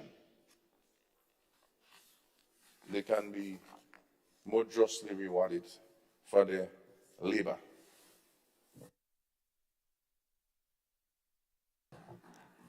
Thank you, Senator Sinclair. Thank you.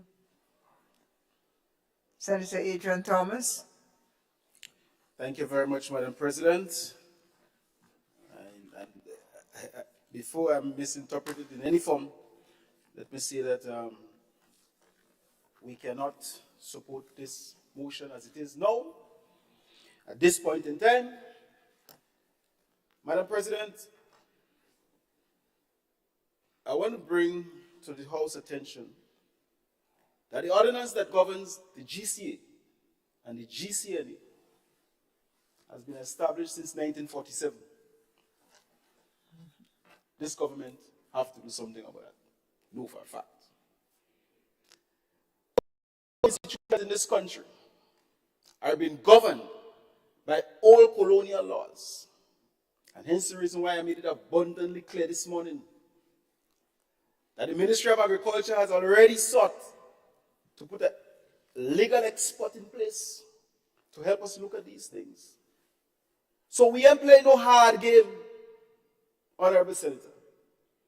We are trying our best to govern in a way that will eliminate and mitigate very little errors.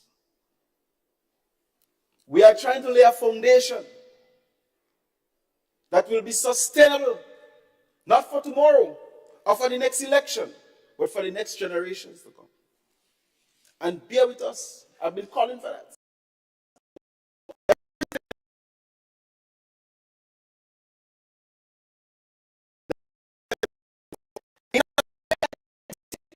Of this government to tell us what to give priority.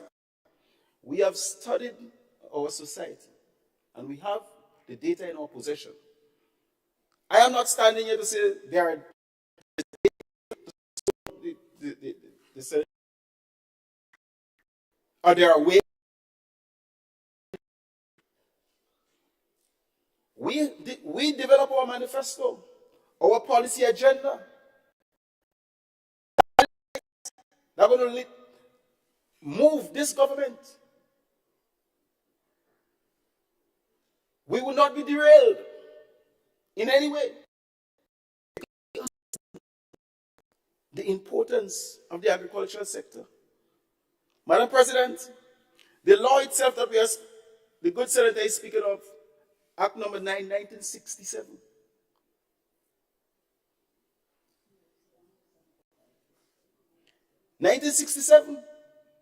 Today, it becomes an urgent matter. Just a couple months ago. Second term in the House, but he has been interrogated in other places. Madam President,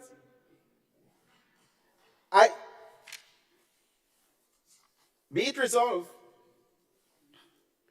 that the Senate supports this urgent call. Yet for all the senator is saying he knows for a fact that he would not be,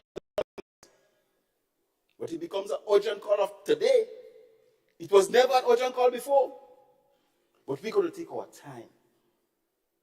Nobody will rush the brush with us. Because when we make a decision or we make a law, it is there for the next generation. Madam President,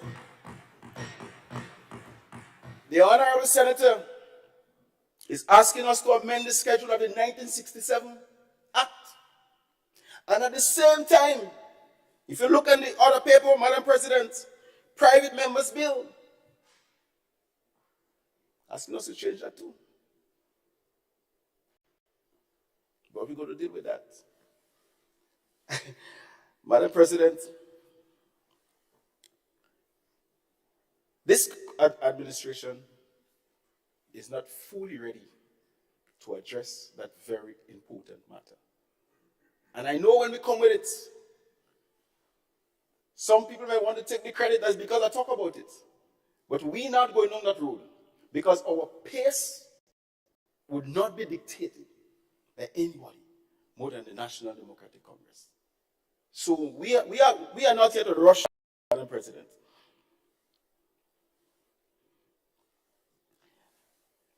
Madam President, I had the opportunity to meet with several farmers' organizations, both in Grenada, Carriacou, and Petit Martinique. I once did a little investigation to find out why the good senator was not attending my meetings, and then I saw, well, really and truly, he's not so he's not that obligated. But at least I guess you represent the farming community. But again, at some point in time, I hope you'll get registered and start attending our meetings so that at least you will be updated and feel the full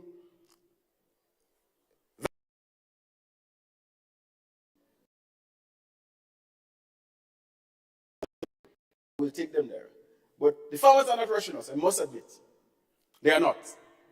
They understand where we're going and where we want to go, where we want to take them. And we're going to work. We are working with them. So rest assured that agriculture in Grenada, Carriacou, and Petit Martinique is back, and it's back for good. And this administration will do what it takes to get the farmers set.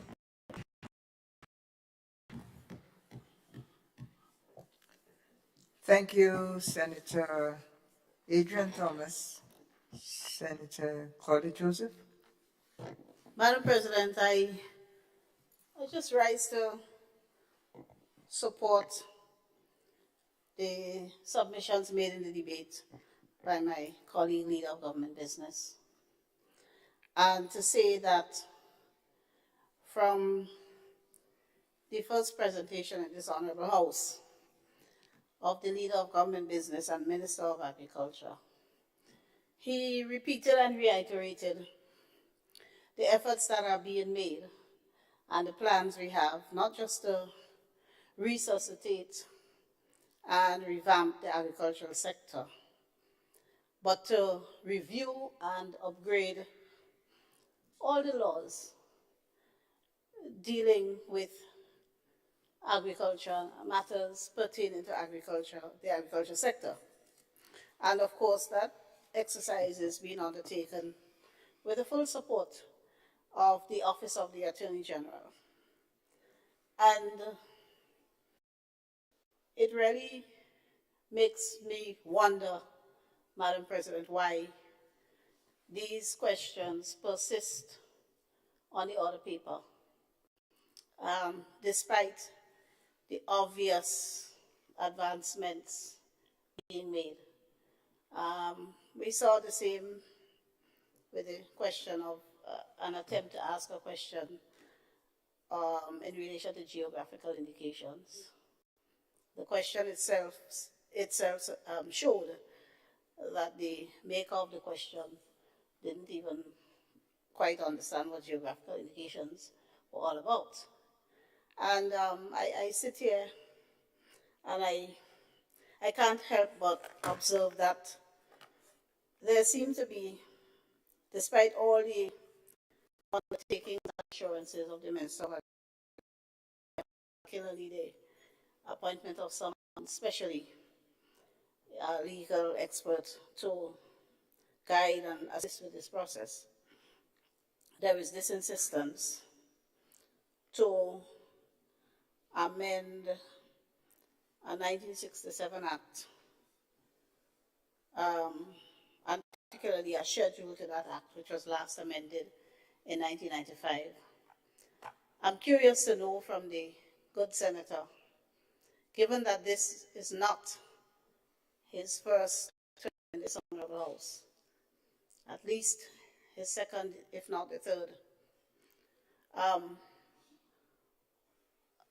what, if any, efforts or attempts were made in the past? Because in all of the presentations made by him, I don't hear any report to this House that attempts were made before, and the same attempts were the same attempts in terms of the extent of the insistence, the persistence, and the pressure he is trying to put on this side to get these amendments done. I want to know whether these efforts were made previously. I would be surprised if they were made previously and nothing happened. We have demonstrated that we are here working in the interests of the people of Grenada. We have shown that agriculture is on our front, one of our priority areas. And the senator, with the greatest of respect, better serve his constituents if a different approach is adopted to realizing these improvements that he seeks. And so, Madam President, I agree with the Leader of Government Business that as crafted and in the current context, not that we do not acknowledge that there is need for amendment to the legislation. We have already given our commitment that there will be amendment to this and other bits of legislation. But the approach, quite frankly, I find objectionable. And cannot be supported in the current form. The motion cannot be supported in the current form. But of course, the farmers out there, that improvement is on its way. we promised a predial larceny court. We promised a special court for the farmers.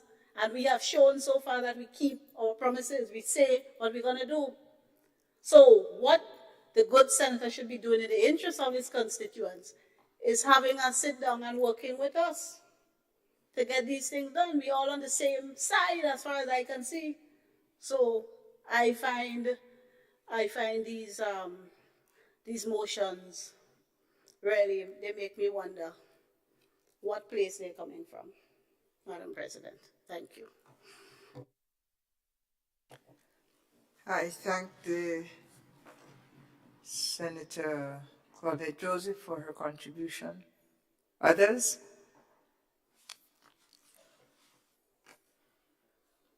Hearing, yes, Senator Rahman.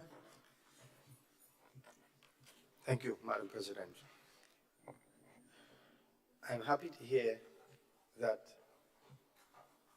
government realizes that the compensation prices basically are no longer relevant, and that has made a commitment to not only look at that one issue, but wider issues that need to be dealt with. And if we are going to judge by the other things that have been done recently, I have no doubt that it will be addressed. Time is important, but it's important also to get it done properly. So yeah, I just want to make one point for government to consider as a sort of starting point, is that leader of government business mentioned that the cost of a plant, he mentioned that today, is about $30. And of course they sell it at a very subsidized rate, almost free, $2 to $5, let's say, for a plant.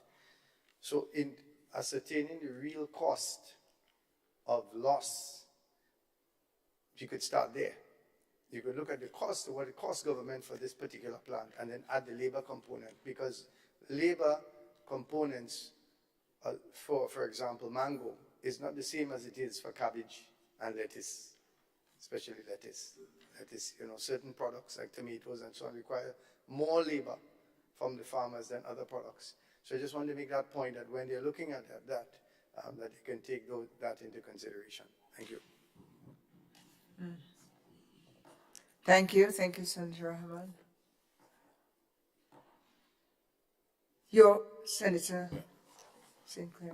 Thank you, Madam President. Madam President, I recognize, of course, the statements and comments of all members thus far.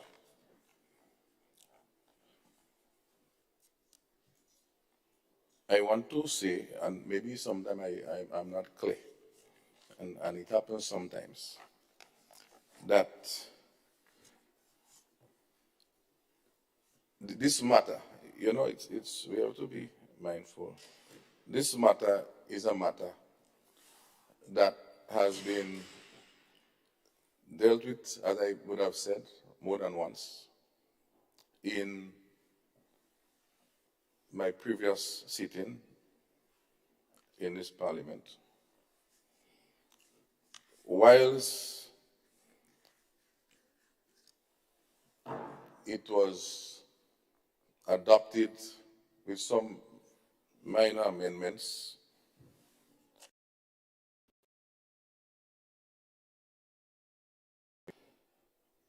nothing took place.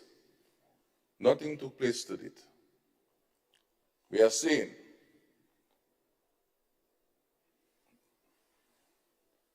that this has called for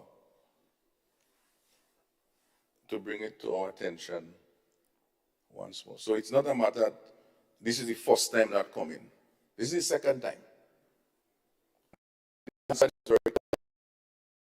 Followed my discourse in this matter. I'm not a politician, Madam President, but if I'm a student of history, I study history.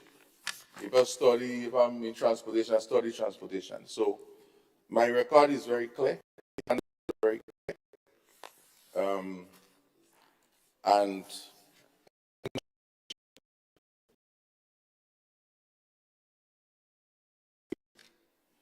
drawn in on the side lane in this discourse.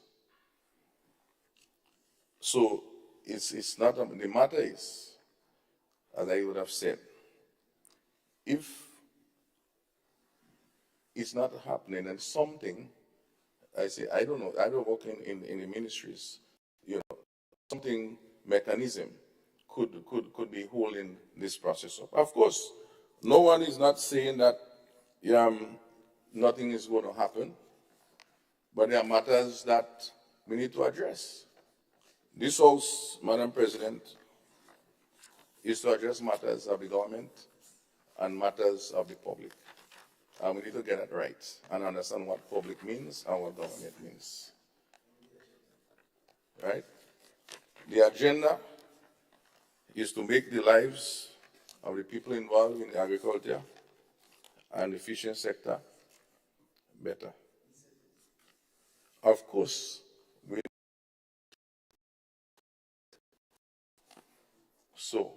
we are here to keep check that is being delivered. So, Madam President, with all of this said, I think we will make progress on this matter. I'm very aware that progress will be made. We are always available for consultation, and we know that. Consultation is not an issue.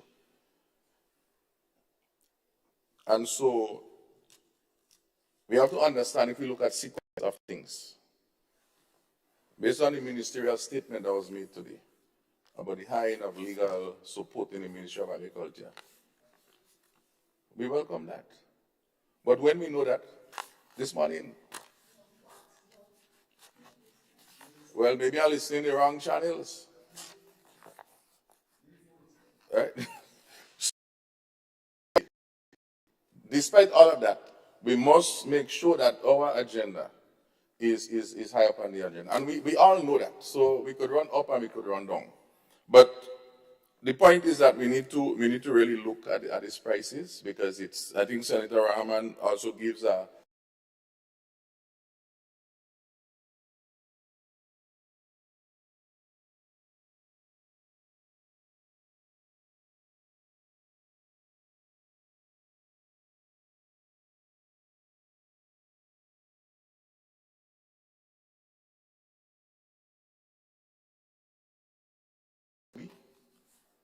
to not lose sight of this very important request. Sometimes, when I used to be in primary school, we all learn, all of us, by repetition. 1 and 1 is 2, 1 and 1 is 2, 1 and 1 is 2, so that it sinks in our head. Now we forget 1 is 2, and we lose focus. So I say this to say, let us try and see what can be done. We have high expectations, because when you plan and when you take your time, of course you will get results. But if you take long in this very dynamic environment, so much things change on you that by the time you finish and ready, a new bar is set. Thank you, Senator Sinclair. And with that, I think there are no more requests for participation in the debate. I want to propose that when you have the initiative with the government side, you can test the preparedness and timetable around this. So therefore, there are 2 items on your agenda for the sit-down. We'll just call it the sit-down. and a report in 3 weeks, and then we will return to the Senate with a course of action. Is that heard by the government side and comfortable? Senator Thomas, I cannot see you. Say aye.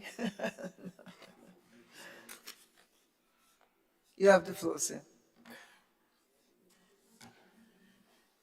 Madam President, can you repeat your comment for me, please? Thank you. Pardon, should I repeat my order? Yes, thank you. Simply that Senator St. Clair would for a sit down with you to discuss these matters within 3 weeks and report back.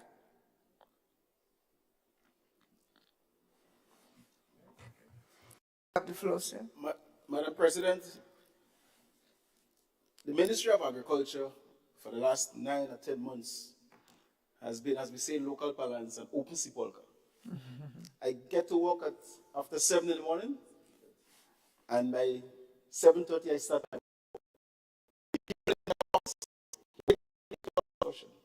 I accommodate them, and I get to my official business by 8:30, and my scheduled meetings and my scheduled work.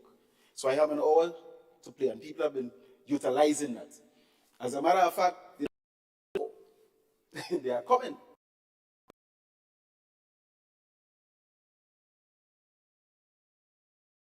Particular issue. The agricultural sector comprises of a number of stakeholders, and we are prepared to have discussion and willingly. As a matter of fact, I've seen all class of people. Man, woman, the elder folks, the young folks, they have been coming. I don't know how the honorable minister hasn't reached us yet. But I will be happy to accommodate the honorable senator and anybody else to discuss this important sector of agriculture. Thank you, Senator. Thank you. Any other matters? I think we have finished our discussion on the motions.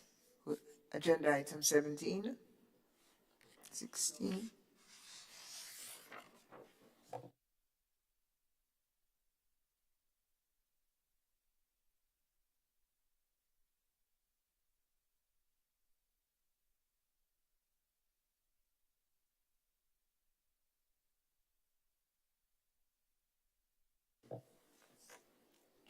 Agenda item 17.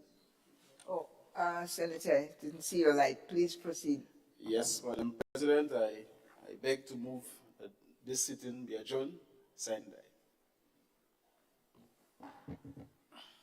Senator Franklin. Thank you, Madam President. Madam President, just before we adjourn, I would like to request of this honorable House that a number of sympathies were expressed and condolences were expressed this morning to our dear colleague, Senator Cox, on the passing of his wife, to the GBN family on the passing of Mrs. Odette Campbell, and some other names were mentioned. I would like to request of the Honorable House that we acknowledge a moment of silence for those who have passed. Thank you, Senator. And I would like to include in that list my neighbor with whom I grew up for many years, who has passed at the age of 102, Evelyn McNeely. And there may be others, I hear names being called. No. So we'll take a moment of silence for all those who have been named and all those who are in our hearts and memories.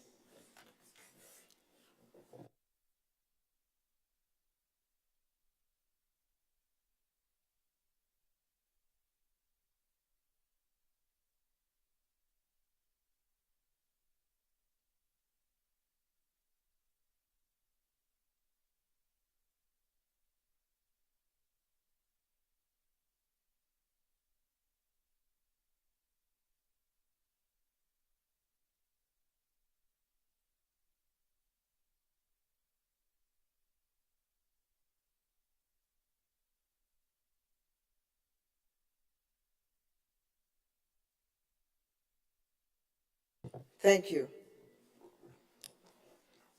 Please be seated. Is there a motion to, there was a motion to adjourn. Is there a second? Thank you, Senator Andrews. All those in favor of the adjournment, say aye. Those of the contrary opinion, say no. Motion passes. Senate is adjourned. The sitting, sine die.